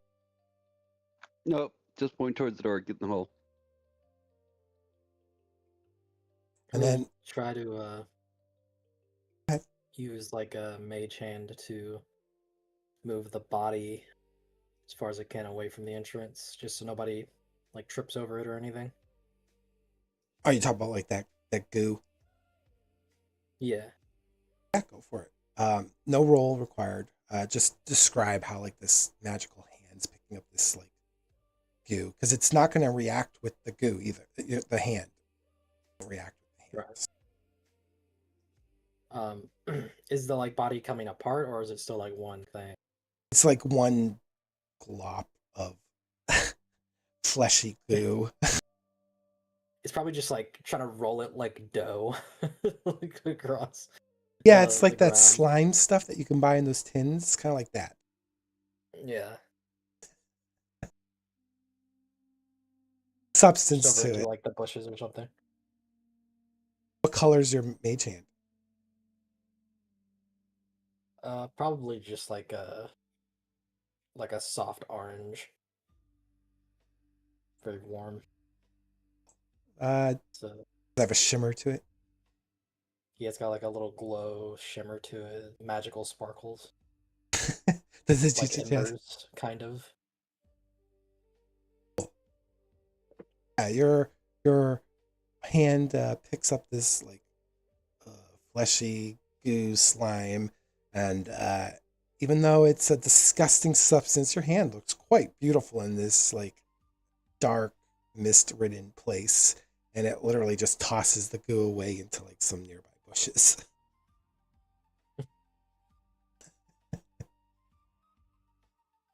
And dust off my coat and said, "All right, everybody, inside." I'll kind of graciously bow to you and Varela as kind of like just nodding their heads. Some of them probably do actually bow and thanks that they're safe, or at least they feel they're safe, and they get in. Remia, the civilians are now past you, and Thistle and Ryden are close enough to you. You do recognize Ryden. And I will say this much about Thistle. You at least know Thistle can transform into animal forms at this point. So you're 50-50 with the wolf. Yeah. When I see Remia sees the wolf, she'll squint her eyes, say, "Thistle, is that you?"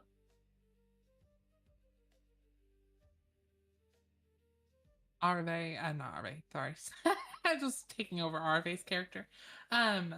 Thistle looks over toward Bremia and she wags her tail like a dog. And she's like, "Yes, Miss Bremia, it is me, Thistle Bramblefoot." And she she continues trying to hustle people into the building. Remia, "Good to see you, Thistle. And you, Ryden and Arve. Come on, get in the hall." We'll say there doesn't seem to be a lot of activity in the center of town, so everyone does clamor into the town hall. Actually gather up again, and as the last people get into the town hall, you can see from the direction that Arve was coming from, the western farms, you do see several silhouettes kind of coming out of the alleyways and meandering themselves into the town center. But they aren't looking directly at the town hall at the moment because they don't have much of a mind to think for themselves. So they're kind of just, if they see it, they'll be attracted to it, and they haven't seen something that they're attracted to yet.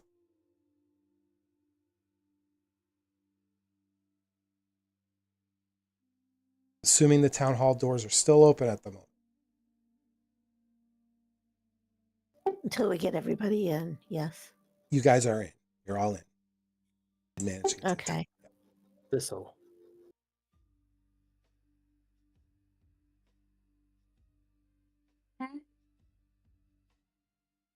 Since you are transformed, you'll be much faster. Could you run around the perimeter of the hall and make sure that the line of salt hasn't been broken? Thistle nods, and she would do what she was asked to do. Okay, so why don't you just do a quick agility, see how fast you move. Higher the number, the better. I will chalk up your speed in this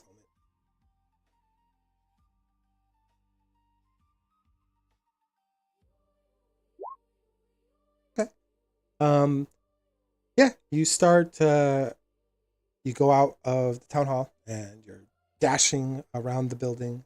You're looking at the salt that's been spread across, around its perimeter. You don't notice anything that's kind of like separating it. You don't see any breaks in the line.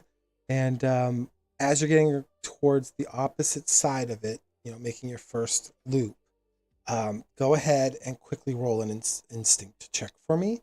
This will be at advantage only because your form is slender and agile, and you're probably not in a form that's drawing a lot of attention.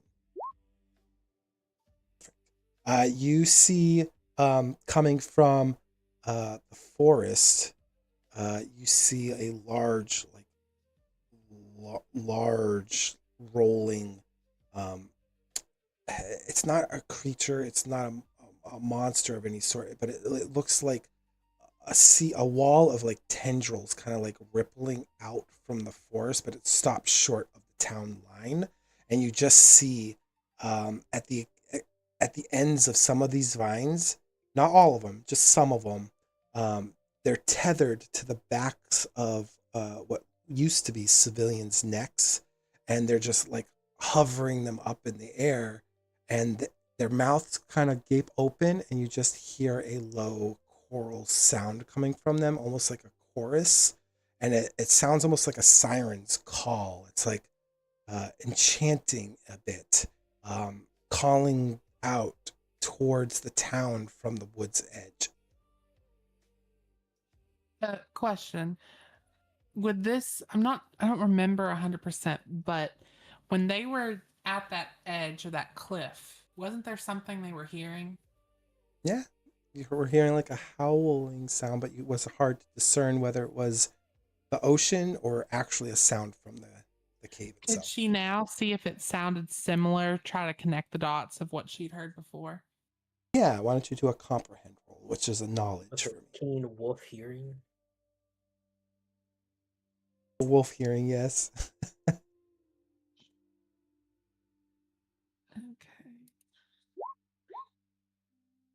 Okay. With the 17 fear, I will say has a similar sound to it. It's not completely fresh in your mind because a lot has happened since then. So, but it has that same low howl to it. But as the chorus picks up and it's more haunting in nature, and you're watching like these limp, lifeless bodies literally be suspended kind of almost mid-air by like these tendril things. There's like 5 of them just kind of like waving back and forth left and right, their limbs kind of lifeless and limp. You just see their mouths are open. It's like whatever these vines source is, they're controlling these bodies with their connection, and they're making them do this chorus. It has a similar sound, though. I will give you that with a 17, but you can't be 100% sure because of the time gap between the two events. Is the behemoth, it's coming from the same direction though as where the cliffs were, right? No, it's coming from the heart of the forest. Okay, so different direction. Yeah, you can't see the source of where these tendrils are connected to. It's just they're coming from the forest. There's like probably 10 tendrils, but 5 of them have like a corpse kind of tethered to the end of them. Okay, and last question. So these tendrils are coming from the forest. So the source of this is not in view. It's not this actual behemoth of a thing. There's actually something else that's doing this. As far as you know, yeah. I mean, you've seen nature and be alive. As a druid, you have this connectivity to nature. You've seen nature do some wondrous things. But for vines to be able to manipulate life in this way, or lack of life in this way, it's not natural at all. Yeah. I figured she would know at the minimum this is everything she's seen, even from the moment when she tried to like create a flower in that like black goo. Like nothing here, none of this is natural. So none of this is the earth willingly creating this. Correct. Okay. Well, she's seen what she sees and she's going to run back into the church to let everyone know. And as you enter the church, who's ever still at the door, they'll see that there's probably like 13 or 14 of like those lumbering like husk forms that you guys had faced earlier, kind of just meandering around the town center. They haven't quite looked in the direction of the town hall yet, because I'm assuming there isn't like a bright beacon of light coming from the town hall. So Erave was one of the last people in, and she's gonna make sure that her cat is in as well. And she starts pulling the doors shut. your cat's in. Okay. Yep, she's pulling the doors shut and trying to hush everybody. About everyone else. I heard Geller was going to say something in Thistle. I was I saying think that Varellus is shining bright like the sun. Oh, that's true. Varellus is bright. I forgot completely about Varellus.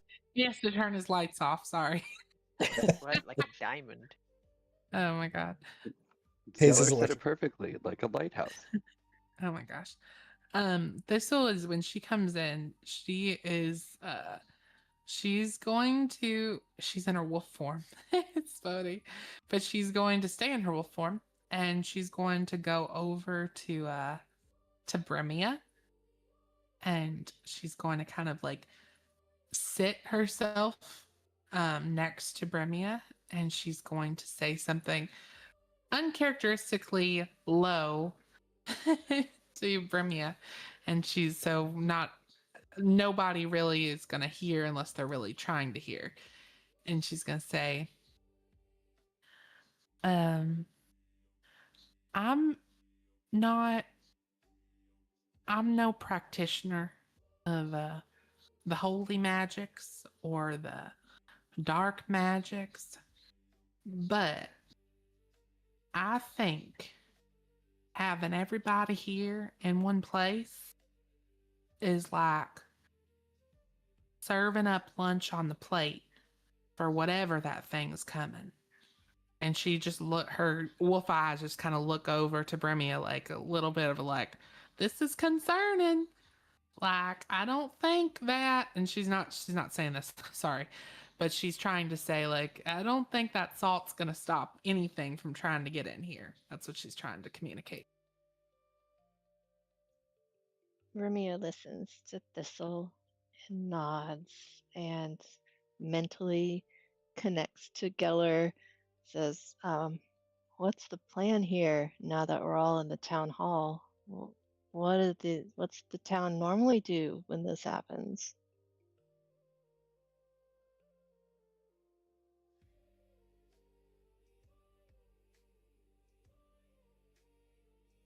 Oh, we just lost Geller.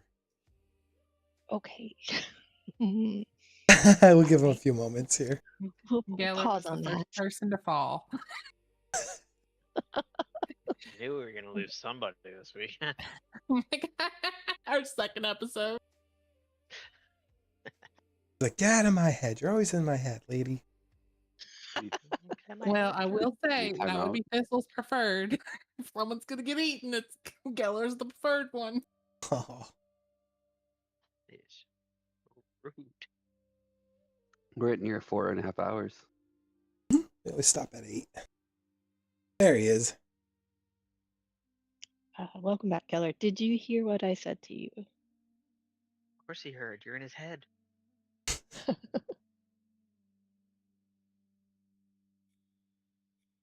Oh, you there, Geller? Hey, hello. Sorry, my internet got No. shut off for like 2 seconds. Okay. Oh no. Mia was sending you another brain message. Uh, No. aneurysm. Mental messages. Yeah, so Vermia is mentally messaging Geller that now that everyone's in the town hall, what's the plan here? I mean, do the townspeople normally do something at this point? Not sure. We're going to have to go ask the elder. That sounds like a good idea. Maybe we do that pretty quickly? He is up front, With haste. at the base of the stage, and he's surrounded by a bunch of civilians right now. Make our way through the crowd then. Anyone else joining Geller and Bremia? Nope. Nope. Arve staying closest to the door. She's got her bow in hand now. She's just waiting. Yeah, Raiden will just kind of rest from all the running and combat, hoping to just kind of recompose himself. And Gotcha. Thistle's gonna move and be on the opposite side of Arve from her pet. Okay. As Geller and Bremia then approach the crowd, they can hear the elder explaining, "I am so sorry, everybody. We knew this day would come, but we didn't expect it would come this quickly. I want you all to buckle down, stay quiet, get some rest, and pray to the whatever deity that you need to pray to that we can make it through this night. I fear that we may have been wrong about some of the tales that we've heard." The crowd is not appreciative of his response, but they don't know what else to do, so they start dispersing, even though you can hear the murmurings of their disgruntled feelings of this moment, because they weren't satisfied with his answer to whatever questions they may have asked while you guys were approaching. And now he's kind of standing by himself, and he's about to turn around, but he catches that Geller and you, Bremia, are kind of locked in on him. I think you owe us some answers. I will do my best. What would you like to know? What exactly is going on? This was something I prepared for forever, but how can you prepare for something like this? It's a tale, it's a fable, it's a myth that's been passed down from one elder to the next, and I didn't think this would happen in my lifetime, and hence the salt, but I don't think the salt's going to hold against whatever's out there. But the story goes that there's a darkness at the center of the forest, and when well, I don't know if you have time for a fable. You have time for a tale? As long as you believe that we do have time. Maybe make it quick. I'll do my best. He looks at the windows, and you all can hear, maybe not as clearly now, but you can hear that haunting melody coming from the north. It's muddled. It's not as loud. It sounds more like a murmur like this. It sounds more like that. But it's beautiful in melodic way. You can hear that, and he goes, "Do you hear that?" He points towards the stained glass to the northern part of the town hall, and he goes, "That is a sign that I did not want to hear. That means the lady of the other land has arrived, and she has brought forth the seeds from the north, and this bodes very ill for not just our small island, but for the island north of us, and most likely beyond. This is a tale that's been passed on from not just elders amongst us, but from great leaders across the world, just in different forms, in different formats, about the mythology of the northern continent. And that, my friends, is not a good sign." He's pointing as if you guys can see what's making that noise, but it's more for dramatics than anything.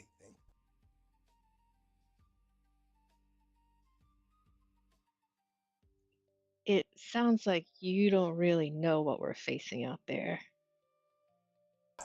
Lady of the other land. She brought seeds from the north, you say?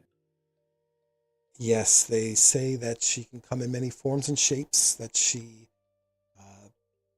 can appear as beautiful as the most beautiful gem, or she can be seen as plain as, well, me. She could take on any gender, any shape. She could be a halfling. She could be amongst us, even in this room. Very room, she could be here, now. But the fact that that sound is out there, wherever she is, she must have reached her objective and has thusly planted this seed. And he looks to Premier like he is acknowledging your question. Like his face says it all, that he really doesn't know what's going on. He's just repeating the story that he's heard from his father, who's heard it from his father, and so on and so forth.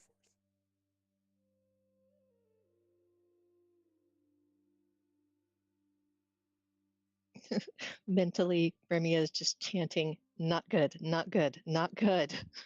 That Comes. is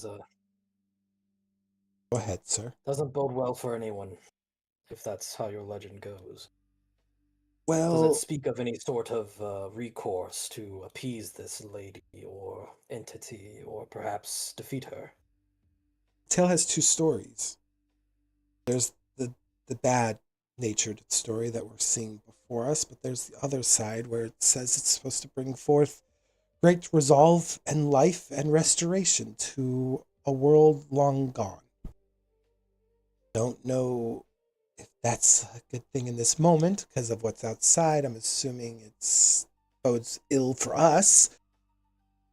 As a recourse, uh, I suppose the only thing we can do is find the source of what's causing this and try to put an end to it. It's the only answer I have. I don't know how you would put an end to something like this. I suppose we shouldn't have ignored the signs. I suppose we should have listened to the rumors, but who wants to acknowledge this type of evil on yourselves? None of us do. Just played ignorant, and this is our penalty. This is our price. I'm sorry you're all involved.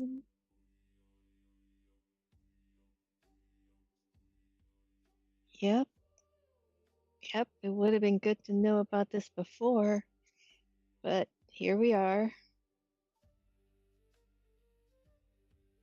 Is there perhaps someone who is an expert in plants in the village? There was a lady who was coming over the seas that was supposed to help us, or help me specifically with some research. Her name, oh man, it was Valen. But I hadn't seen Valen since you've all arrived. And no offense, you're all very noticeable. Let's see. If you happen to know where she is, or she's amongst your party of friends or comrades or whatever you all are to each other, that would be very helpful right now. Because she was supposed to bring me some good news to help me in preparations, but because I lacked that, I don't even know if I did the ritual outside right.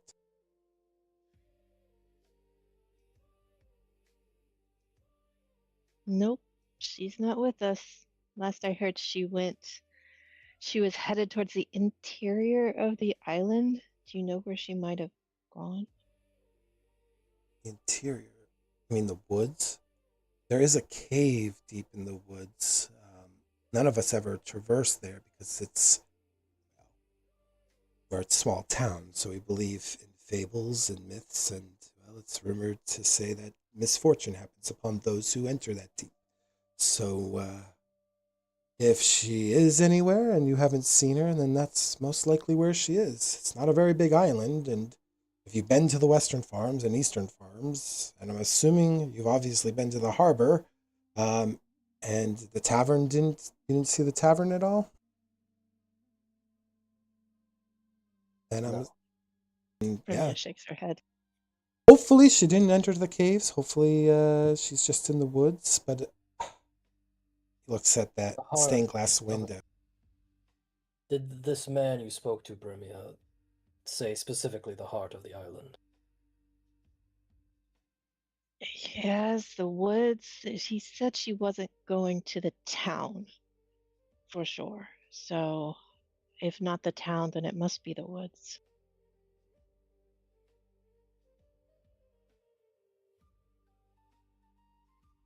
This cave you spoke of in the woods, is it the only path into the cavern beneath the village? Yes, the cave that's on the surface actually leads into something that we call the Leviathan's Coil. The Leviathan's Coil is a cave that you can see outside of if you're on the ocean, you can see it on the base of the island itself. It's along the cliffs. you can't usually enter from that side. So if you wanted to go into the caves leading to Leviathan's Coil, you'd go through that cave. But like I said, there's no reason for us to go there. Myth aside, uh, there's no rhyme or reason why anyone would go specifically to this cave. There's no resource. There's no trade good. There's nothing that sparks any reason why someone of sanity would even fathom to go that way. Well, I mean, didn't you bring her here to help with this mythical problem? That seems like a reason. Well, I may have excluded that in my request from the academy.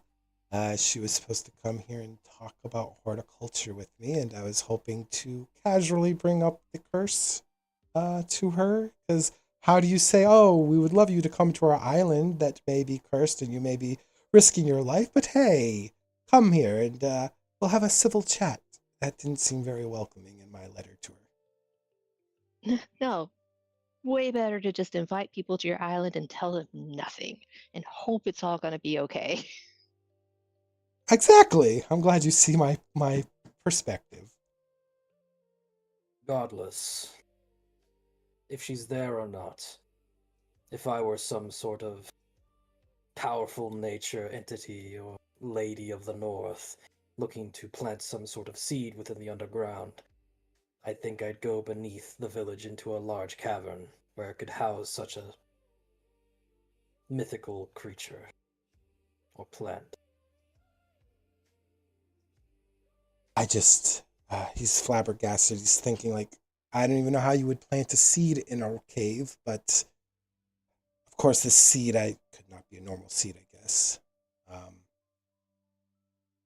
Just yeah. I mean, maybe your friend there, the I hate to say this, it sounds rude, but the mushroom lady, perhaps she has something to do with this. She's looks a little corrupted. Maybe she brought the curse with her and you were all being tricked. Easy How, now. how loud is that being said? It's just in front of them. Okay. Easy now. Her name is Alrave, and I'm sure your curse was here long before we arrived. Actually, it was always on the surface, this corruption, but it never came full force until you arrived. Or until that boat arrived. Which, I mean... It does not benefit anybody to jump to conclusions. It could cause people who are innocent to get hurt. You're right, of course. But it is a coincidence. Don't you agree? Well, Arve helped rescue your citizens that you left out there and had us go get. So I would think that maybe we don't blame her for anything for no reason. That doesn't make any sense. And Brimia's getting really fed up, so she just throws her hands up and walks away. I'll be honest, if I were to cast any suspicion on anyone, it would be you for standing outside alone like you were. But I'm a nice and honest man, and I can tell you are just afraid. Of course I'm afraid. I'm old. I can't face those evils like you all did. I don't have that kind of magic or strength. And I didn't mean to upset your friend there. It's just, out of all of you, she has the most appearance that looks like what's going on outside. You apologize for me for my outburst. It's just, I'm reaching for straws now. You won't have to for much longer. Just make sure your people are safe.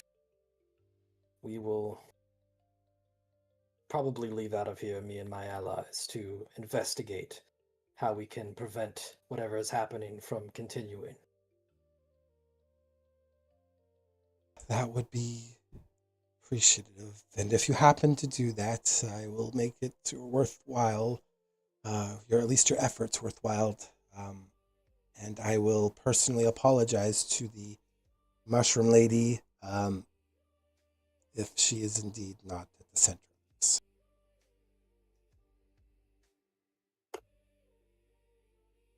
Is that a deal? Okay. He extends his hand for a handshake. He looks at your hand for a moment and then he asks, I hate to say this, but I'm a little germophobic right now. You saw what was out there, but why don't he raises his like forearm to you? He's like, why don't we just, Can I sort of try to discern if he's telling me the truth? Yeah, go for it. We'll do just you could do instincts. It looks like that's perceived sense.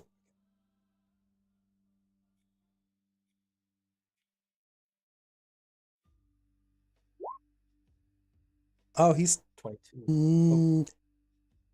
It's a half truth. It might be born out of fear, maybe, that he's doing this, but it might also be because he doesn't want to catch what's ever outside. Like you get the sense like he's associating. He doesn't know what's causing what's happening outside, obviously, by blaming Arve randomly for it. He's ignorant, so he's just trying to minimize any contact with what's ever going on. We'll be back soon. At least rest here tonight. Maybe do this in the morning if we can survive till the morning. It does look like these things are at least adverse to light, so if we keep the lights on in the town hall, they won't approach. I see. Very well. We'll head out first thing in the morning. I will have the civilians let you guys rest. We will start breaking down some of the pews, and we do have a space where we can light a fire comfortably without burning down the building, and we'll keep the heat going too, because we have to fight against this frost. This frost seems to be the source of a lot of the light sources in town from burning out early. So we will keep that going. We'll let you guys reserve your strength because that's all we're able to do for you. I recommend using some of that wood to cover any windows in case the worst. I'll oversee that myself. If you're going to do us the favor of ridding the land of this, whatever this is, then that's the least we can do is to make sure you all get comfortable sleep. Very well. Let's get to it then. Starts directing some of the more able citizens. He leaves like the kids and the elderly alone, and he starts gathering like the abled women and men to the front. And he kind of just lets you be, and he's starting to disseminate like orders.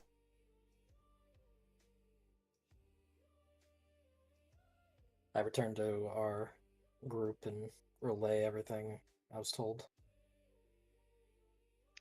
Before Geller gets back, Brimia would have approached Thistle and said under her breath, "You're right. They don't know what they're doing here." Oh my god. And Thistle just kind of looks over. She's beside Arve. And she just kind of says back, something, oh my god. Something unnatural has corrupted this place. And she kind of pauses. It's really a contemplative moment for Thistle that isn't always seen, but when she talks about nature, she talks about it in a way that she's very keen on. And she just kind of says, I didn't think about it when I arrived, but when I was in my inn room, I didn't feel comfortable sleeping there. But even when I walk upon the ground here, I still don't feel comfortable. And that's not natural. And that's all she says.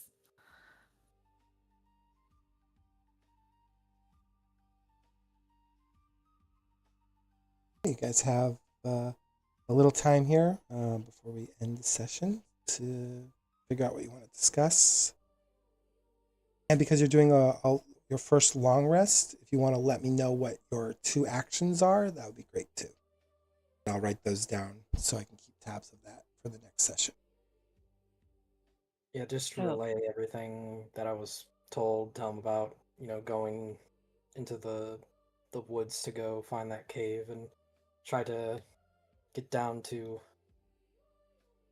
what's happening in Leviathan's coil.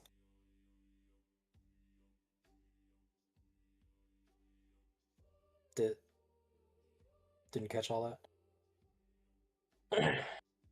I was just saying I would relate everything to them and let them know that I told them that we would go out together to try to ascertain what's going on down in Leviathan's coil tomorrow morning.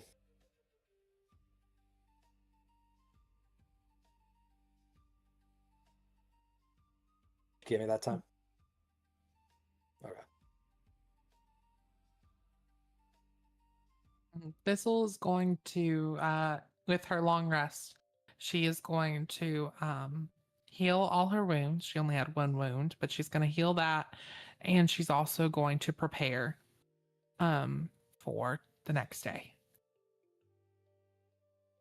Raiden will heal as well. And just rest from that, that's all.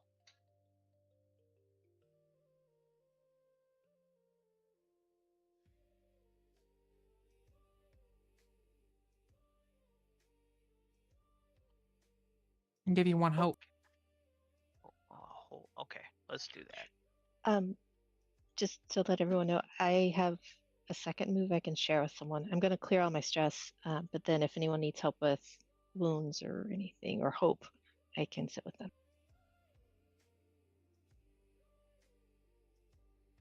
Repair one of my armor. Yeah, Raiden, are you doing your wounds this time?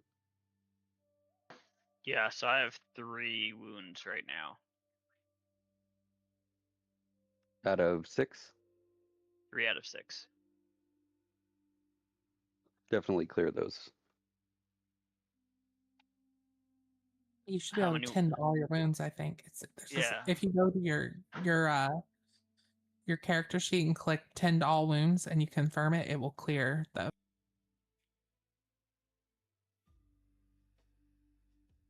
Where is that? Click on downtime.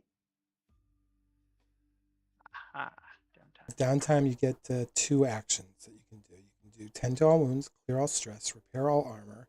You can prepare, and if you're preparing with someone else, you can get 2 hope with that other person. And then, or with a long rest, you can also work on a project, but you have to describe what kind of project you're working on and how. Are we doing a short or a long rest? This will be a long rest. We're going to hold back the darkness until morning for you guys. So, Oh, very good. Yeah, tend to all wounds and then prepare.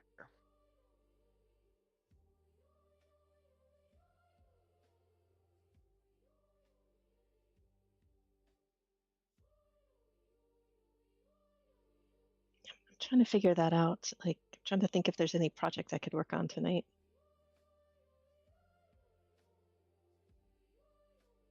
Maybe help me with what I'm trying to do. I don't know if I can do what I'm trying to do. What are you trying to do? Well, my first action or move is going to be repair all my armor, and then my second one's going to be to work on a project to try to learn more about the gelatin I bottled up.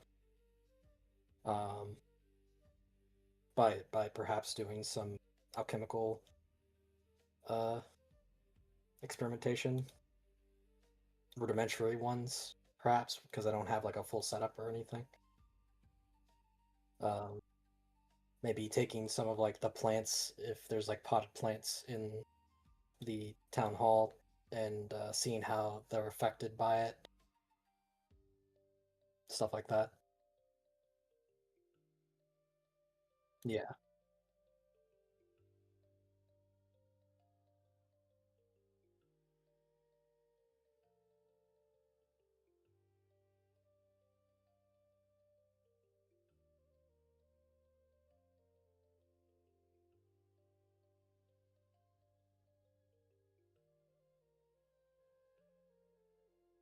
I'm going to. Yeah, I'll definitely help Geller with the project. Hoping to learn something. I'm going to prepare with others, and my project is going to be to try to make a snare for the person we're about to go murder.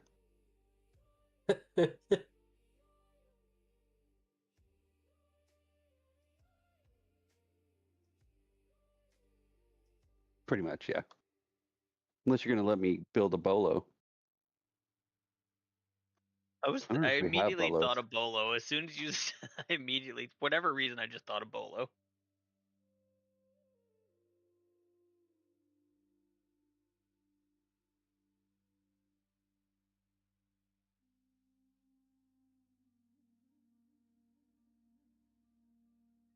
It's gonna be a big ass bolo.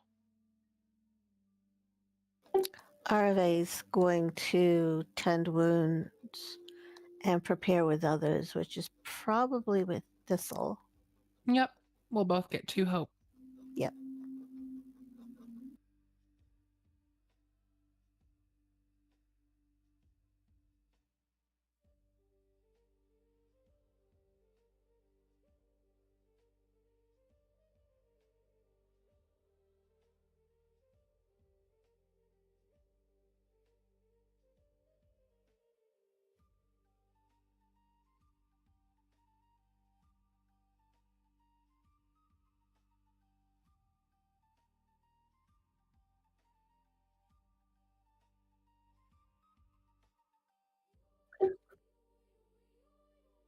Rest, I can change my strange patterns class feature, which I can choose a number on the duality die, and if it lands on that number, I can choose to gain a hope or clear a stress.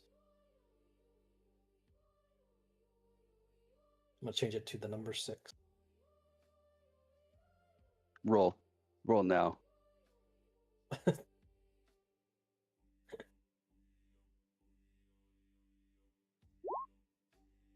It's called strange patterns.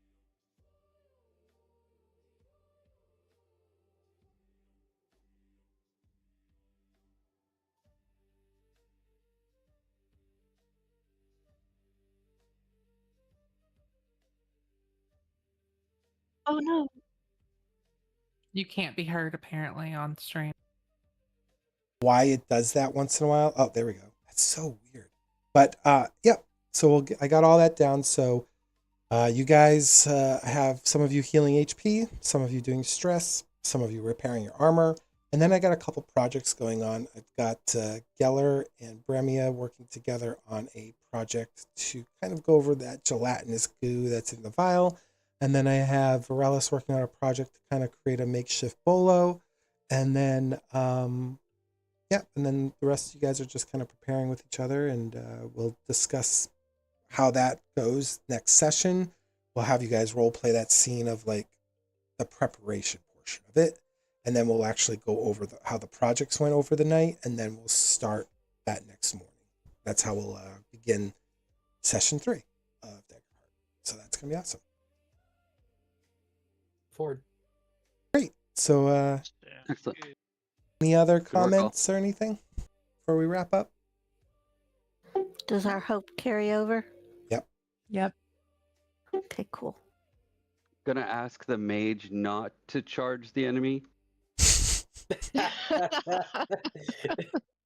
was before I knew battle I mage could before? attack from. That was before I knew I could attack from such a far distance with my staff. I thought I had to be like right up on him. Oh, I love that you charged him. I was like, man, he is a dwarf at heart. But That's I'm also a soldier, so it makes sense. I loved it. I mean, even as a thought, I don't know if it ever makes sense to just beeline straight into numbers. I suppose. He felt confident enough. Just some zombie Dwarven boys. confidence. Also, I'll say different stabs have different distances. Like his will do like what? Very far range. Yeah. And the short staff only does close range. So